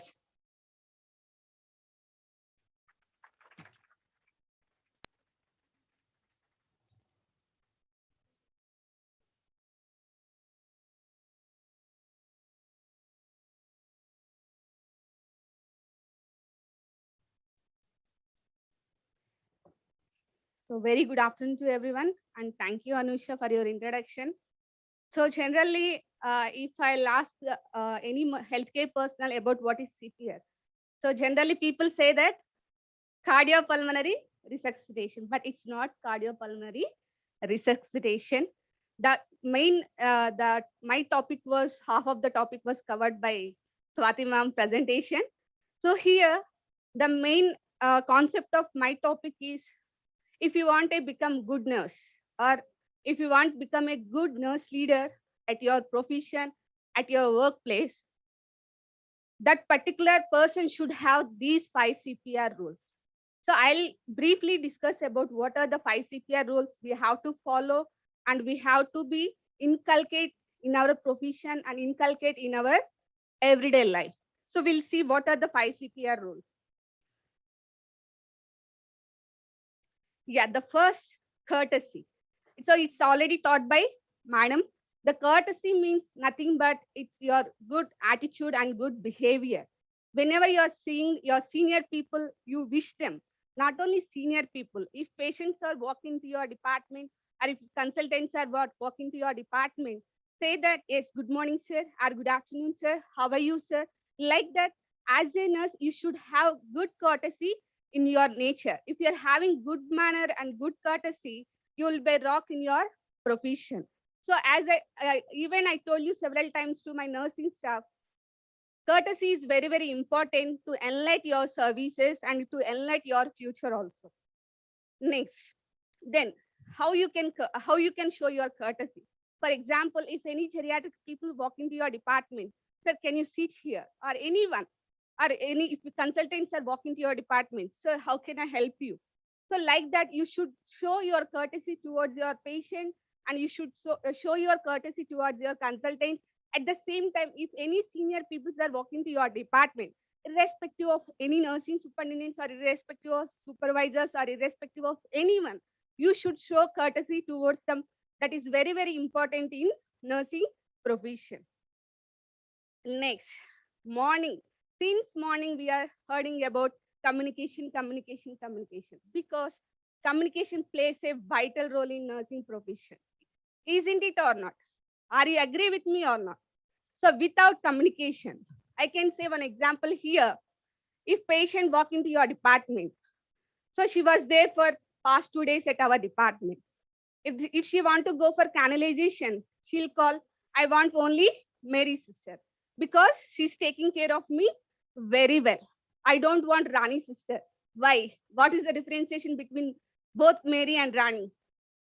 We both are providing the same care to the particular patient, but that patient requires only Mary's sister. They doesn't want Rani's sister, because why? How? Because Mary's sister is giving good communication towards towards their patients. She is maintaining interpersonal relationship between the patient and nurse, whereas Rani is unable to maintain the proper communication. So I can always say that communication plays a major important role in nursing profession.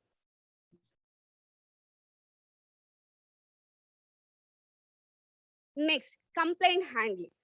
Yes. So how many of you aware about, can you handle any complaints within your department? So we used to see so many complaints at our departments.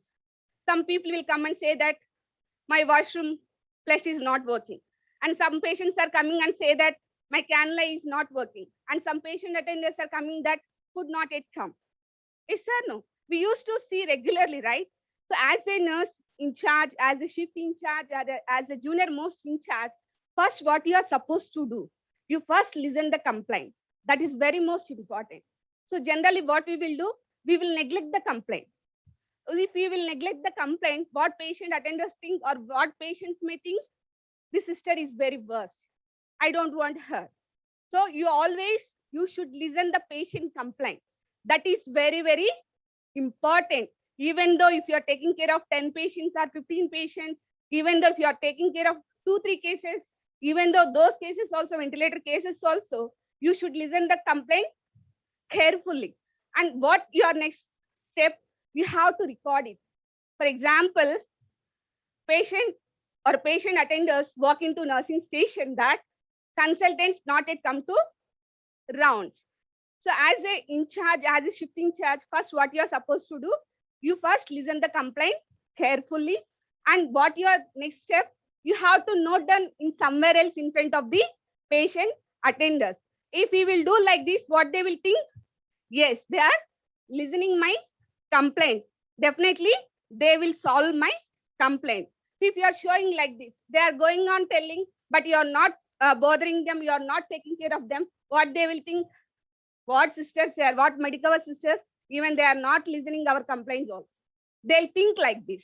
So whenever you receive the complaint, immediately what you are supposed to do, you just note it down in the paper and you should acknowledge that complaint. That is very, very important. Next, get all the facts. You should find out why doctors not yet come for the rounds. Either doctors are busy with the OT schedule or either doctors are busy with the OP schedule. You need to find out all the facts and discuss the option for fixing the problem. You need to discuss with the patient attenders why doctors not yet come for the rounds and act quickly. You should act in front of the patient attenders quickly is very, very important.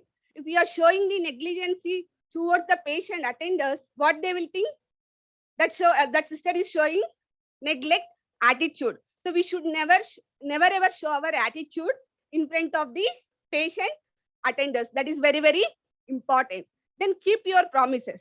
Generally, what our nurses will do to escape that situation, within 5 minutes, doctor will come. So you just go within 5 minutes, doctor will come. So what they will do? They'll go to their ward. Immediately after 5 minutes, they'll come. Where is the doctor? You have promised that within 5 minutes, doctor will come, but it's already 15 minutes over. Doctor, till now, not yet come. So you should always keep your promise. If you are not sure about that, you should not give promises to the patient attenders. You should check with the consultant and you should check with them. Then only you should keep the promises towards the patient. That is very, very important.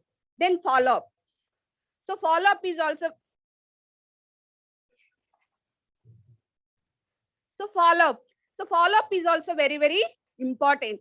So you should call to the either OT department, either you should call to the OP department, whether doctors are available or not. If doctors are available, immediately you should call to the patient attenders and you should convey your apology, whatever it is there.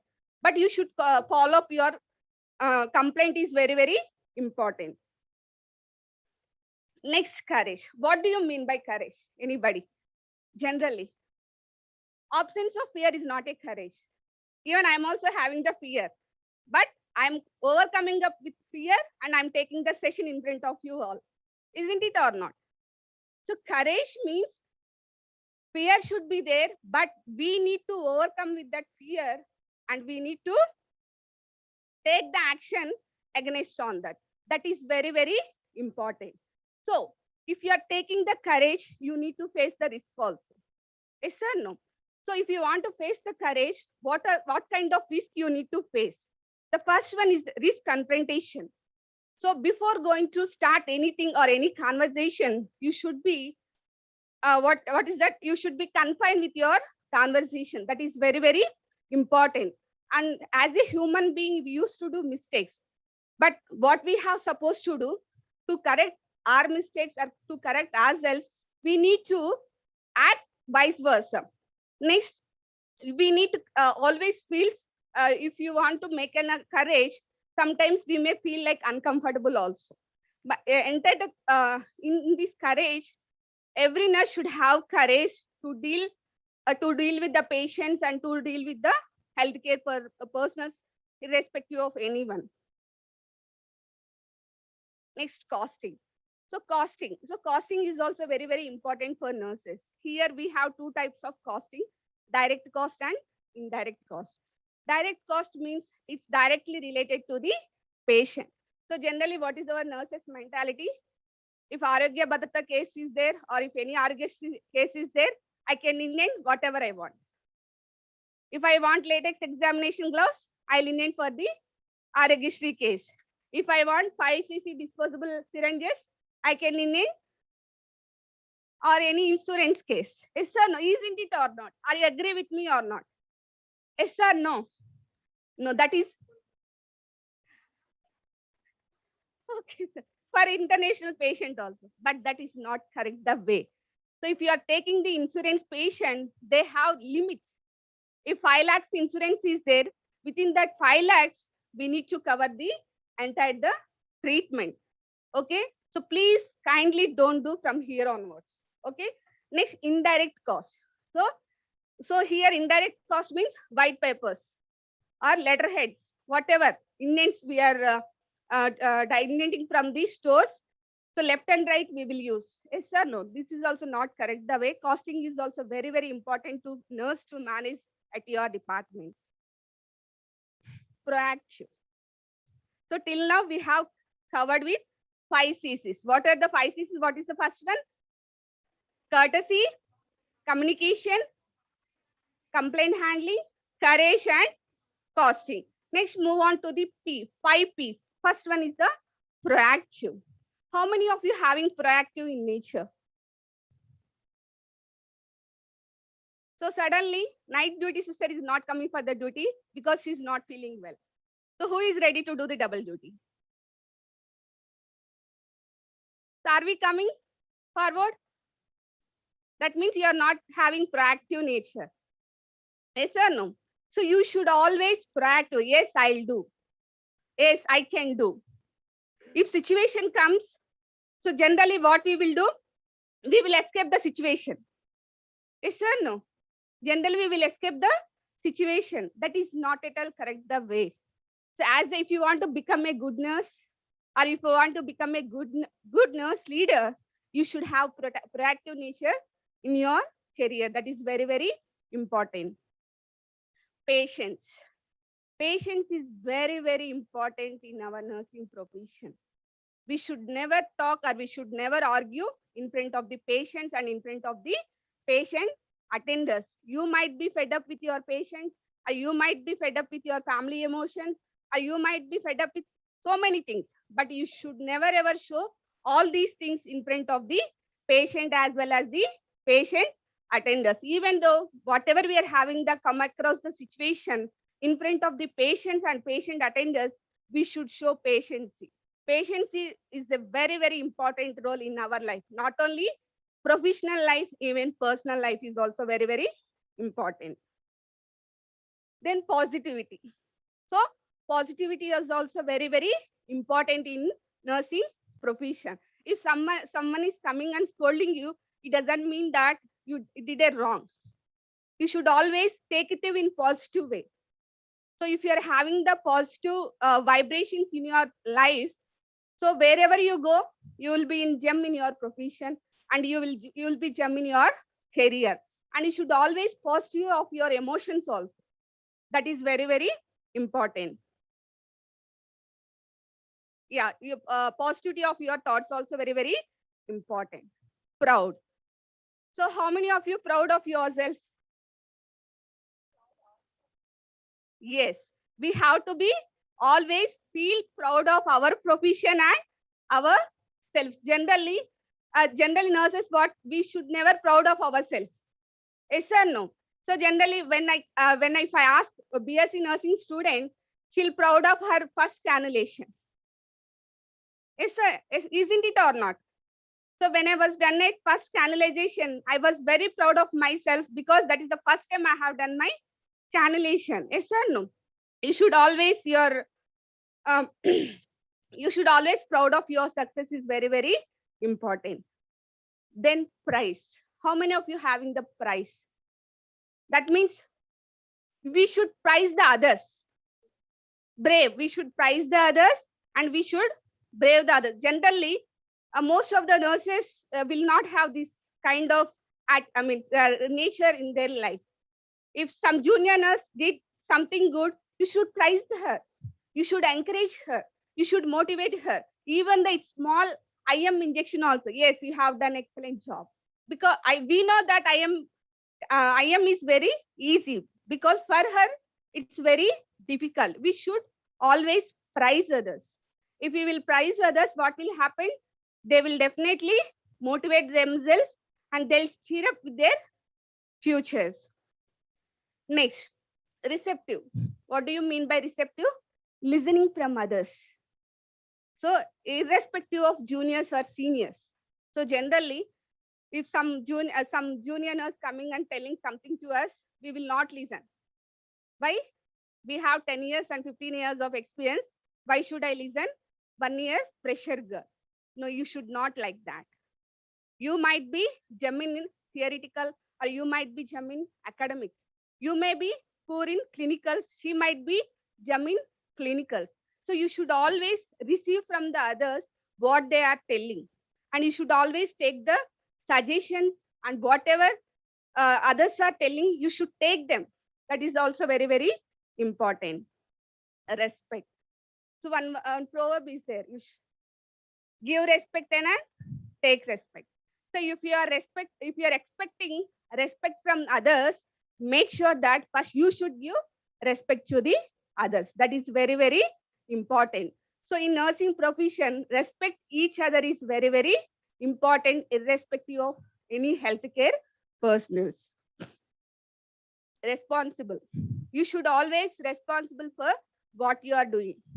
So generally, if anything happened to in the department, if medication error was happened, if I call in the morning staff, what she will tell? Ma'am, it's not my mistake. Night sister did that mistake. Then what I'll do? I'll call night duty sister. Ma'am, it's not my mistake. Afternoon sister did this mistake. If I'm coming for the rounds, who is on the duty, the particular sister will be the responsible person, whatever happened in the department. So whenever you are taking the handover from the either morning or evening or night duty staff, after the handing over, you are the 100% responsibility of your patient. That is very, very important. Okay.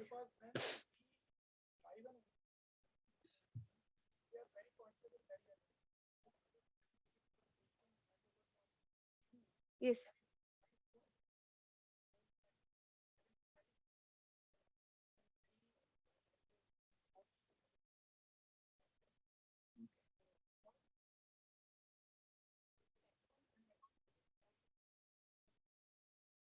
So once you come for duty, you should accountable and you should responsible and you should ownership for your patient. That is very, very important.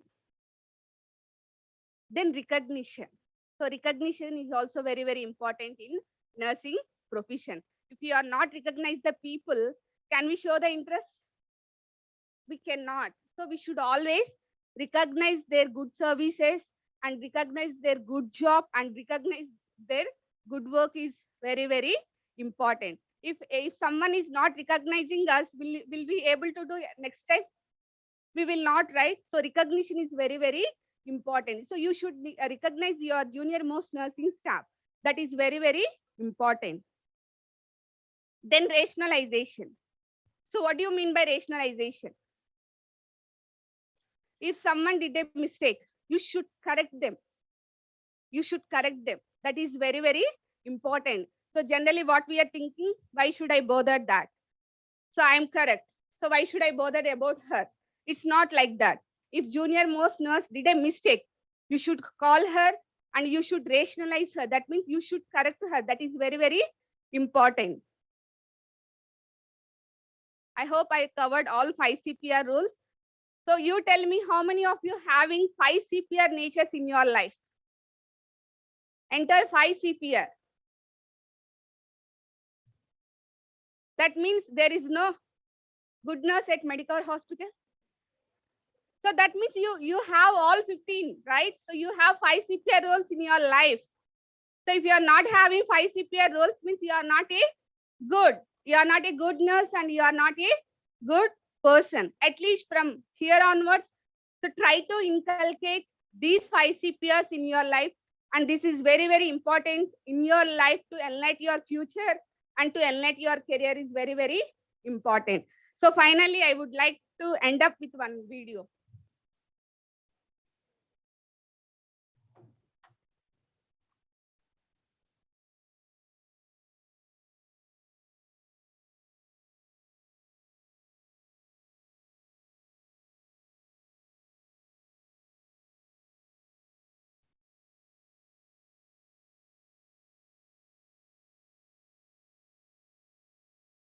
GoDaddy offers hosting that's reliable and simple to set up.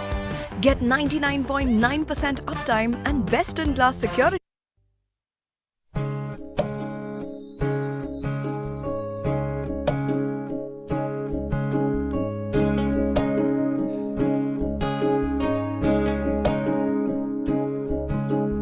ये मत कहो खुदा से मेरी मुश्किलें बड़ी हैं, ये मत कहो खुदा से मेरी मुश्किलें बड़ी हैं, ये मुश्किलों से कह दो मेरा खुदा बड़ा है। आती है आंधियाँ तो कर उनका खैर मकदम, आती है आंधियाँ तो कर उनका खैर मकदम, तूफान से ही तो लड़ने खुदा ने तुझे गढ़ा है।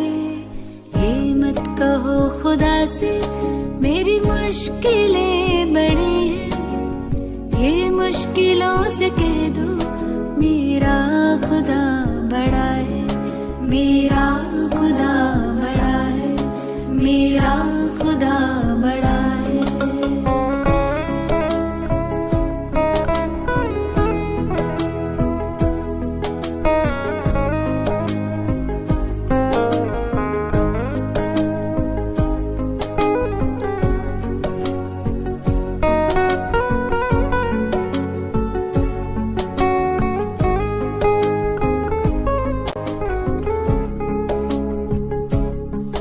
अग्नि में तप के सोना है और भी निखरता, अग्नि में तप के सोना है और भी निखरता, दुर्गम को पार करके हिमालय कोई चढ़ा है। लाएगी रंग मेहनत आखिर तुम्हारी एक दिन, लाएगी रंग मेहनत आखिर तुम्हारी एक दिन, होगा विशाल तरवर वो बीज जो पड़ा है। ये मत कहो खुदा से मेरी मुश्किलें बड़ी हैं, ये मुश्किलों से कह दो मेरा खुदा बड़ा है, मेरा खुदा बड़ा है, मेरा खुदा बड़ा है।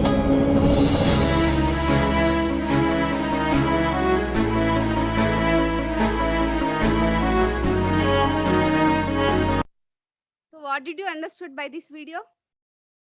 What? We should never give up. So always nurses should never give up. Thank you one and all.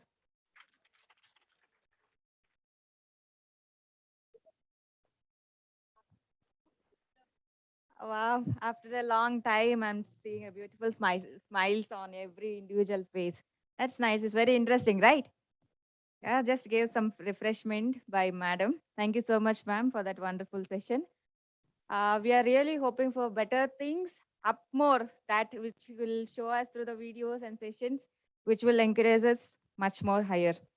Now we'll have just little relaxation, or you want to continue with the sessions?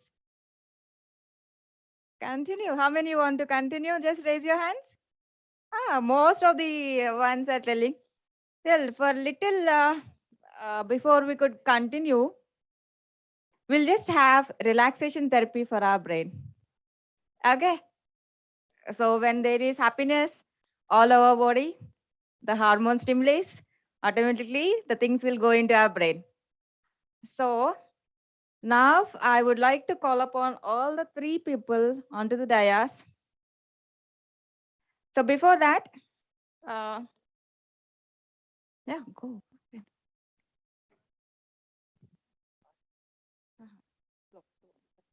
Yeah, don't play.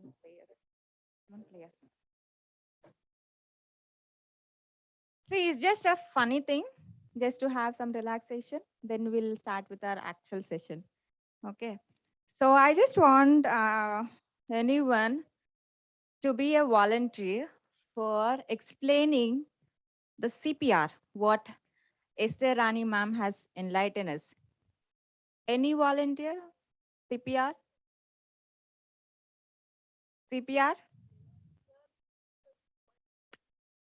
Just now, everybody had a beautiful smiles, but when asking for questions, everybody is like, no, scared. Ah, tell, we'll have.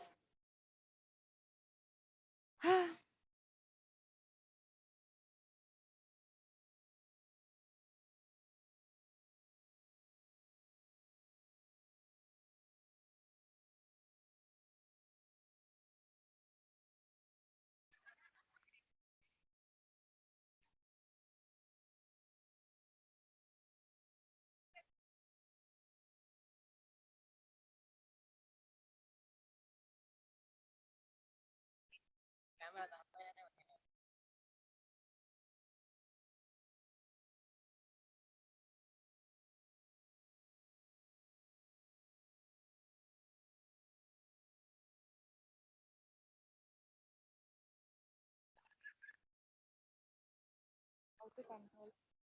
Here, I can go front and back.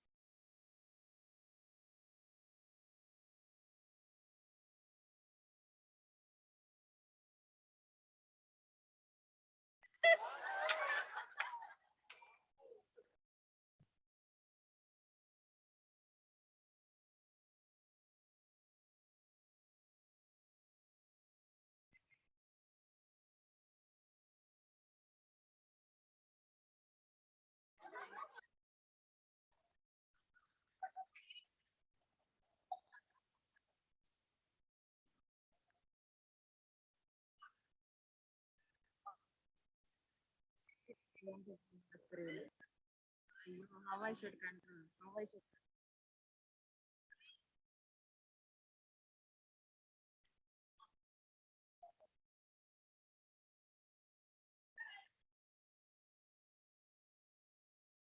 Enough, enough. Stop it right now. What I told you and what you guys are doing it. Huh? This is the way you're going to perform the CPR. Huh? This is so pathetic. See, it should be fast, right?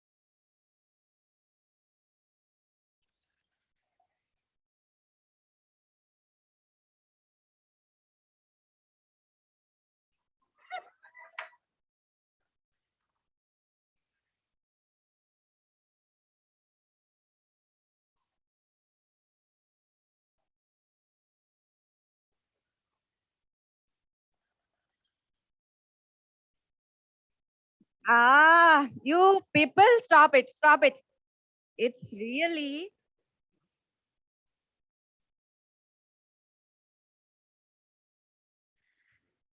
What is this? How you are enacting it? Huh? You are just making it so fast. You're not enjoying your workplace. What is this? You should enjoy your workplace, right? So just go ahead.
Bus.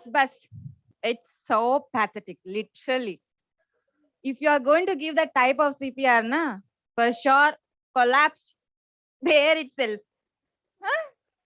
Thank you so much, guys, for your contribution here. I hope everybody has relaxed. Okay.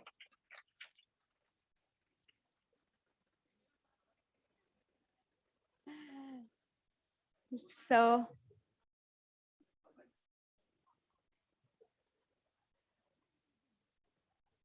everybody enjoyed? Yeah, that's okay with the relaxation. Shall we go into the actual session now? Yeah. The next speaker whom I'm going to introduce is Miss Harsha. She is having 5 years experience. She has done her qualification in Masters in Cardiovascular and Thoracic Nursing, Diploma in Infection Control Nursing. She has a vast experience as an infection control nurse with an NABH accredited hospitals across the state. And she has also worked as a OT staff nurse. She just want to elaborate on us how we have to go back to the basics. So before I could pass on to the mic to her, so what actually she just want to ponder upon back to basics? Hello. Why? Yes, ma'am. Am I Harsha. audible? Yeah, good afternoon. Very good afternoon. Good afternoon. Am I audible, ma'am? Yes, ma'am. Yes. Okay. You're very clear. So just 1 second, ma'am. Before Okay, you fine. Fine. Yeah. So why madam has chosen that one? Back to basic. Any team A, B, C? See, the quality has kept down certain checklist.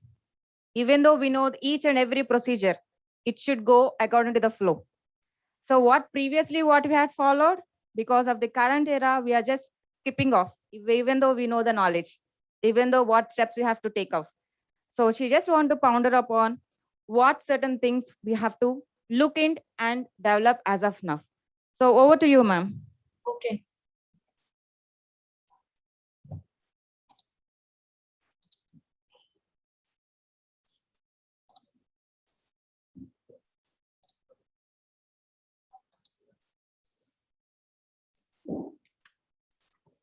Okay. Good afternoon, everyone. Am I audible to everyone? Hello. Good afternoon. Audible. Okay. Okay. Okay. So as already introduction has been given by ma'am, so I'm Harsha Bhagat from Ashoka Medical Institute. I'm nurse educator, and today we are going to discuss regarding back to basic. So why there is need to go back to basic in nursing? Can anybody tell?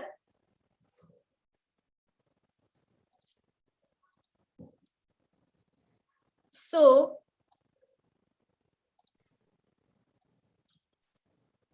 back to basic is because in various institutions, there are various protocols, and the nursing specialized nurse, they are running with the protocols, with the procedures, but the main basics, they are slowly they are forgetting each and every aspects of nursing, which are the basic thing. For an example, if the sister is working very efficiently in OT or in ICU and she is expert in her knowledge, but slowly they develop a compensatory mechanism that I am very expert, and they build up an attitude that why should I do these small things? Why should I come on time? So the discipline that break down, and slowly the attitude get changed for the people, their voice, their attitude, which the in Sister Nancy, in the Nursing Foundation, we have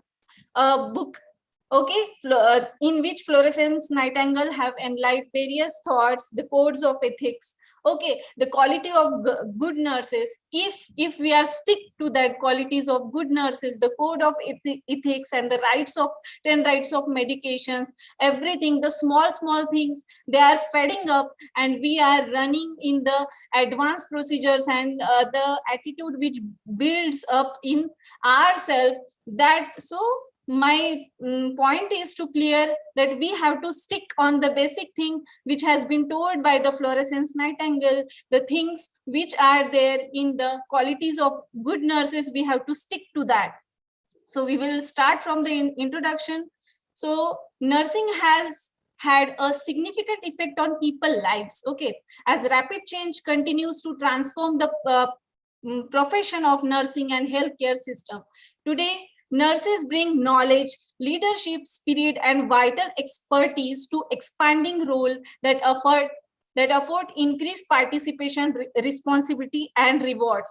So nurse is working 24/7. Nurse is there with the patient all the time. So all the qualities which I have told now, that the knowledge, leadership, spirit, and the vital expertise, all such characteristics there should be there always, every time, whether she is expert, whether she is new, everything. The basic point she must not forget about the nursing profession. So we'll just look into the definition of the nursing which is given by Fluorescence Nightingale. So it is the act of utilizing the environment of the patient to assist him in his recovery. So it is very simple and clear. And by American Nurse Association, it has been given in 1918 that nursing is a diagnosis and treatment of human response to actual or potential health problems. So these are the two of the definition, but every definition is having its common theme, that nursing is a science. Each and every step, each and every procedure is having its scientific rationale to it. Therefore, nursing is a science. Okay, nursing is client centered. Client is our God. Whatever he says, we have to fulfill their demands. We have to give them a holistic care. And nursing is also adaptive. Okay, nursing is concerned with health promotion, health maintenance, and health restoration. And nursing is obviously a helping profession. Then we will see the criteria. What are the criteria for the nursing profession? So a profession defined as an occupation that require extensive education or calling, that requires special knowledge, skills, and preparation. Okay, before any procedure or the major procedures we are doing in any sectors, in ICU, OT, everywhere, you have to build up your skill, your profession, your your knowledge regarding that. Your preparation is very important. Therefore, when we are freshers, we need to observe everything first. We have to learn, we have to attend the classes, and then we can jump into the further procedures. So we have to build up that much skill and knowledge regarding everything, each procedure. A profession is generally distinguished by there are some points. Its requirement of prolonged specialized training. It's not the instant work or instant thing. We need prolonged specialized training and orientation of individual towards service, either to the community or to the organization. So the person must be whole and soul oriented to the specific service, to his service, and he should be punctual to his service. Then ongoing research, not only doing the daily work, but a good nurse or expert nurse have to focus on the research activities too, such as the nursing audits, which we are following in daily basis. So we can do some researches. And the code of ethics, as I have already told in Sister Nancy, it has been given. Again, it is back to basics. So we are forgetting the code of ethics. Autonomy is one of the part of the ethics and the professional organization. These are the following criteria. Now, who are the recipients of nursings? So the recipients are, we can call them as a consumer, patients, or clients. Okay, so who are the consumer? A consumer is an individual, a group of people or community that uses a service or a community. Okay, whoever there uses the service and the community, people who use healthcare products or services, and the consumer of healthcare. And who is the patient? The people can be on the OPD basis, or the people who is admitted in the hospital, who is diagnosed and who is targeted to the specific disease condition, we can term it as a patient. The word patient comes from the Latin word that means to suffer or to bear. Traditionally, the person receiving health care has been called as a patient. And lastly is a client. A client is a person who engage the advice or service of another who is qualified to provide the service. Okay. Then we will see the scope of nursing. So what are the scope of nursing? Nurses provide care for individuals, then families, and then communities too. Individual patient who admitted in our hospital, then families who have, as we have seen in the COVID, family members, all of them have admitted in communities areas. We give health educations, vaccinations, then everything, every community activities are the part of the scope of nursing. Then what are the nursing practices which are being including? So there is promoting health and wellness, preventing illness, restoring health and care of the dying patient. Now, what is the promoting health and wellness? So wellness is a state of well-being. Nurses provide wellness in the client who are both healthy or ill. So it is not a responsibility of nurse to focus on only ill patients, but we have to always focus on healthy people too. Means if the family member has been admitted in the hospital with some other disease condition, then we need to focus the background demographic history to that. If his family member is having diabetes or any other condition, so we need to give the health education to all the society. Not only it should be patient centric, we have to give the patient to the ill patient, but side by side we have to take care of everyone, because we need to keep an helping attitude. This may involve individual and community activities to enhance healthy lifestyle, such as improving nutrition and physically fitness, preventing drug and alcohol misuse, restricting smoking, and preventing accidents and injuries in home and workplace. All these points we can include to provide them as a better well-being. Now, preventing illness. How we can prevent illness? In hospitals, we have seen that we are giving immunization to our staff also. In pre-exposure prophylaxis, we have seen we are preventing staff from hepatitis. Okay, then as in same way in the clients, we can give immunization, parental and infant care, then prevention of sexually transmitted disease. Then for restoring health, what we can do? Restoring health focus on ill client, and it extend from early detection of disease through helping the client during the recovery period. Okay, after the patient has been cured in the hospital, after that the rehabilitation is very important, and it is a part of the patient recovery. So the nursing activity which are included are providing direct care to the ill patient, performing diagnostic and assessment procedures, consulting with other healthcare professionals about client problem, teaching client about recovery activities such as exercise that will accelerate recovery after a stroke. See, when the patient is going through the severe disease condition, her psychological, his or her mental and psychological condition is very disturbed. So sisters, staff nurses have to build that soft voice and the helping attitude, the teaching attitude. The staff can be a good teacher, health educator. We have to tell them about the activities, exercise. See, nurse is only the person who communicate the patient 24/7. No one is there, so we can provide a great impact on their mind. They can memorize us, they can memorize our words, when they go in their homes. Okay, so they can recall, sister have told me that I need to do this exercise. You need to give them rationales that why this is necessary, why you don't have to eat this and that. Everything you have to teach them in a very polite manner, so that they can feel, no, she was my friend and she has told that. So this is the impact of nurse on the patient's behavior and attitude. And last is rehabilitating clients to their optimal function level following physical and mental illness, injury, or chemical addiction. Now, last is care of dying. So this is the area of nursing practice involve comforting and caring for the people of all age who are dying. It includes helping clients' lives as comfortably as possible until the death and helping support person cope with the death.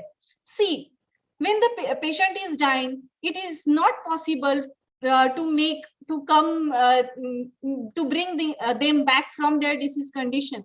But yes, the days which are there, which are in our hand, we can make them comfortable, relax, we can enjoy with them, we can share some jokes. Everything means we have to make them comfortable, at least for the moment, at least for the time, till the duration where they are alive.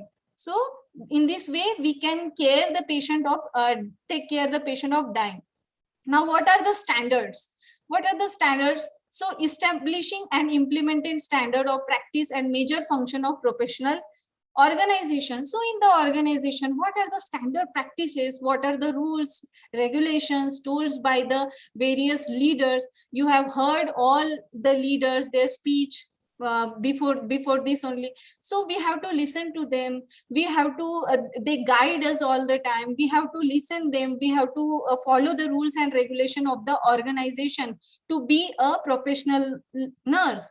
Reflect the value and priorities of the nursing profession. Okay, so from our side, from means after looking to any staff nurse, our professionalism should be must see. Somebody can see our professionalism. So how we tie our hairs from tip of the hairs to our bottom, it should be totally professional. Our way of talking, our values, everything can be seen. So another point is provide direction for professional nursing practice. Okay, provide a framework for a evaluation of nursing practice. It provide a framework, define the professional accountability to the public and the client outcome for which the nurses are responsible. Now we will see what are the role and functions of the nurse. So everyone have already elaborated that nurse should be a caregiver. Okay, obviously she gives the care, should be good communicator, she should be good teacher, counselor, home care nursing, leader, manager, and researcher. All I will not elaborate this point much, but the teacher and the leader, all the staff take them very negatively. This is a very bad scenario. Everywhere we can see, means staff nurses, they think that leaders are only there to scold them. To see, leaders or educator, ICM, anyone, they are not there to scold you, to harass you. See, you are having much experience than them. You may be expert in your ICU, you may be expert in your OT, you must be having 10 or 20 years. They can't teach you your work, but they are there to make you on the right track, to tell you the discipline. Okay, that is their profession, that is there to maintain the structure of the institute and to stick on the protocol. See, you are having a various scenario, you are having n number of patients, n number of cases, your financial problem, maybe some of the having that my salary is very less, I am working is this much salary, my post is not there. So all the factors, this factor hampers the patient care, and for that, and patient is a god, we have to listen to the patient. Our care should be patient centered. That's why all the leaders are there to make you in a proper discipline, in a proper manner. They can't teach you, they can't hold your hand. You are already experts in your own sectors, but take your leaders positively, listen to them. Maybe in further situation you were there in their place only. So if you are stick to your basic nursing care plus your protocols and procedures of your institute, then you will be excellent staff nurse, excellent leader. Okay, so these are the roles and the function of nurse. Now we will just highlight the home health nursing care. So home health nursing service enable individual of all age to remain in the comfort and security of their homes while receiving the health care. So after the patient has been discharge, we are providing the home care to the patients. In our hospital only we are doing the same things. So for example, preterm baby care, rehabilitation for the patient with the major surgeries like transplant and cardiac surgeries, we are providing them the home-based cares by going to their homes. So the services may include our service should include skill nursing, physical therapy, speech language therapy, occupational therapy, social services, intravenous therapy, nutritional support, home health aid, then respiratory therapy, acquisition of the medical supplies and equipments, and homemaker and companion care. All these services must be aware by that particular nurse. All the things she should know, because she will only the individual staff nurse who is given the home, who will give the home health care to the patient. So the service component for the home health care will be skill nursing care, physical therapy, speech therapy, occupational therapy, medical service, and home health aid, which I have already told. Now, what are the factors which influence our nursing? So there are various factors which influence nursing, such as economics. So the greater financial support provided through the public and private health insurance program has increased the demand of nursing care. And yes, this is a truth. Now, second, increased cost of healthcare. Yes, nowadays the cost of healthcare has been increased. It is on the peak. So current healthcare industries is shifting its emphasis from the inpatient to outpatient care. So rather than being in inpatient, it has been outpatient care. And the consumer demand. So what is the consumer demand? So nowadays the patient has become more knowledgeable. You must have seen in the COVID, in the COVID, the patients are admitted and already they were knowing the treatment. So they were shouting, where is my remdesivir? Where is my oxygen? Why it is low? And this and that. So position, everything they are well aware nowadays because of the more technology. So people are better educated and have more knowledge about the health and illness. The public concept about health and nursing also changed. Consumer has become an active participant in making decision about the healthcare, so they can means easily take their decision what to do and what not. Now the family structure. So there are various means nuclear families. So there is a many single men and women, rear children, and in many two parents families. So because of they are not living in the joint family, there is a nuclear family. So there is a more need of the healthcare sectors. Then science and technology. Nurses will need to expand their knowledge base and technical skill as they adapt to meet the new needs of client. So as I have told that means the clients, consumers, whatever you say, they are more knowledgeable nowadays. So that's why the nurses should upgrade themselves by taking more and more knowledge. Yes, in all the institutes of Medicare, there are health educators, there are IC and all the dignitaries there. So staff nurses should listen to them, the new ideas, new concept, whatever we are telling, we are trying to tell you, please accept it. It is very beneficial. So information and telecommunication. So nurses may need to interpret internet sources. Please use internet sources for the information, for more information. If you have one patient, okay, if you are dealing with one patient, and if he is a post-operative patient, see, if he is post-operative patient and operated with specific, for example, CABG, so he must be having the vast medical treatment first. So you will get the broad description regarding his medical treatment first, and then you will come across the summary like the surgical treatment. So entire you will get the entire concept of particular one disease condition. So in this way, you need to focus on the disease condition. You have to go in your homes, you have to Google search it and come back. In this way, your knowledge will improve gradually. Nurses has to help the client to assess high quality, valid website, interpret information, and then help to evaluate the information. So don't say anything as it is. Okay, whatever you know, you have to always search for the high quality information, and then you have to give the information.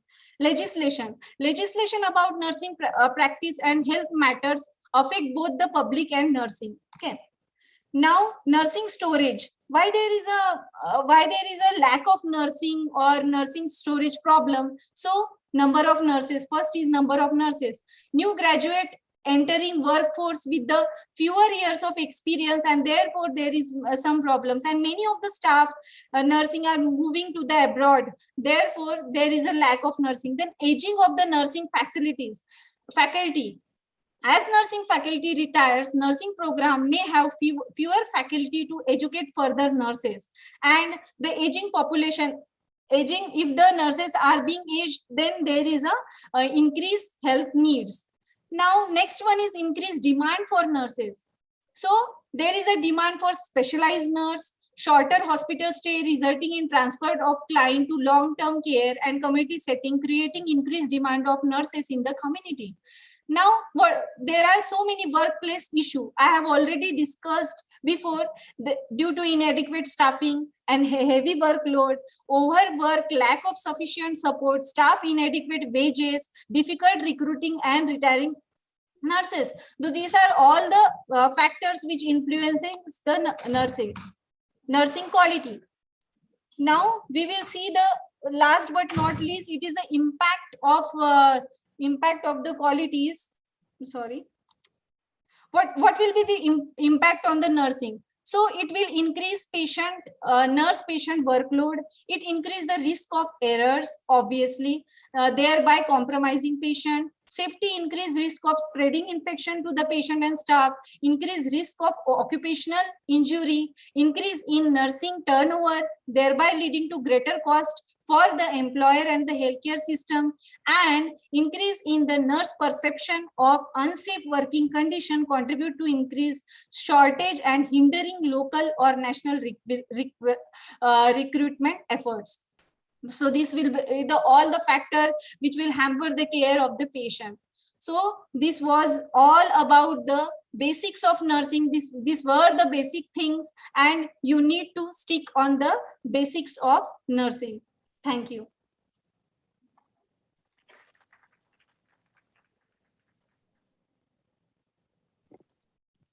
Thank you so much, Harsha, for that wonderful session that you have enlightened us. Okay, thank you, ma'am. Thank you for giving me an opportunity.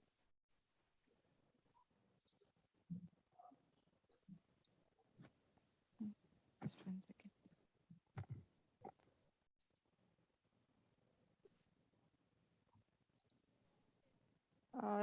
Harsha. Yes, ma'am.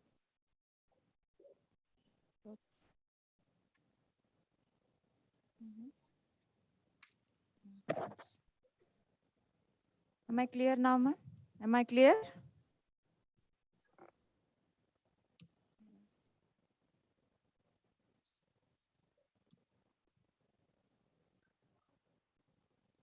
No, it's...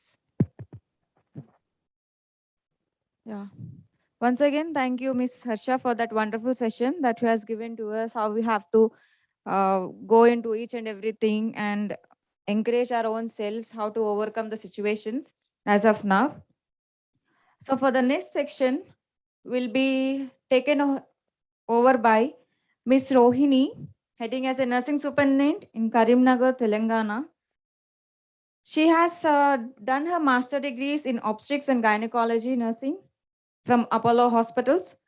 She has received her medals for one of her project, which has been done on upskills and reskills of knowledge for nurses and housekeeping, which she has been won a gold medal for that one from the organization. Apart from that one, she has also done as a training program, training project and marketing.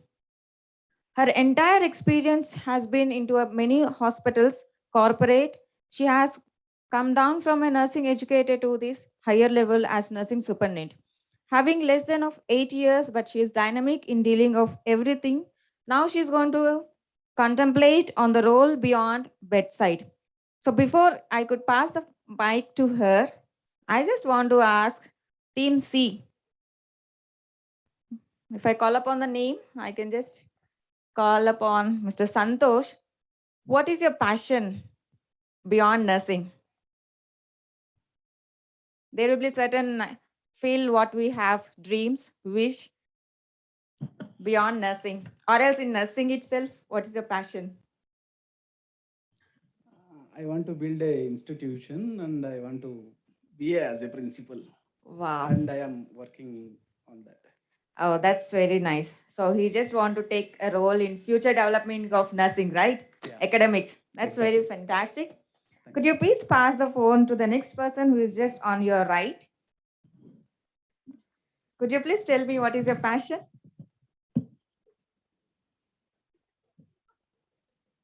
Let's be quick because we are running out of the time. Okay, fine. Everybody has a desire or a wish to accomplish, right? Either in the nursing field or whatever the field we are going to take it. So mostly when we look into the nursing, we'll think what is there apart from bed care, right? Apart from patient care, there is nothing else. But that there are many things where you can be as a doctor also.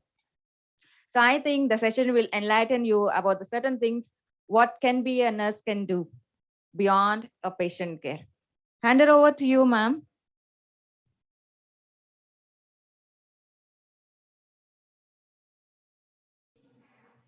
Thank you, Ms. Anusha.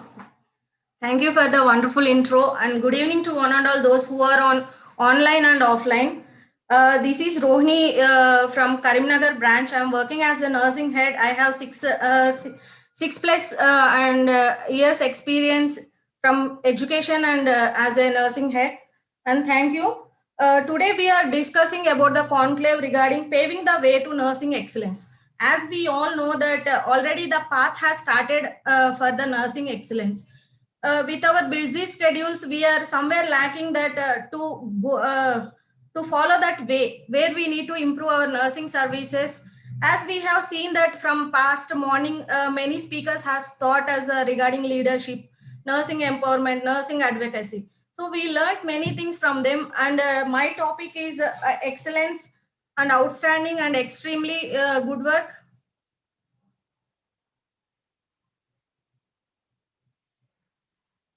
So my topic is nurse's role beyond the bedside. We all know that nurse is not related to only bedside. She has to play many roles, and nowadays the nursing is advancing in its career, and there are many chances and opportunities worldwide and international wide.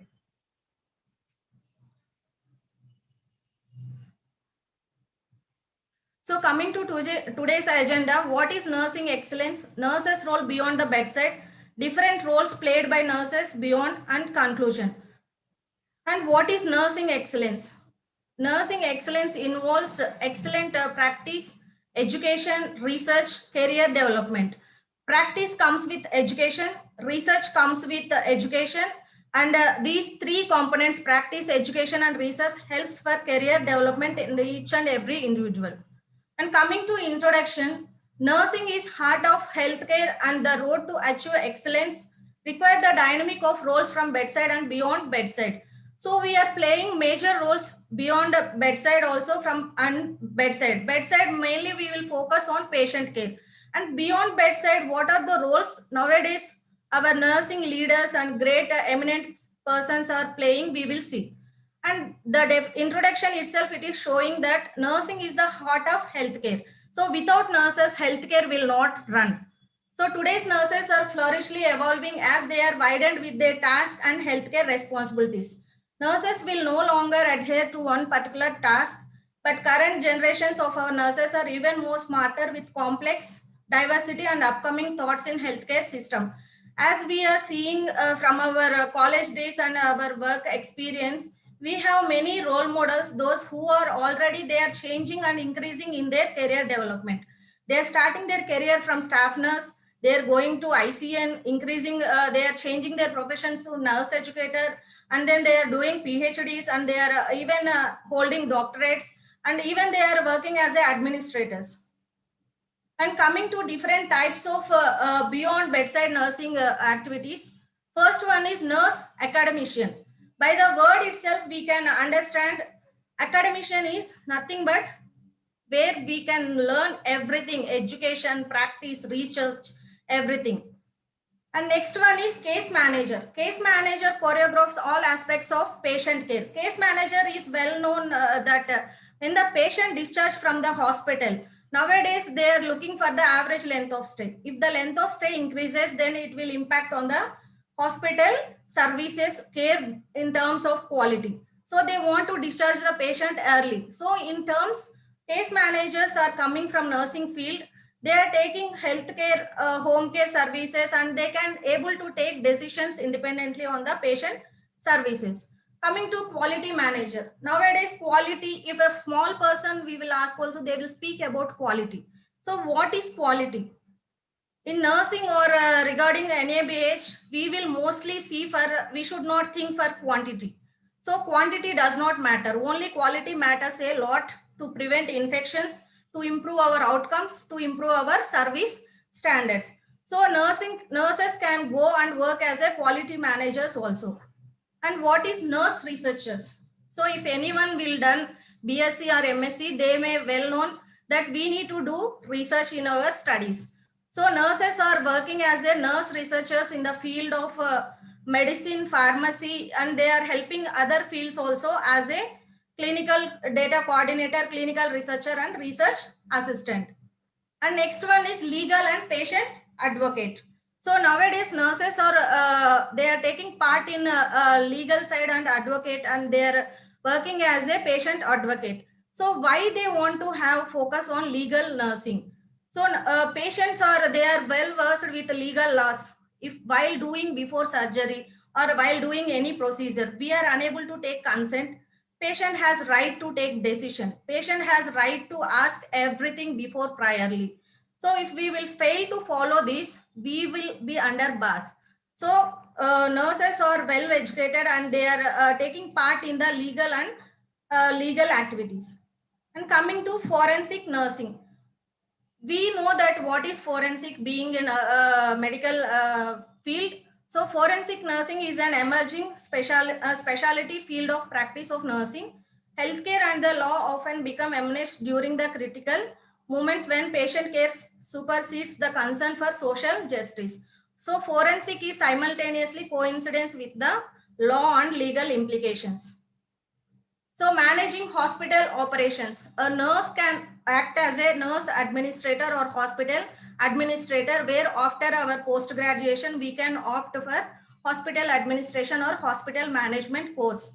So we can be able to, where we know the exact reasons and exact scenarios of the hospital, where we are lacking our services, where we need to improve our quality and standards. Then coming to nurse educator, this point more than me, everyone great leaders can explain better than me. I think because I came from a nurse educator background from nursing superintendent.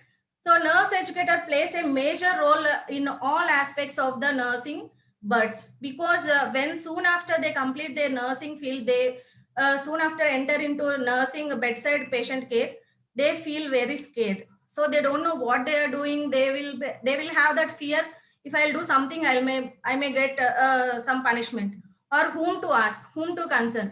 And for all these questions and answers, nurse educator will give better responsibility, and she plays a major role to mold that nurse, senior or juniors.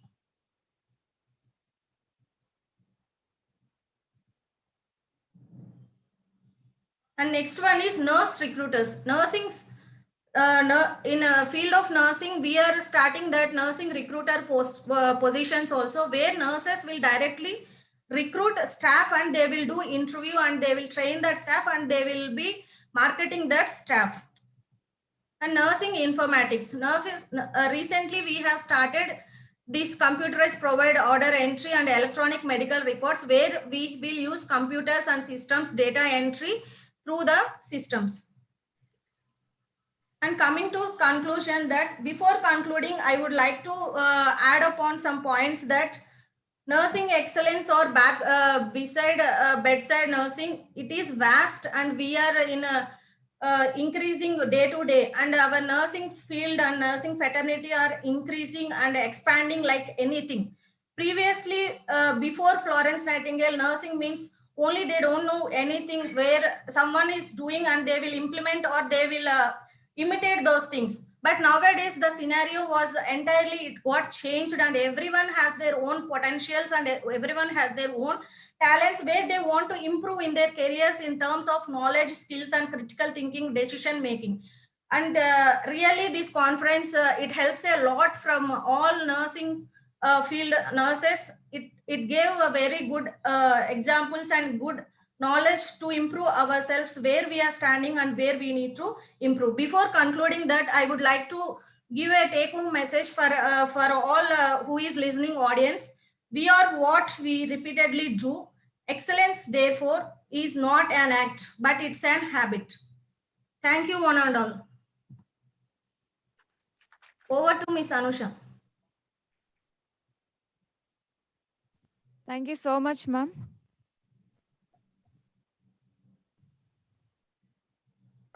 Hello. Thank you so much, ma'am, for this timely message that you has given to us. It's truly an amazing message for all of us, because most of us think that it's only like bedside care, nothing else what a nurse can do. But truly, like going into other sectors, like being an expert in other fields also, being in the same healthcare sector, it's really wonderful, right? So it's give us immense pleasure that, okay, we are taking care of the patient, even though we can't work at the bedside. But still, we can just improve related to that one. And thank you so much, ma'am, for that thoughts you have shared with us. Thank you so much. Now we'll move on to the other session. Final? No, not it. But still, but still hope everybody. Shall we, before I could introduce the speaker, I request all of you to stand wherever you are. Please, just do me a favor. Stand up. Stretch how much you can. It's like free stretch. Stretch yourself. How much you want to stretch yourself.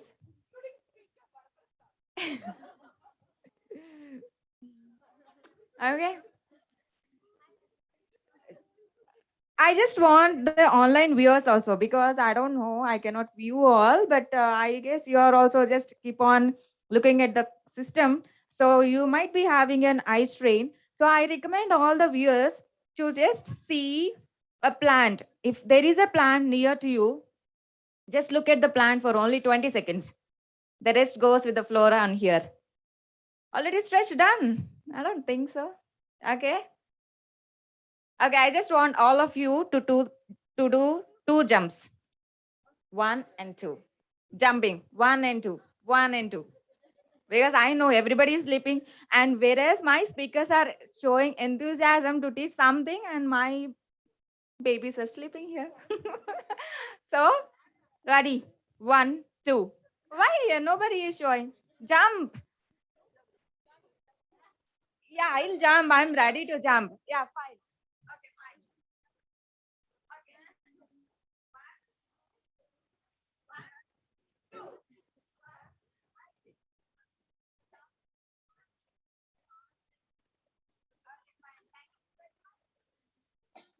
Thank you very much. Have your seats. Now we are eagerly waiting what we can take home, how we can enlighten ourselves based upon recent guidelines. Innovations versus evidence-based practices. So this topic will be enlightened and brought to us by Mr. Varaprasad, having an experience of 19 years. He is heading as a nursing superintendent in Nellore branch. He did his master's from RK College, Bangalore. Having work experience in super specialty hospitals along with specialty hospitals like Care Hospital, Satya, Oliva. Exposure to many of the entire surveillance, entry, and accreditations of NABH. He has been awarded as the best employee twice for his services rendered in the organizations. Apart from this, he's having a good reputation and communication with the external agencies like government, IAS, IPS, MLS, right? If you know very familiar person like that, we usually go and ask them to, sir, give us some reference to certain external government, na? Yeah, but see, sir is still with us, enriching his thoughts, his skills to develop our medical family. So let us invite him to put his thoughts into our brains. I welcome you, sir. Take the mic.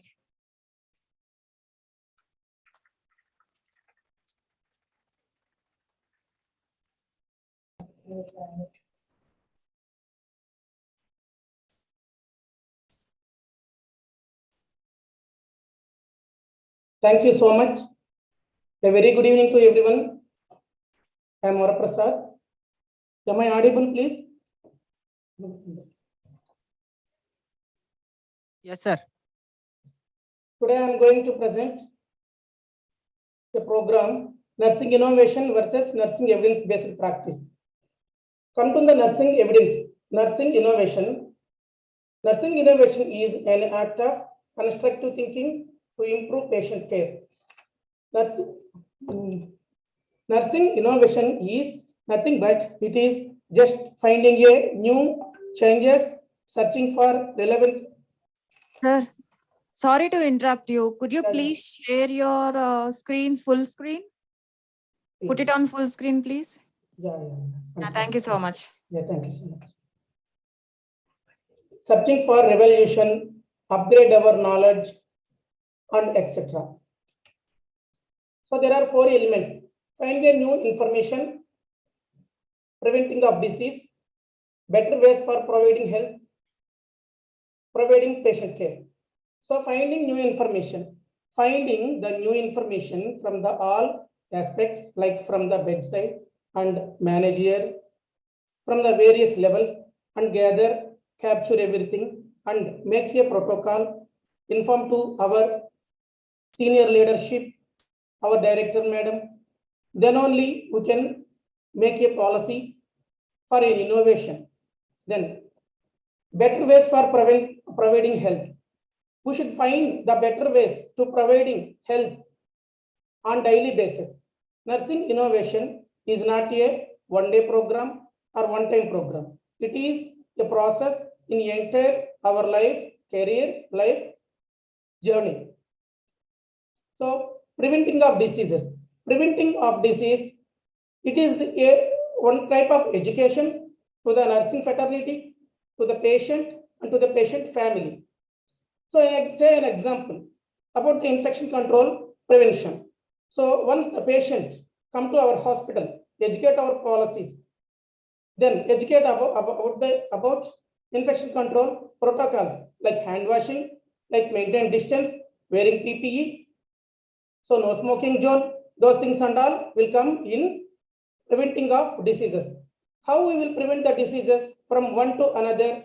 Educate the nurse about the any vulnerable patient, any sick patients, immunity compromised patients, or any contagious patients.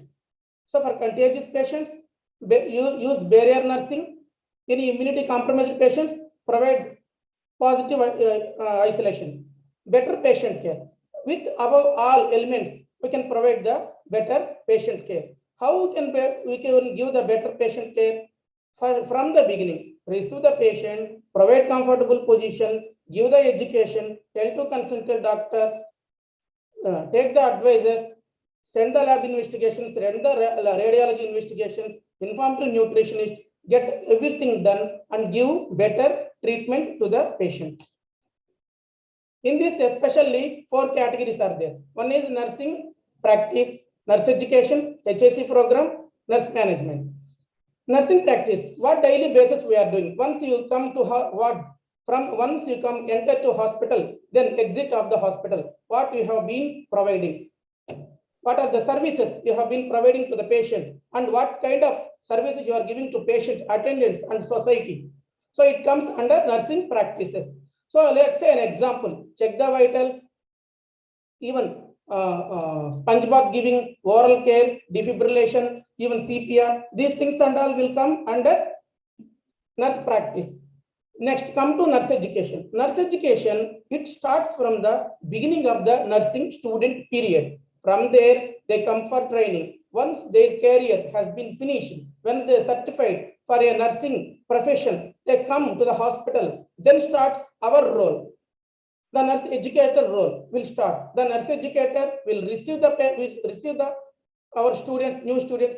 They provide induction, medical tourism, hospital tourism, educate the procedures, educate the bedside policies and infection control techniques, everything. Then evaluation, then categorize the people and thorough training the people. These things and all will come under nurse education. In the part of nurse education, on-job training will be there, individual training, group training, classroom trainings. Among the people giving competition and all, quizzes, such a education will come. So in this education part, our congregations, conferences, our Zoom meetings, such as conclaves, such as symposiums and all will come under the nurse education program only. These are the nursing innovations only. In comparatively previous days, we don't have all those things. Comparatively, even 4 years back also, we don't know about Zoom meetings. Once the corona came, from the corona days onwards, our madam has been started these Zoom meetings and all. Then it have converted into symposiums. Come to HIC program. HIC program, it is a vast subject.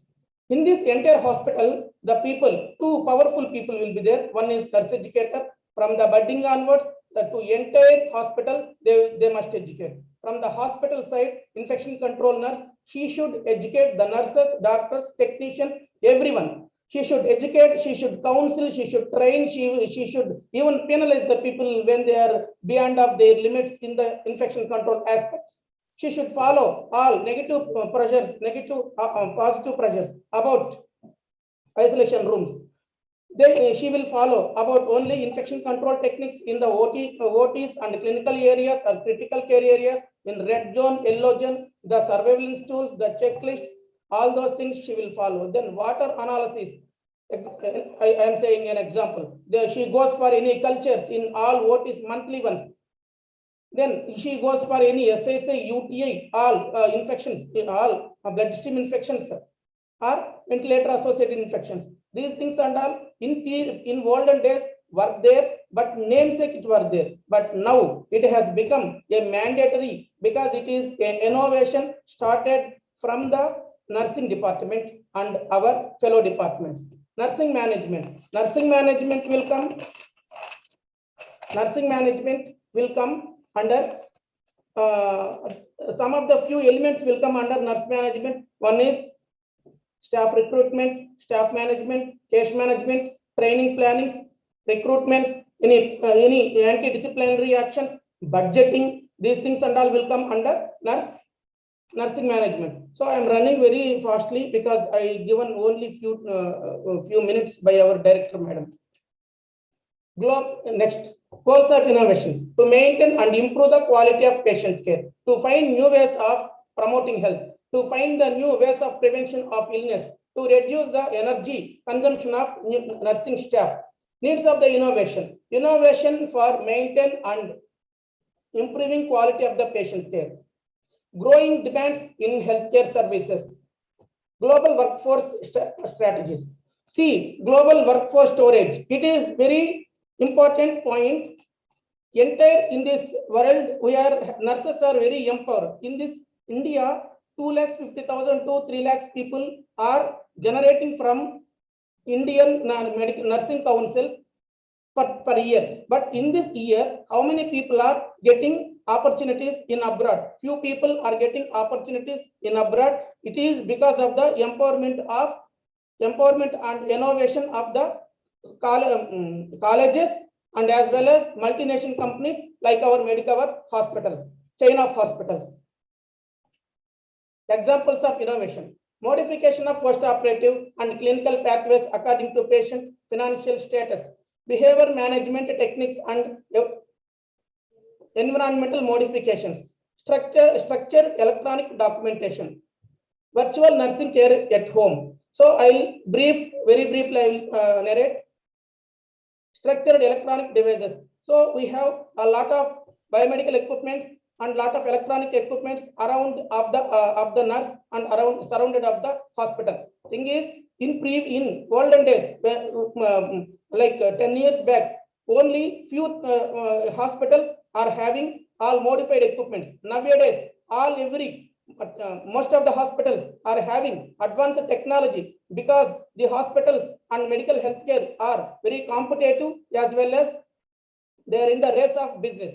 So we are the people who are providing the best services, none other than nurses. That is what only nursing excellence programs have been arising. So virtual nursing. In these examples I am telling, virtual nursing care at home. The nurse will go to home to provide the nurses. Sometimes because of corona or other pandemic, the nurse could not go to the patient care area. So nurse can guide the patient in virtual and educate the patient attendant about suctioning, about tracheostomy care, about jejunostomy care, about peritoneal dialysis. I'll say an examples only. So I'll give some examples of nursing excellence, nursing innovation. Hospice nurses, informative nursing specialist, occupational health nurse, nurse practitioner, certified nurse midwifery, quality nurse manager, case manager, flight nurse, telephonic nurse, travel nurse, nurse educator, nurse anesthetist, diabetic nurse, asthma nurse, acetylene nurse educator, nurse manager, cannulation nurse, DVT nurse, home health care nurse. So this is the nursing innovation. Previously, one nurse was there along with one consultant doctor. They go to any villages, they sit to the patient and what the doctor will advise, those advices will take and she will implement and she will come off. Right now, in this 2021, coming 2022, it is entirely has been changed into a advanced technology. No one could expect such areas, all nurses gone all over the world, all doctors, everyone will salute to the nurses because of the innovation of our ancient nurses only efforts and our nursing educators, our tutors, our consultants, everyone put together their efforts and they brought such a nurse innovation.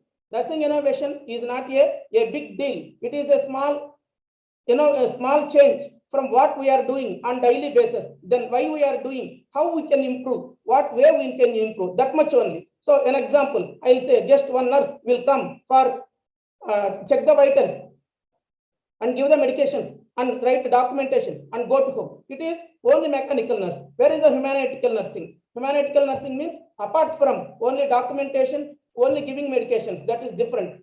We have to give warm touch, warm patient, talk to the patient very lovingly and go touch the patient on forehead or any arm or any shoulder, talk to the patient and come from and wish him, greet him, talk to the person. From there you get the patient feedback, then patient ideas, then come here, talk to your senior management, talk to your in charges, talk to your nursing fraternity in the hospitals, then you can implement all those things. It is only nursing innovation. Come to the evidence-based practice.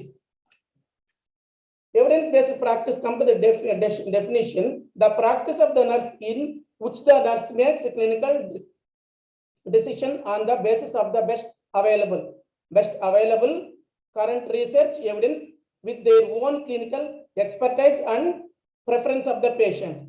The evidence-based practice, nothing but what we are previously with our senior people, with our research people, with our scientists, what they have been implemented, scientists in the sense nursing senior people, what they have implemented, what they have documented, what exercises they have done, background exercises they have done for implement of the nursing department and nursing profession, nursing career, and as well as nursing process and progression. So based on those things, we should follow.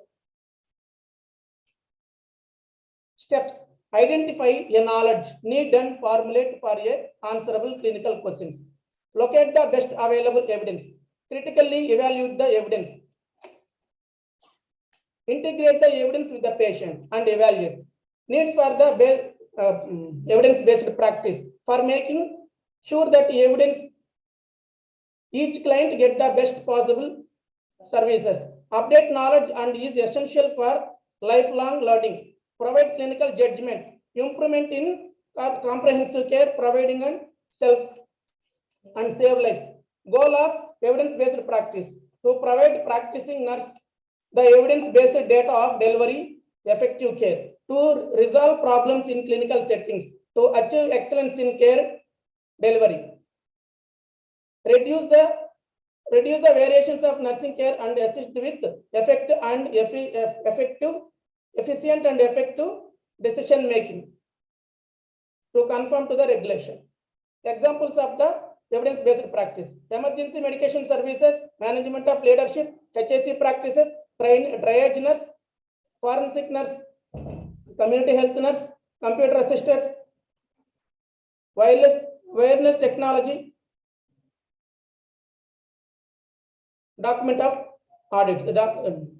documentation and audits. Innovation versus evidence-based practice. Evidence-based practice nursing is the wave of the innovation of future nursing. Come to the innovation versus evidence-based practice. Both are two edges of one target, one object. But innovation is we can achieve whatever we need. But evidence-based practice, what we have, our guidelines, our practices, our what the people have been given, the protocols, those things we should follow. And what we have done, we should be documented. What the documentation has done, the same thing we have to practice. The same thing the NABH and JCI also is telling. Increasingly, evidence-based practice is identified as a key quality and excellence in the nursing services for future. In addition, understanding the importance evidence innovation is necessary for growing demands in healthcare services. Nowadays, nursing care is very mandatory to the hospitals. We are not only the part of clinical services. We are the part of business. We are the part of decision making. We are the part of any research. We are the part of any implementation. This is the innovation. But come to the evidence-based practice. Evidence-based practice, what can we do? Our guidance set of guidelines are prepared. Let's say an example, how to use the blood transfusion policy, how to go for BLS services. BLS, if you go for BLS, we should follow the only American Heart Association guidelines we should follow. If you go any scales, like come to any pain scale, we should go Wang-Baker scale. We should go GCS scale. On neurological defects, we should go follow the only GCS scale. So insulin administration, it is only the Glasgow Coma scale. These fundamentals are evidence-based practices. What we are doing. An example: follow the needle stick injury, prevention of the needle stick injury, spill management. All those things are evidence-based practices only. We cannot cross any step either here or there without any proper evidence and as well as without proper our senior management support, because these are the set of guidelines given in the nursing manual and patient safety manual by our senior management and director madam. These are nursing innovation. We can do whatever our miracles we are ready to do, but evidence-based practice is not support. So both are equal, both are two edges and two sides of the coin. So it should be merged. When it will merge, that is why only our practices, daily based practices. What are the daily based practices? Drawbacks, practical issues and challenges and benefits, and what are the positive points. These and all we should keep make it a protocol, make a policy, and get authenticated and get it implemented in everywhere universally. Universal in the sense our chain of hospitals. I cannot do whatever I need. Another person cannot do whatever she needs or he needs. So whatever my knowledge is, I should share my knowledge with the evidence-based practice for innovation. Then I should share to our central team. Then the central team will sit together and put their ideas, and they come with the new and fresh innovation and with the evidence-based practice. Challenges: lack of knowledge, lack of confidence in critical thinking. Nurses feel overwhelmed. Lack of trainings in various levels. Lack of knowledge. Lack means for evidence-based practice, some of the hospitals don't have knowledge because they don't have SOPs. They don't have any protocols. They don't have any guidelines, as well as they don't have any innovation timings because they don't have thinking to think about innovation. They come, they do their work, then they go and sleep because there is lack of interest and knowledge only, lack of confidence. These confidence levels will come down because from the training period only, the confidence levels will come down. An example, the English medium people will have a lot of confidence to communicate very easily if they don't have any clinical clinical knowledge. But lot of people are having lot of clinical knowledge, but they don't have the way how to express and how to communicate, how to go and to whom they reach. But luckily, in our management, it is broadly opened and everything has been open to us. Each and every person can give their inputs, and our senior management, they are willingly to take our initiativeness.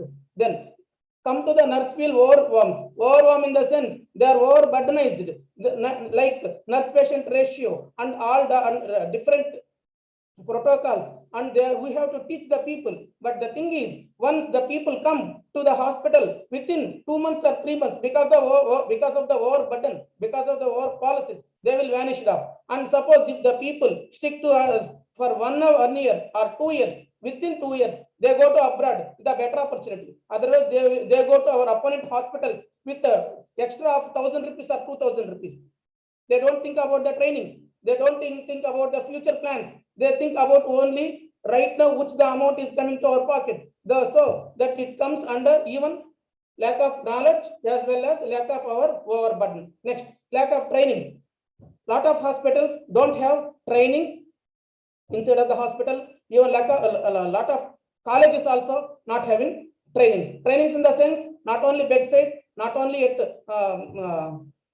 their workplace area, but like our congregations, our conferences, our Zoom meetings, these and all will come under training sessions only. Benefits: improved patient outcome. The heavy focus on raising the overall quality of care may lead to improve the outcome and health for patients. Lower cost of the care. Superior nursing skills.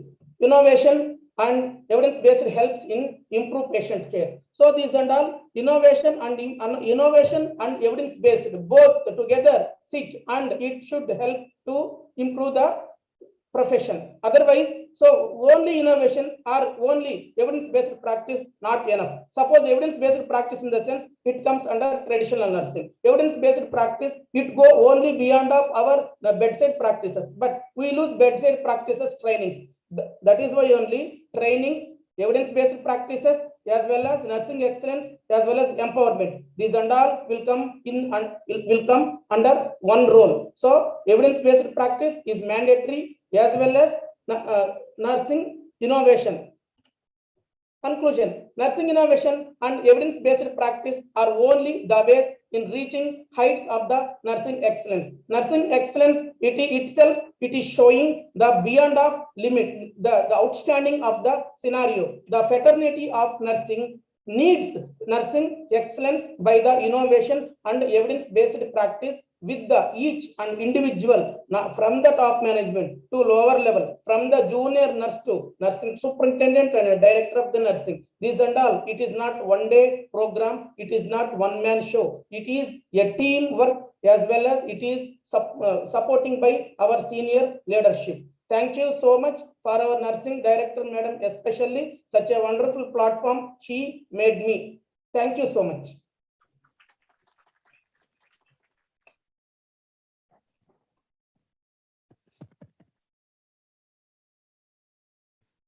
Thank you so much, sir, for this wonderful session and timely management.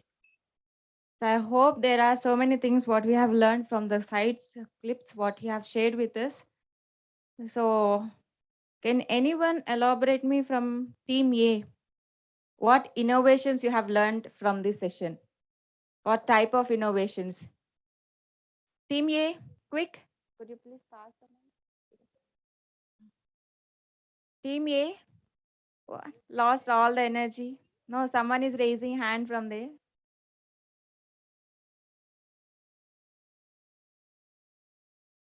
Team C, B, I'll jump. Team C and Team B.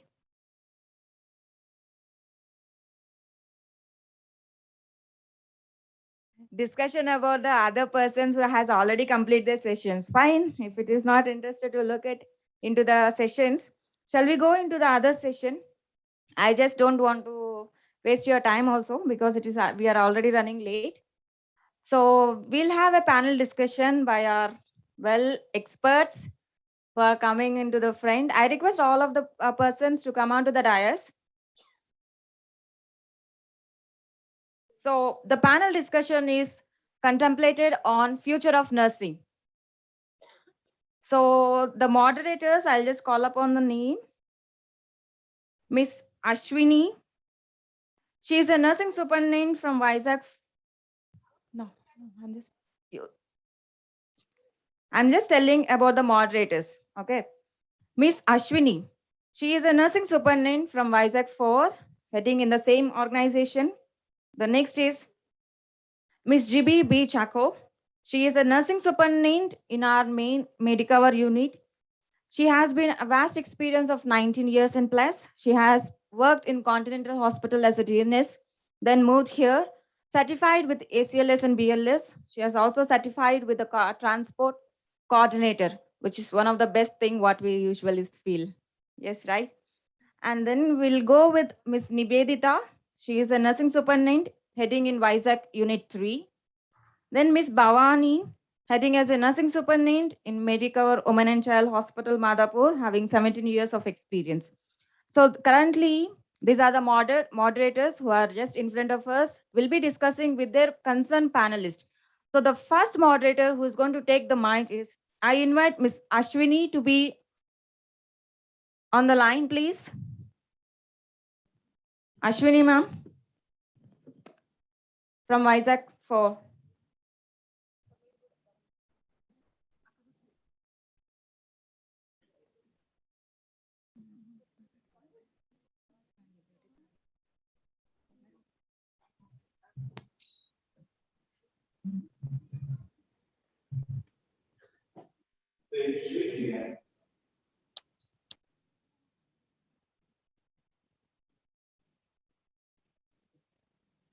Good evening, ma'am. Ma'am, you will be taking on the mic and you will be introducing your panelists. Then the questionnaire follows ahead.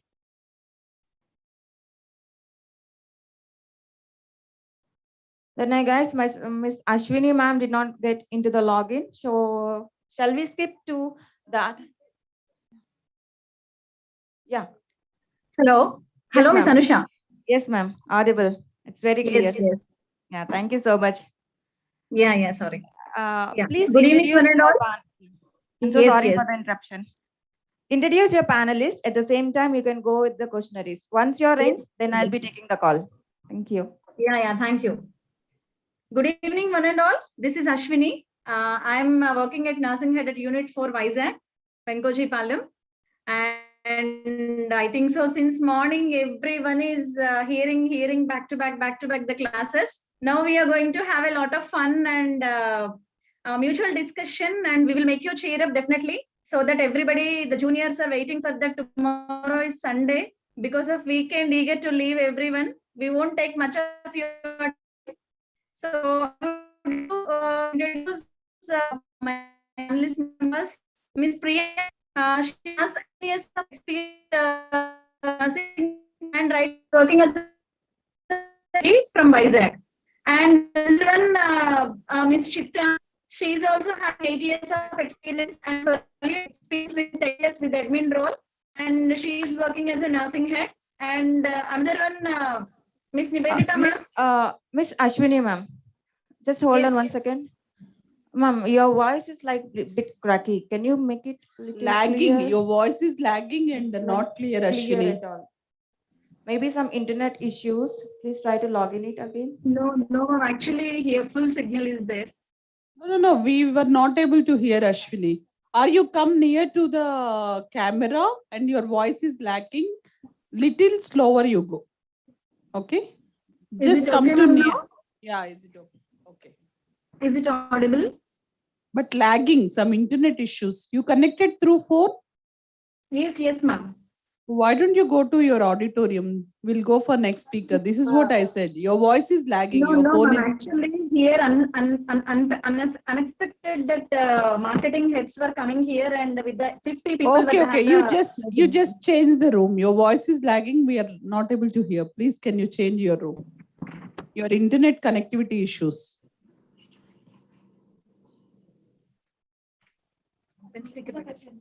Sorry, audience. There are some technical issues. We'll go for next moderator.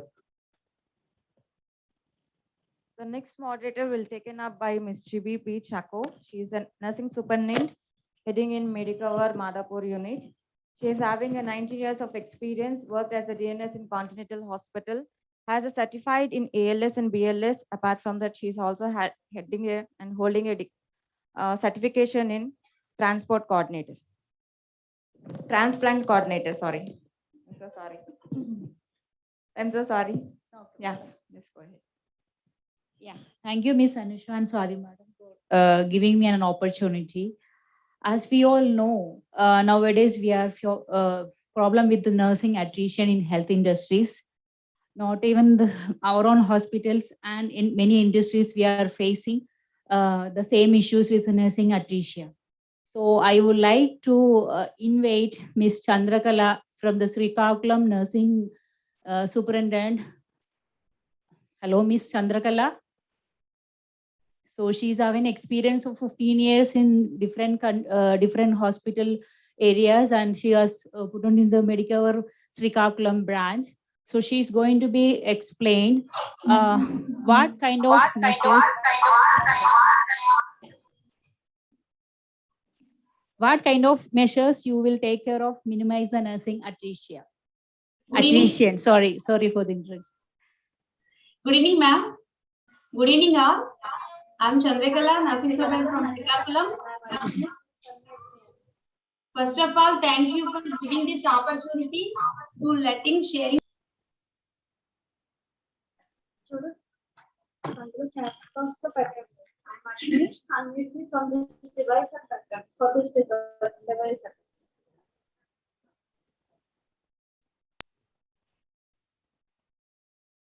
Hello. Good evening. Ma'am, good evening, ma'am. Yes. I'm Chandrakala from Srikakulam Nursing Superintendent. First of all, thank you for giving this opportunity to all, sharing my thoughts and opinions regarding how to minimize the nursing attrition. First of all, we have to know what is attrition. Many individuals leave the field prior to graduation or between graduation and placement. Significant attrition occurs during the first 5 years in the profession. 1 out of every 3 hospital nurses under the age of 30 is planning to leave the current job in the next year. There are 2 main types of employee attrition: voluntary attrition and involuntary attrition. Comes voluntary attrition when an employee leaves the company for a better job opportunity or career growth or more pay and leaves on his own. Coming to involuntary attrition, if an employee is terminated from a job due to some issues like lack of performance. While we are facing this attrition, most of the nursing staff getting low pay and there is no any recognition. Demotivated employees, lack of career growth and retirement process, poor working conditions, and termination of inefficient employees from organization. And now we are going to discuss strategies for improving nurse retention. We have to reducing staff overtime and eliminating mandatory overtime. Developing shared governance programs that give nurses a voice in scheduling workflows and hospital policies. Ensure adequate nurse staffing level and supporting equity-based staffing tools. And encourage them all attend employee gathering program. Ensure all staff to attend trainings and recognition programs. And provide good hostel facility. These are the steps we have to follow to minimize attrition, ma'am.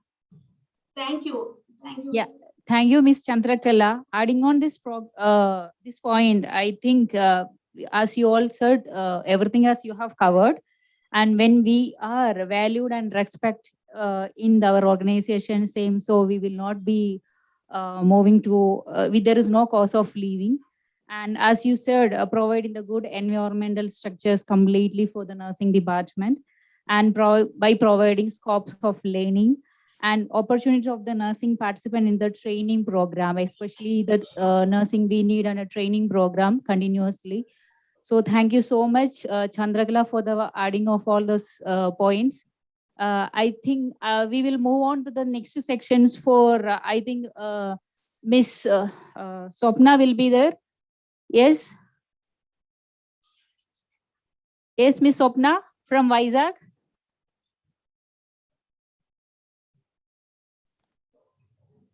So I think Swapna is there.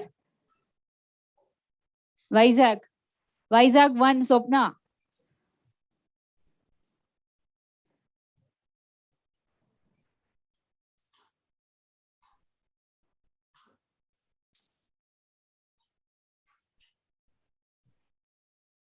Start video.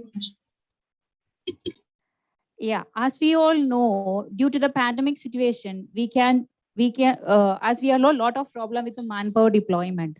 So now I would like to invite Miss Swapna, nurse manager. She's working in Vizag Unit 1, and she was completed her MSc and Masters in Hospital Administrations. So Swapna, what kind of measures taken in a nursing manpower deployment? Yes, Miss Swapna.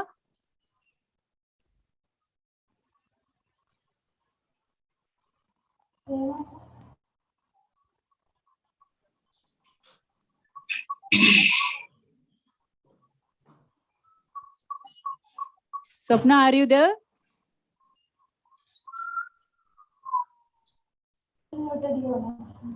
Yeah, Swapna. Hi, Hello. Yes. I think sorry for the delays. I think you have just logged in. So as we all know, once again, I'll just go through. As we all know, due to the pandemic situations, we are training the problem of the manpower deployment. So we are facing in the manpower deployment? Is that true? Yeah. So my question is regarding the manpower development. Yeah, it is the same. Okay. So what kind of measures you will take care of nursing manpower deployment? Okay, so as we know, every hospital and all the healthcare sectors are facing a lot of problem with quality improvement. And now many of the people are focusing on improvement, quality, accreditation and everything. And majority of the hospitals are having manpower of, mostly nursing facility about 60%. So the manpower in every hospital is about 60%, and it is very important for us to have nursing manpower development. And the nursing manpower development mainly focuses on various activities on their upgradation of their skill, knowledge, and their competencies. So various measures a hospital can take for developing the manpower skill and knowledge are, first is the clinical teaching. The clinical teaching, though the nurses have been groomed up very well in their nursing schools and colleges, they still need the continuous education and training, which is very much essential for them and for their overall development. Classroom trainings, the PPTs, whatever the procedure, the protocols of the hospitals will be given in the clinical setups. And the second is the OJT. The OJT will focus mostly on the on-job training and for a smaller group, for which the focus will be more, and there will be clear-cut evidence for them to learn about the workstations very well. And the third thing is the in-service education. Coming to this in-service education, many of the nurses join our hospitals with basic nurse certification like GNM or BSc. So for their continuity in their career and to gain the knowledge, we will ask them to upgrade and give them continuous nursing education and follow the post basic certification or MSc or whatever all these trainings, so that they will enhance their knowledge. And thirdly, the simulation. Simulation will help the nurse to practice confidentially, because as we are dealing with life and it is about humans, so the simulation labs. So nowadays many hospitals have set up the simulation labs, for which there are many procedures. There are like Foley's catheter insertion or ICU insertion and all this CPR practices. Everything they will gain confidence through this simulation labs and these mannequins. And lastly, there is we have various other skill trainings on the psychomotor, logical, analytical, and leadership skills. Since morning, we have been dealing with all this leadership skills, knowledge, which will enhance our career to move forward.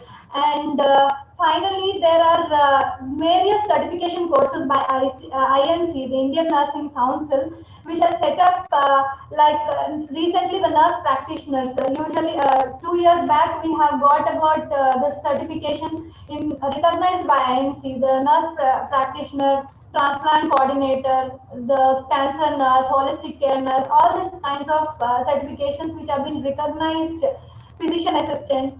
So all these have been certified assistant courses which will add up to our profile. So with this, I conclude saying that from a nurse will start her career from a bedside to the boardroom, and will enhance in their knowledge, and overall nursing manpower development will be achieved. So I thank you, Jibi ma'am and Swati ma'am, for giving me this wonderful opportunity to sharing my views on this platform. Thank you one and all. Yeah, thank you, Miss Sopna. I think all the topics have she has covered. So thank you so much, and once again, thank you, Ma'am Swati Madam, for giving me an opportunity for this. So I'll just hand over this to Miss Anusha.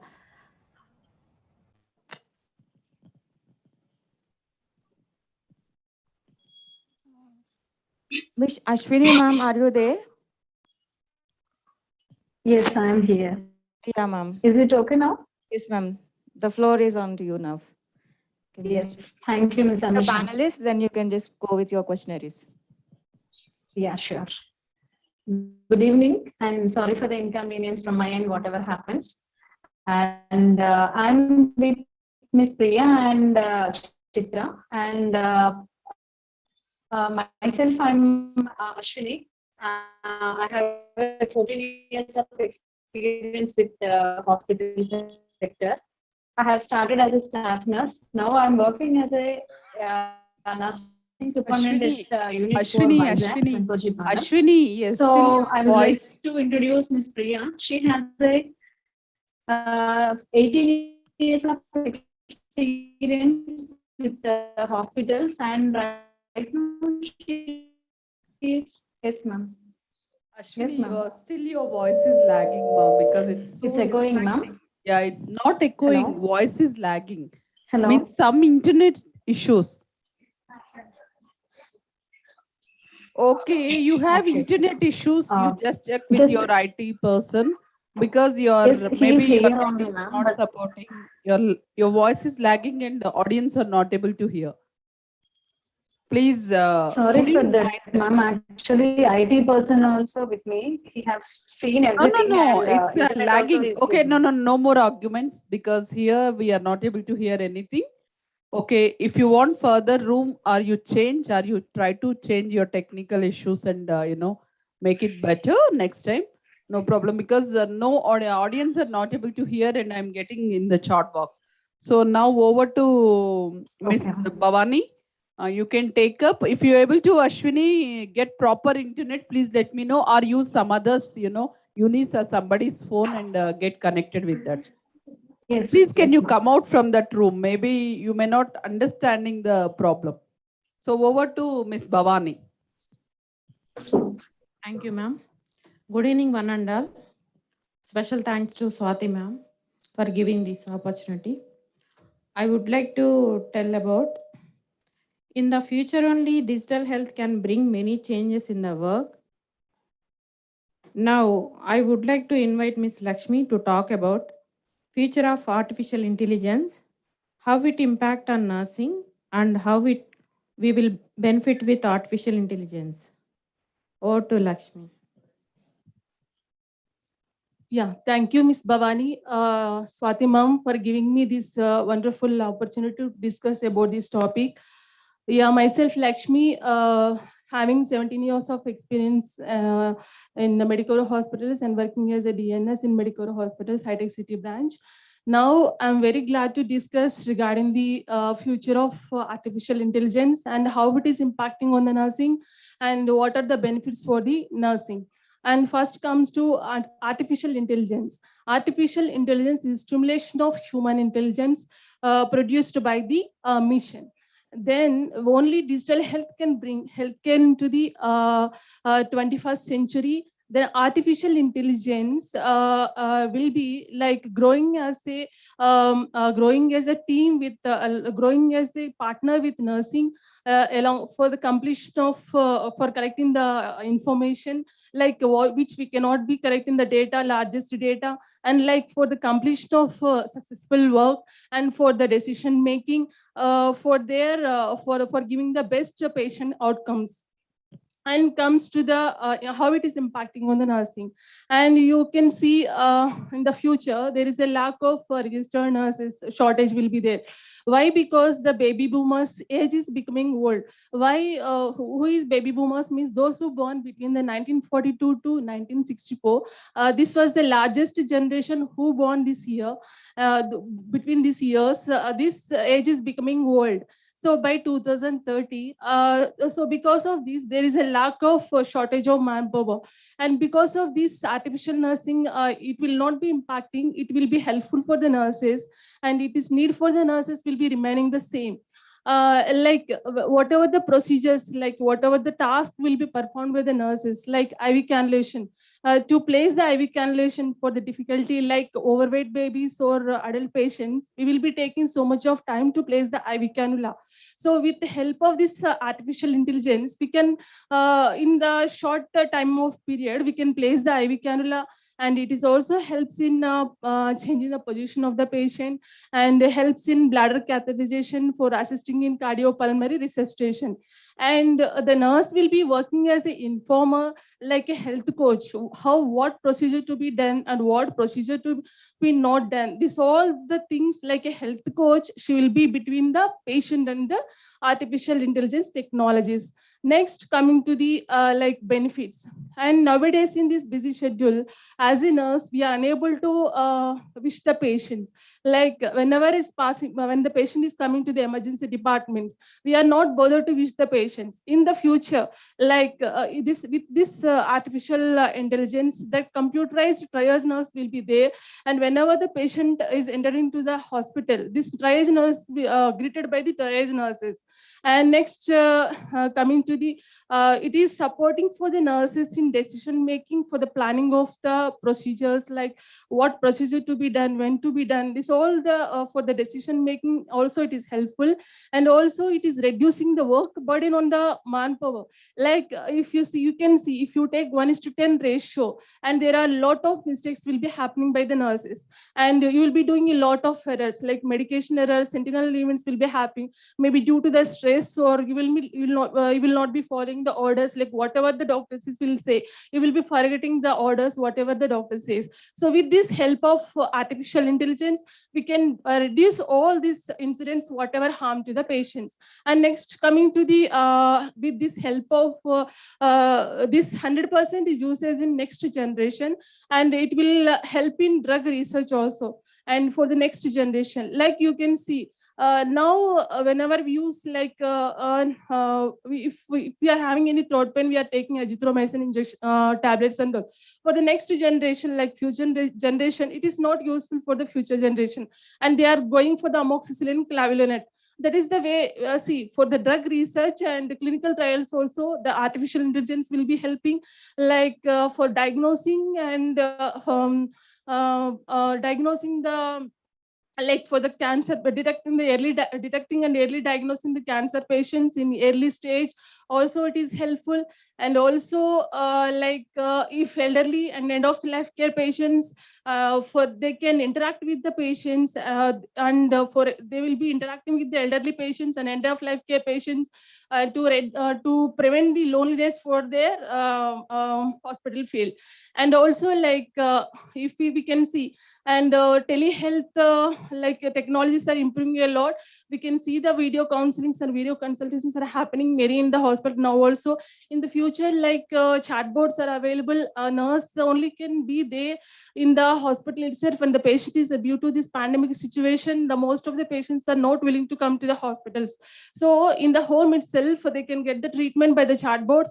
It is like reminders, whatever the treatment can be given for the patient. The nurse will be giving the reminders in the chat box, and when to be taken, what tablet to be taken, and when to consult the doctor, when to follow up the doctor. These all the technologies are coming in the future. And also, if we can see, whatever the information nurses wants to get information from the technology, for performing the nursing care plans, for the modified nursing care plans for their patients also into day-to-day basis. And I can strongly agree that this artificial intelligence is going to help us a lot. And with this help, we can give better care to the patient and for their outcomes. Thank you, one and all. It is true, Ms. Lakshmi. As you said, because of this artificial intelligence, there will not be any burden on manpower, and we can fill the gap of nursing in future. Thank you. My next panel member is Ms. Vaishnavi. She's working as a ANS for Chandanagar Medicover. In day-to-day work, there are many challenges we need to face, which we might not be knowing. Now, let me invite Ms. Vaishnavi to talk about what will be the biggest challenges in nursing. Over to Vaishnavi. Good evening, everyone. Thanks to Swati Madam and Ms. Bhavani giving opportunity in this platform. I have assigned for challenges in nursing. Already Swati Madam have given a elaborated on challenges in nursing. Please let me give some examples. What are the challenges we are facing in nursing? Challenges in nursing are unique. They get to know their patients, care about their needs, and play an important part in their patients' recovery. As well, we know facing many problems at patient care. Nowadays, patients are expecting high quality of care. So, meeting our patient expectations will be the biggest problem in the nursing. Nurses cannot always meet the expectations. Coming to next challenge in nursing, manpower management and time management. It is one of the ongoing challenge of nursing. When there is a continued shortage of nursing, unable to provide the adequate care and to always feel rushed. Coming to challenge for next, working long hours, overtime. Long hours have been one of the challenge in nursing, because nursing is a 24/7 round the clock job due to inadequate staffing, placing another burden on nurses. Coming to next challenge in nursing, workplace violence and workplace hazards. It can be verbal attack to something little more serious. 8 to 38% of healthcare workers suffered with some kind of physical violence during their during their care, facing challenges in workplace hazards by exposure of body fluids, germs, bacteria, and viruses. And another challenge of nursing is coming in contact with sickness on daily basis. The reality is that nurses are working with sick people. Thus, their exposure to someone with a highly infectious illness is more higher than the general population. I just want to conclude. So, would like to suggest to all my respective nursing leaders to spend the time with loved ones after work, at least 6 hours of sleep. Ensure that you dedicate your days off to relaxing and having a good time instead of working about their workplace. Thank you for giving me wonderful opportunity. Thank you. Yes, Vaishnavi, you have covered most of the points. As you said, there are many challenges like shortage of manpower and long working hours by nursing. The demand for RN also will be increasing in future. Thank you. Over to Ms. Anusha. Thank you so much, ma'am. Now, the another moderator who will be taking the handover now is Miss Mary, ma'am.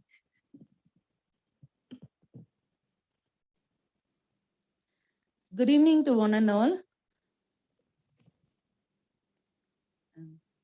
So next panelist, I would like to welcome Miss Chitra from Nizamabad to present about her topic. That I would like to ask this question to her. Increased amount of information being shared by and about the people without their consent. Okay. Miss Chitra, Yes, ma'am. are you there? Yeah, yes, ma'am. I'm here. Okay. Please share your opinion about this topic. Okay. Good evening, ma'am. Good evening, all. Myself, Chitra Chandran, working as an NS in Medicover Hospital, Nizamabad branch. In after my topic, now field, there are two things which are important. That is privacy and confidentiality. So, moreover, there are the rights of the patient and responsibility of an employee. These are privacy and confidentiality is the rights of the patient and responsibility of an employee. So for that, some of the few points which I can say for privacy is that make our examination takes place in isolated room. Make sure it is in isolated room only. And the second one is patient should be well covered when transferred to one place to the another place and when he got admitted in the hospital also. And the third point is make sure our patient's body is exposed only as much as needed for the examination or investigations. These all things we need to make it as in a good level. It's through only the staff daily orientation and education. So these are the things we are daily doing in our premises. And comes to the confidentiality. As I said previous, it is also the employee responsibility to make all the data confidential and secure. For that, I am going to explain some of the key points to increase the confidentiality. First of all, we need to educate or train our team regarding discuss confidential matters only in a private area, means the and lower voices when discussing patient information in a private area is not available. Avoid discussing patient information in the elevators or in other places of the hospitals or cafeteria or in out of the hospital or in front of another person which is not related to the patient care. And one more thing is never share protected patient information with anyone who is not directly involved in that patient care. This includes our friends or our family members or our classmates or any other persons which are not related to our healthcare team. And some of the coding system which we are introducing to the nursing field, that providing coding and shortcut forms while transferring the patient to other department. From one department to another department, we are mostly transfer out the patient. So for some cases, we need to provide some coding system to avoid the data, to avoid the some of the mishandling of data, or in sometimes the data may be written or verbal or electronic forms. It is our staff or our healthcare worker responsibility to make all these data confidential and private. Nowadays, it is equally important keeping information and records physically secure and also securely disposed as per our health hospital protocol. So I'm concluding that confidentiality and privacy, trust, these are the three principles in our nursing care or nursing field or healthcare field. If there is no privacy and trust, there is no room for confidentiality. So it is very important. We need to train our staff, our members, our panel members. We need to train daily what is the importance of making all these data confidentially and privacy, and what is the importance, how we need to do, and if anything happened against of this, what is the side effects, and daily we are doing in our premises. And thank you for this opportunity to express some of the data in front of everyone, and thank you. I completely agree with you, Ms. Chitra. Patient confidentiality and privacy should be maintained 100%. I agree with your point. Without their consent, we are not supposed to do.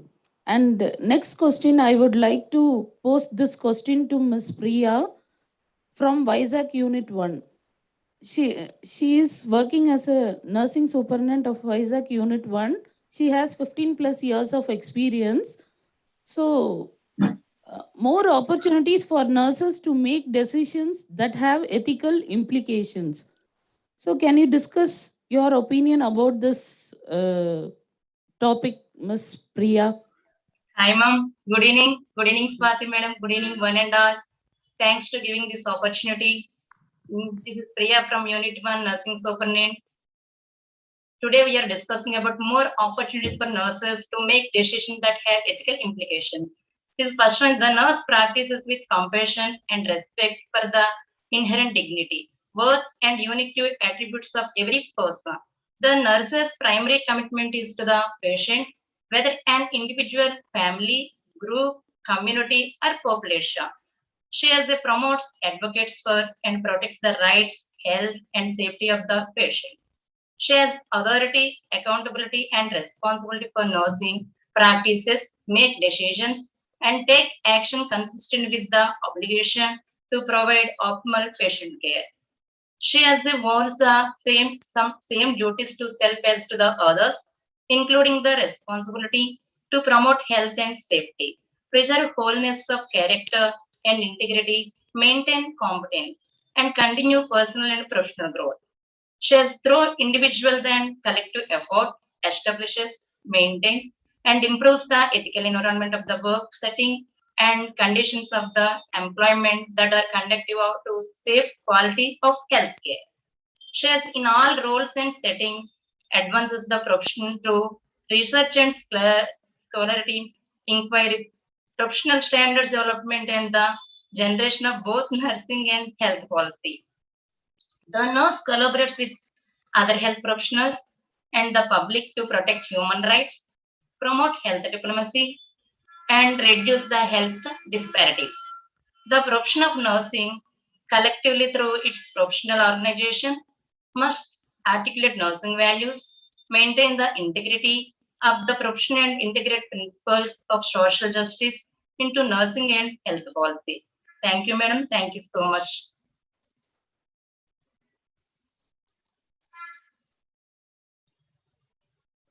Thank you, Ms. Priya. Thank you, Ms. Priya. Thank you, Almost you have covered all the points. And thank you, both of you, Ms. Priya and Ms. Chitra. Thank you, ma'am. Thank you, ma'am. Yeah, thank you so much, ma'am, for that wonderful contributions. Now the mic will be taken hand over by Ms. Nivedita, ma'am. Ma'am, please introduce your panelist before you could go into the questionnaires. Yeah. Hi. Good evening to one and all. I'm Ms. Nivedita, working as a nursing superintendent in the Health City branch of Medicover. I have two of my panelists, Mr. Sabin and Mr. Kishan. Mr. Sabin is heading the Sangareddy unit and Kishan is heading the unit of Aurangabad. They have also experience of 13 years and 9 years respectively. My topics for Mr. Savin is more information from algorithms for nurses to consider in care decisions. Algorithms, they are the like a key points of nursing care in the present scenario, right? From the APGAR score till the GCS score, so many scores we are using in day-to-day like patient care area, like Braden scale, pain score, and Aldred score, VIP score, and GCS score. My request to Mr. Savin to explain the use of algorithms by nurses and how it helps to take quick decisions at the correct time, and how are we saving the patients in that way. Over to Mr. Savin.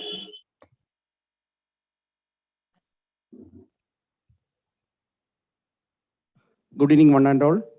Thank you, Medicover Hospital Management and Senior Leadership, Madam, for giving me an opportunity for presenting my views on algorithms for nurses to consider in the care of decisions.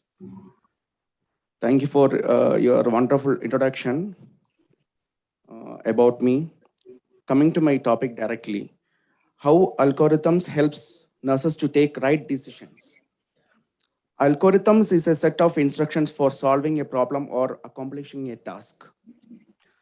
We can see so many algorithms in our medical professions to rule out patient severity of illness and how to recognize at early stage and how to correct it when we start practicing it. We may not lose the patients at right time. As I discuss about algorithms, we can see so many algorithms like CPR algorithm, Muse chart, Braden pressure ulcer, risk assessment, Aldert score, GCS, etc. We have to follow a set of instructions or protocols in hospital and make it practice in all the level to take right decision by our nurses at bedside. Let us take an example, Muse score, modified early warning score. If we educate our nurses to practice Muse, modified early warning score, even a junior bedside nurse can recognize when patient may land up with severe illness and deterioration and cardiac arrest. In general ward, if your patient Muse score is 1 to 2, second hourly observation is must.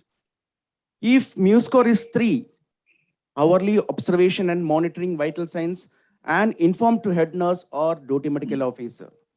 If Muse score is 4 or above, need emergency attention like shifting patient to intensive care unit for further management.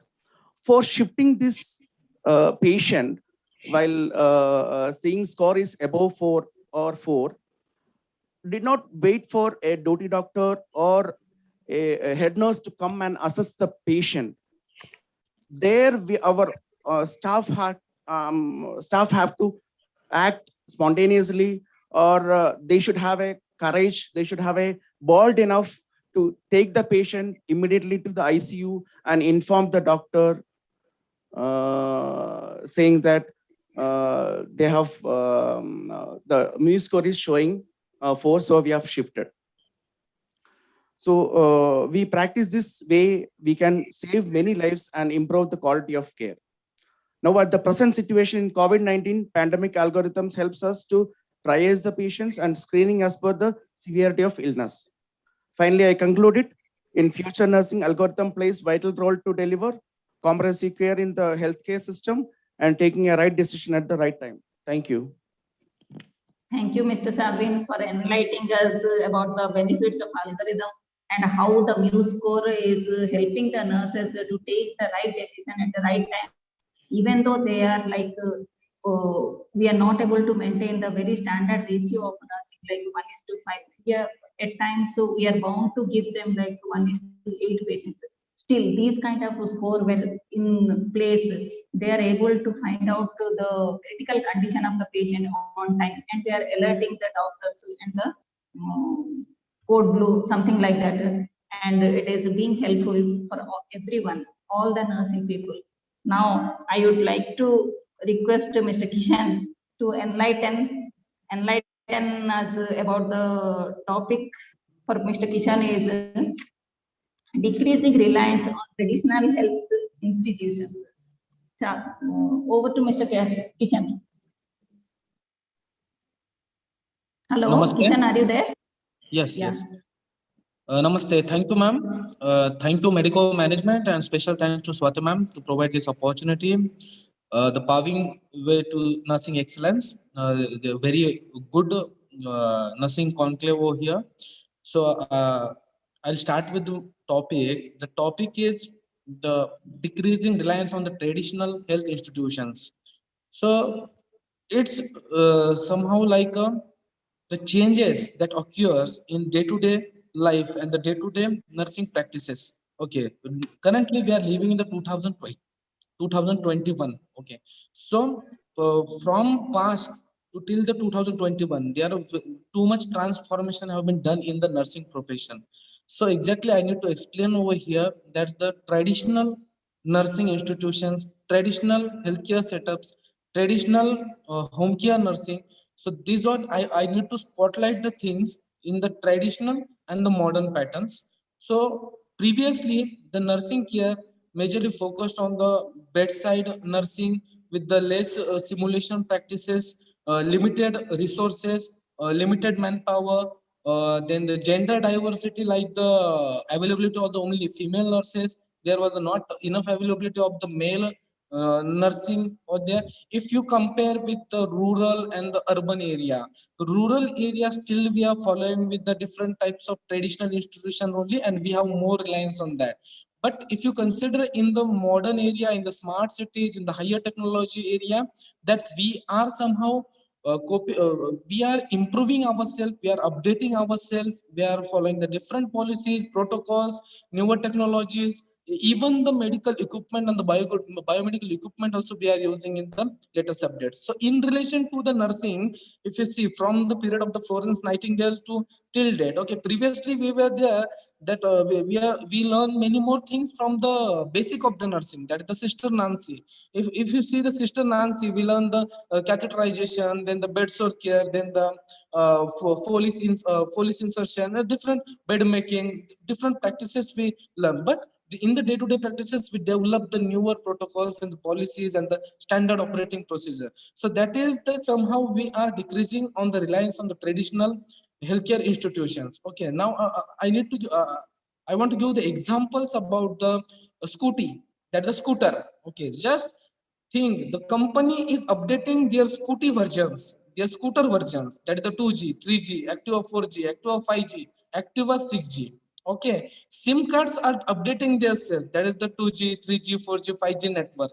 Okay, and we also very much interested to develop ourselves. So same like that, like a SIM card, like the scooters, they are the vehicles, they are the technology, they are updating themselves. So in the same pattern, as a nursing profession, each and every staff nurse and each and every nursing leader should develop and empower themselves, believe in the change.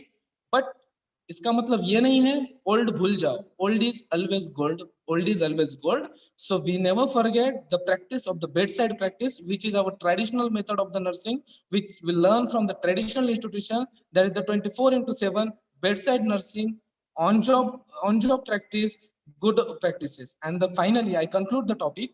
Along with this, if you see about the traditional pattern, so I present the patient aspect. In the patient aspect, just I spotlight the patient aspect, that why is very important.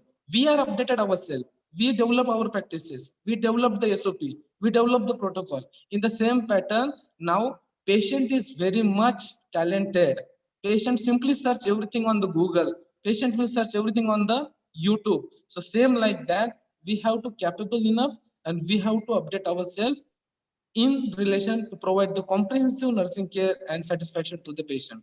Thank you so much, Nivedita ma'am, and thank you so much, Swati ma'am.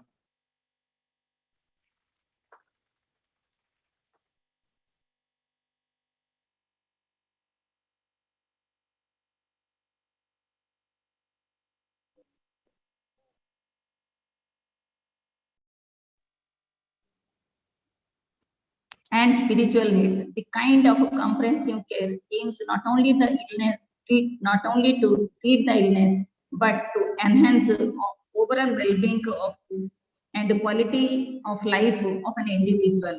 So by saying this, I would thank Mr. Sapin and Mr. Kishan to elaborately explain their topics, and at last, not but the least, I thank Medicover Hospital and Swati ma'am, Miss Anusa, and all the organizer of this conclave.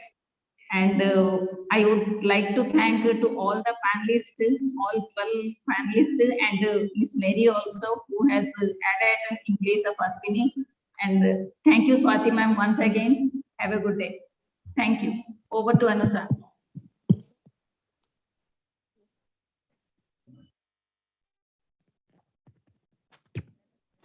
Wow, it's really a wonderful session, right? Yes or no? How many are going to agree? Oh my God, still in sleepy mood. Well, no, I'm not hearing anything. It's just enclosed room, no echoes only. Yes. Wow, that's so nice of you all. I especially give thanks on behalf of everyone seated here and the viewers on the online, to all the moderators and the panelists who has brought to us how the future of nursing will be and what things we should be considering and work upon or contemplate on those things. I'm really thankful for that precise and very clear cut things which has been enlightened to us. I'm very thankful to you all. Now, I just want to ask all the entire team, A, B, C, what rating would we give you for the food? 1 to 5. A team, food. The lunch what you had previously, rating? Wow. A is for, B for, that's good. And C? 5. Wow, that's so nice, right? 5 out of 5. So ultimately, yeah. See, there is a company who is always in proactive, not only giving academic educations, but also in sponsoring some of the food items, whether there is a gathering for mainly on academics. So I would like to introduce Mr. Uma Maheshwar and Mr. Napoleon, who is coming from the molecule company. They had sponsored food for us. Yeah, another one, Mr. Sonu Kumar, Sonu Sood side. So they are very famous, kind-hearted to give us and sponsor us food, that delicious food what you have been rated as of now. We should be very grateful for him. And apart from the company, they also had scheduled a module for wound care, which they are training our nurses to ponder upon and to enlighten ourselves how we have to see and care for the wound. So we'll just give a big applause for them for providing us and educating us. A big.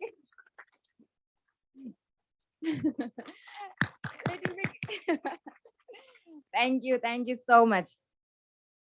Yeah, now they'll be having they'll be giving us a 15 minutes of session. Please, another 15 more minutes. And just now you told, right? Just now you told everybody is not excited, but still we can enlighten ourselves. Just another 15 more minutes. Please, audience, keep patience. Just give us, time.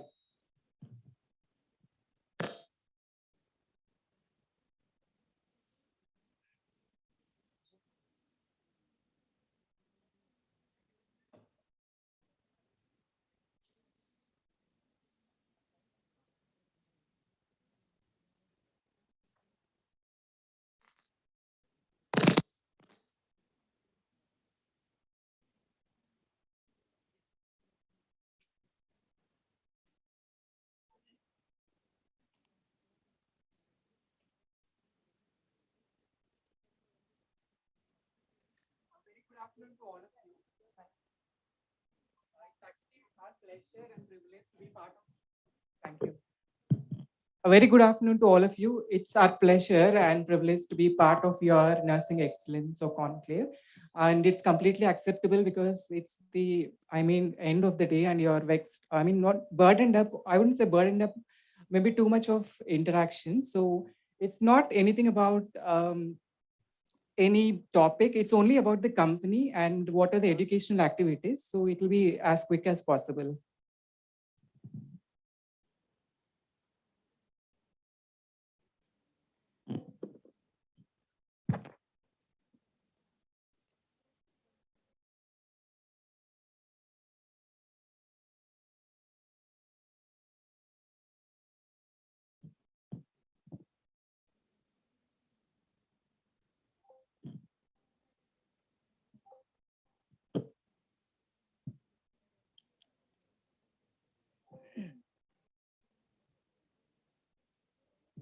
My name is Napoleon, and I work as the clinical specialist for a company called as Monlike.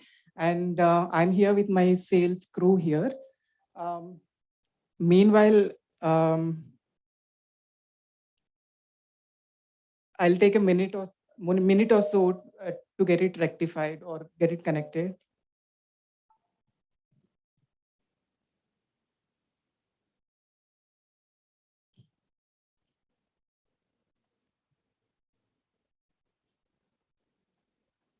Yes, ma'am. They're connecting.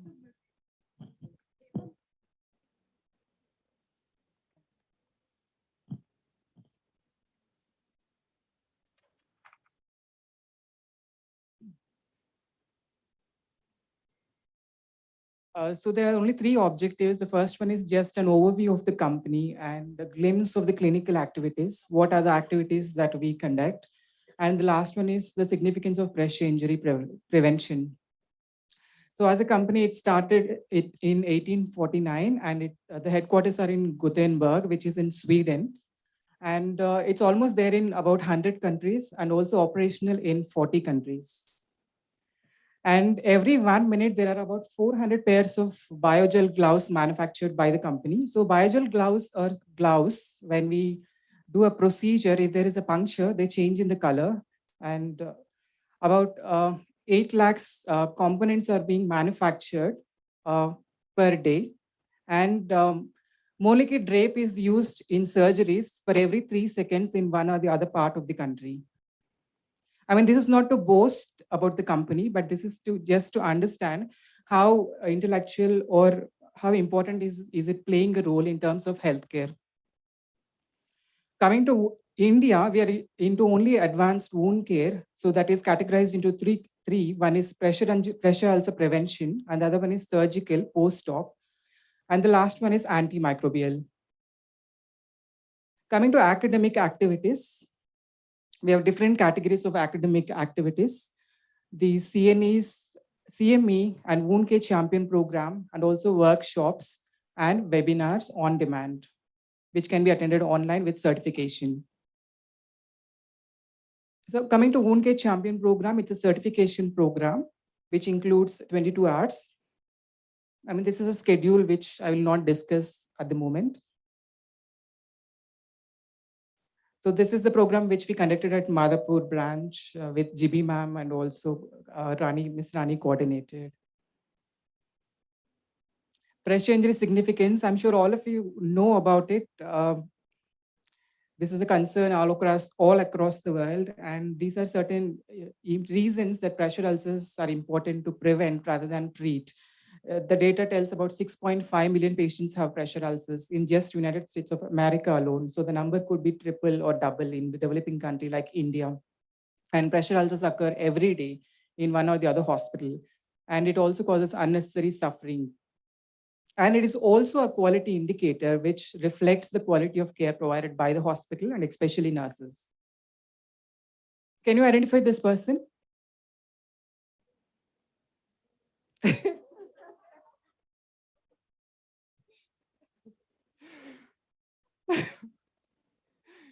Well, So he's Christopher Reeve, and he lost his life due to pressure ulcers. So he's a celebrity, and he lived in the United States of America. So despite being a celebrity and also living in the United States of America, if he could lose his life due to pressure ulcer, what can happen to patients in the public hospitals? So coming to deaths due to pressure ulcer, can you guess any number of deaths happening in India annually? Can you tell? Because you're continuously laughing. What is the joke about? Both of you. All right. All right. So we have data from the United States of America, which tells about 60,000 patients are dying just due to pressure ulcers. The grade 3 and grade 4 becoming infected, and patients landing up in sepsis and losing their lives. India, unfortunately, we don't have a compiled data, ma'am, as all of us agree that we collect the data, but there's no one compiling as the total number from India going on. So number could be much more higher, actually. One last thing before I conclude, all of us are aware of guidelines to prevent a pressure ulcer, the National Pressure Injury Advisory Panel and also the European Pressure Ulcer Advisory Panel. So have you heard about prophylactic dressings? So guidelines are recommending to use a dressing to prevent a pressure ulcer rather than waiting for a pressure ulcer to develop and apply a dressing. So guidelines are recommending to use a dressing which has soft silicone in it and also multi-layered dressing or a foam dressing. So if you add a dressing to prevent a pressure ulcer, the results will be better rather than not using a dressing. That's all from my end. Thank you all.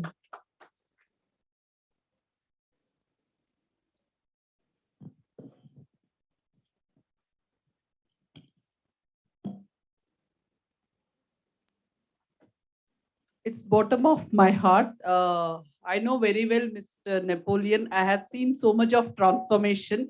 He's one of my favorite students. He worked as a ICN along with us in Apollo. So I am also employee of Apollo hospitals. So really it was so shocked to see him, and a lot of transformation happened. This is what I expect. This is the way how we have conducted today nursing conclave.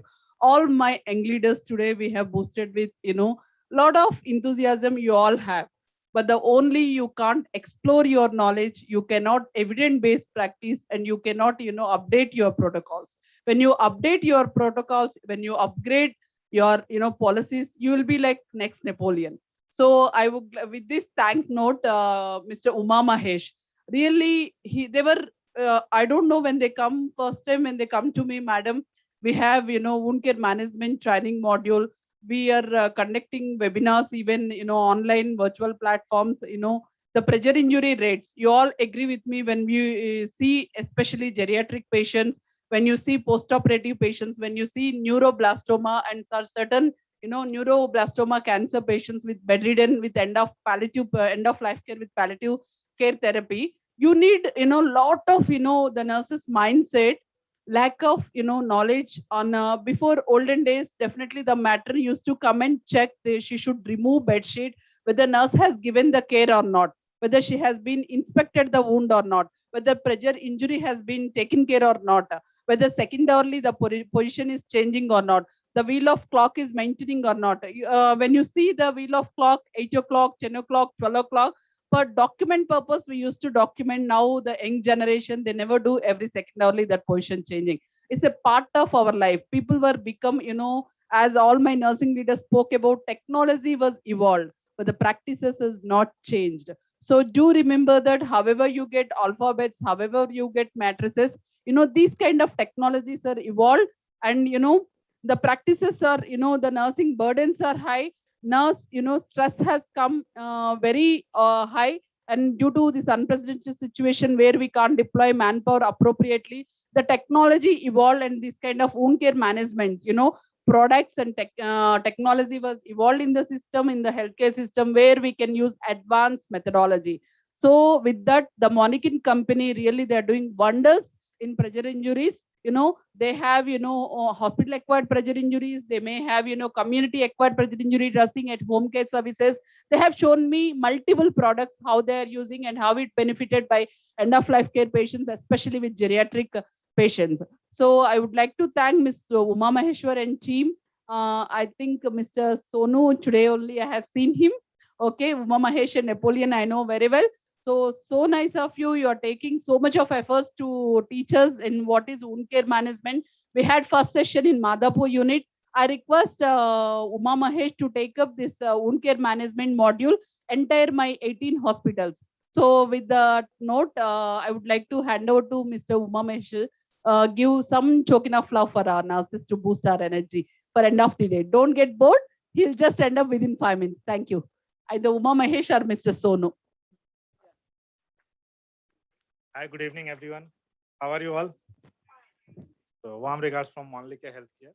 We, as a company, basically are dealing in advanced wound care setup. My name is Sonu Kumar. I'm working as a regional manager for, South and East India operations. How are you all? How did you like the session today? I can hear that it was so energetic and so well, modulated. Similarly, we also have, our wound care championship program that we have been conducting throughout the globe, not only in India.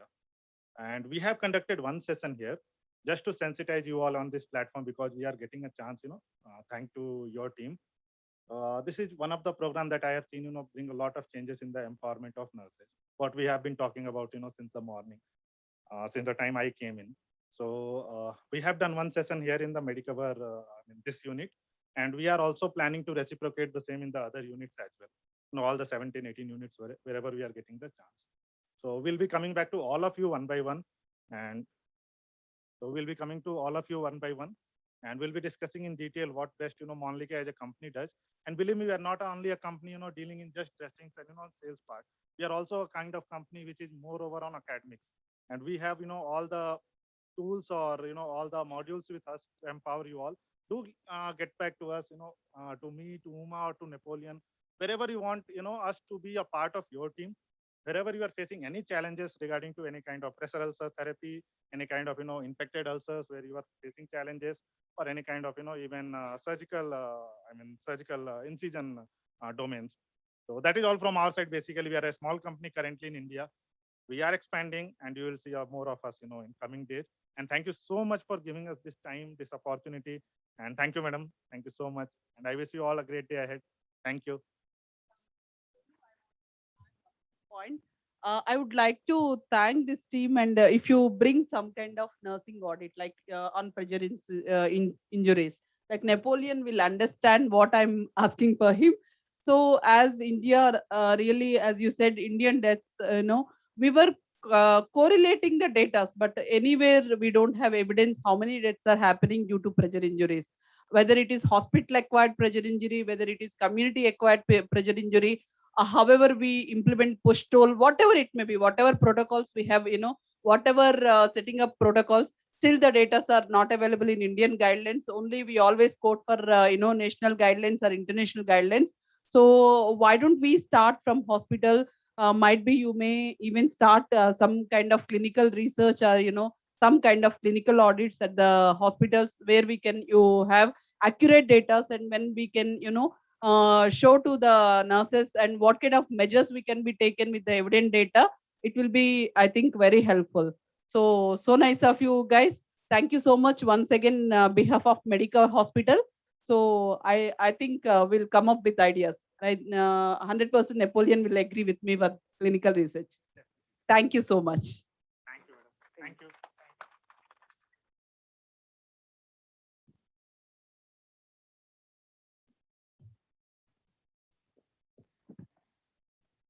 Yeah, it was presented very well, right? With the statistics, how far per day, per second, how far the company is growing up. So the same goes with the nursing also. We do have quality indicators, right? So how far we are just showing to the country that we have developed or implemented the evidence-based practices, and that's how we are following and preventing any harms that is going to happen for a patient. So thank you so much for the entire company who has worked down here and enlightened us. We are hoping for further academic programs too. So as the day end, it's not the day end, but obviously we are going to leave the hospital or the situation right now, but with the thoughtful.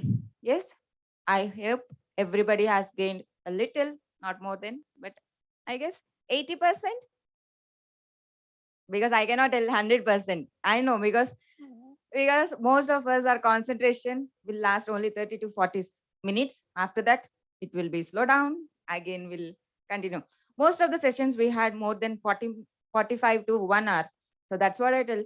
80%, how much of you took from here? Can I see your hands? 80? 80. Speakers? No. Have you gained? How much of percentage you can give me on this whole entire day? Team A, 80. Team B, how much of percentage? 80 only. Oh my God. Team C, standing on my same percentage. Okay, that's fine. So on behalf of all the units in India and the senior management who has given this chance, it's my privilege to propose a vote of thanks speech and acknowledge the contribution of those who have worked really hard to make this day go smoothly and be at ease, giving us and sharing us decisions which has enlightened us to walk in the way we are supposed to do. So it's a great pleasure to have a management like this to give us the chance to work, learn, enjoy ourselves, right? If I'm not mistaken, because in other organizations we won't be getting this type. I'm not telling, but most of the things you'll be seeing in abroad, where we go as West. It's like you have to keep on educating your own self. So this platform or this hospital is providing you what we really want. So strive your life learning. Keep going. Right? You can leave for the day. And I request all of you to stay here for one session of video photo. Next followed by in charges, supervisors, tea. You can have tea. But I request all the in charges, ICNs, supervisors, and all the educators to stay back. Rest all can only for 5 minutes, but rest all can go for tea. Thank you so much. But after photo only, not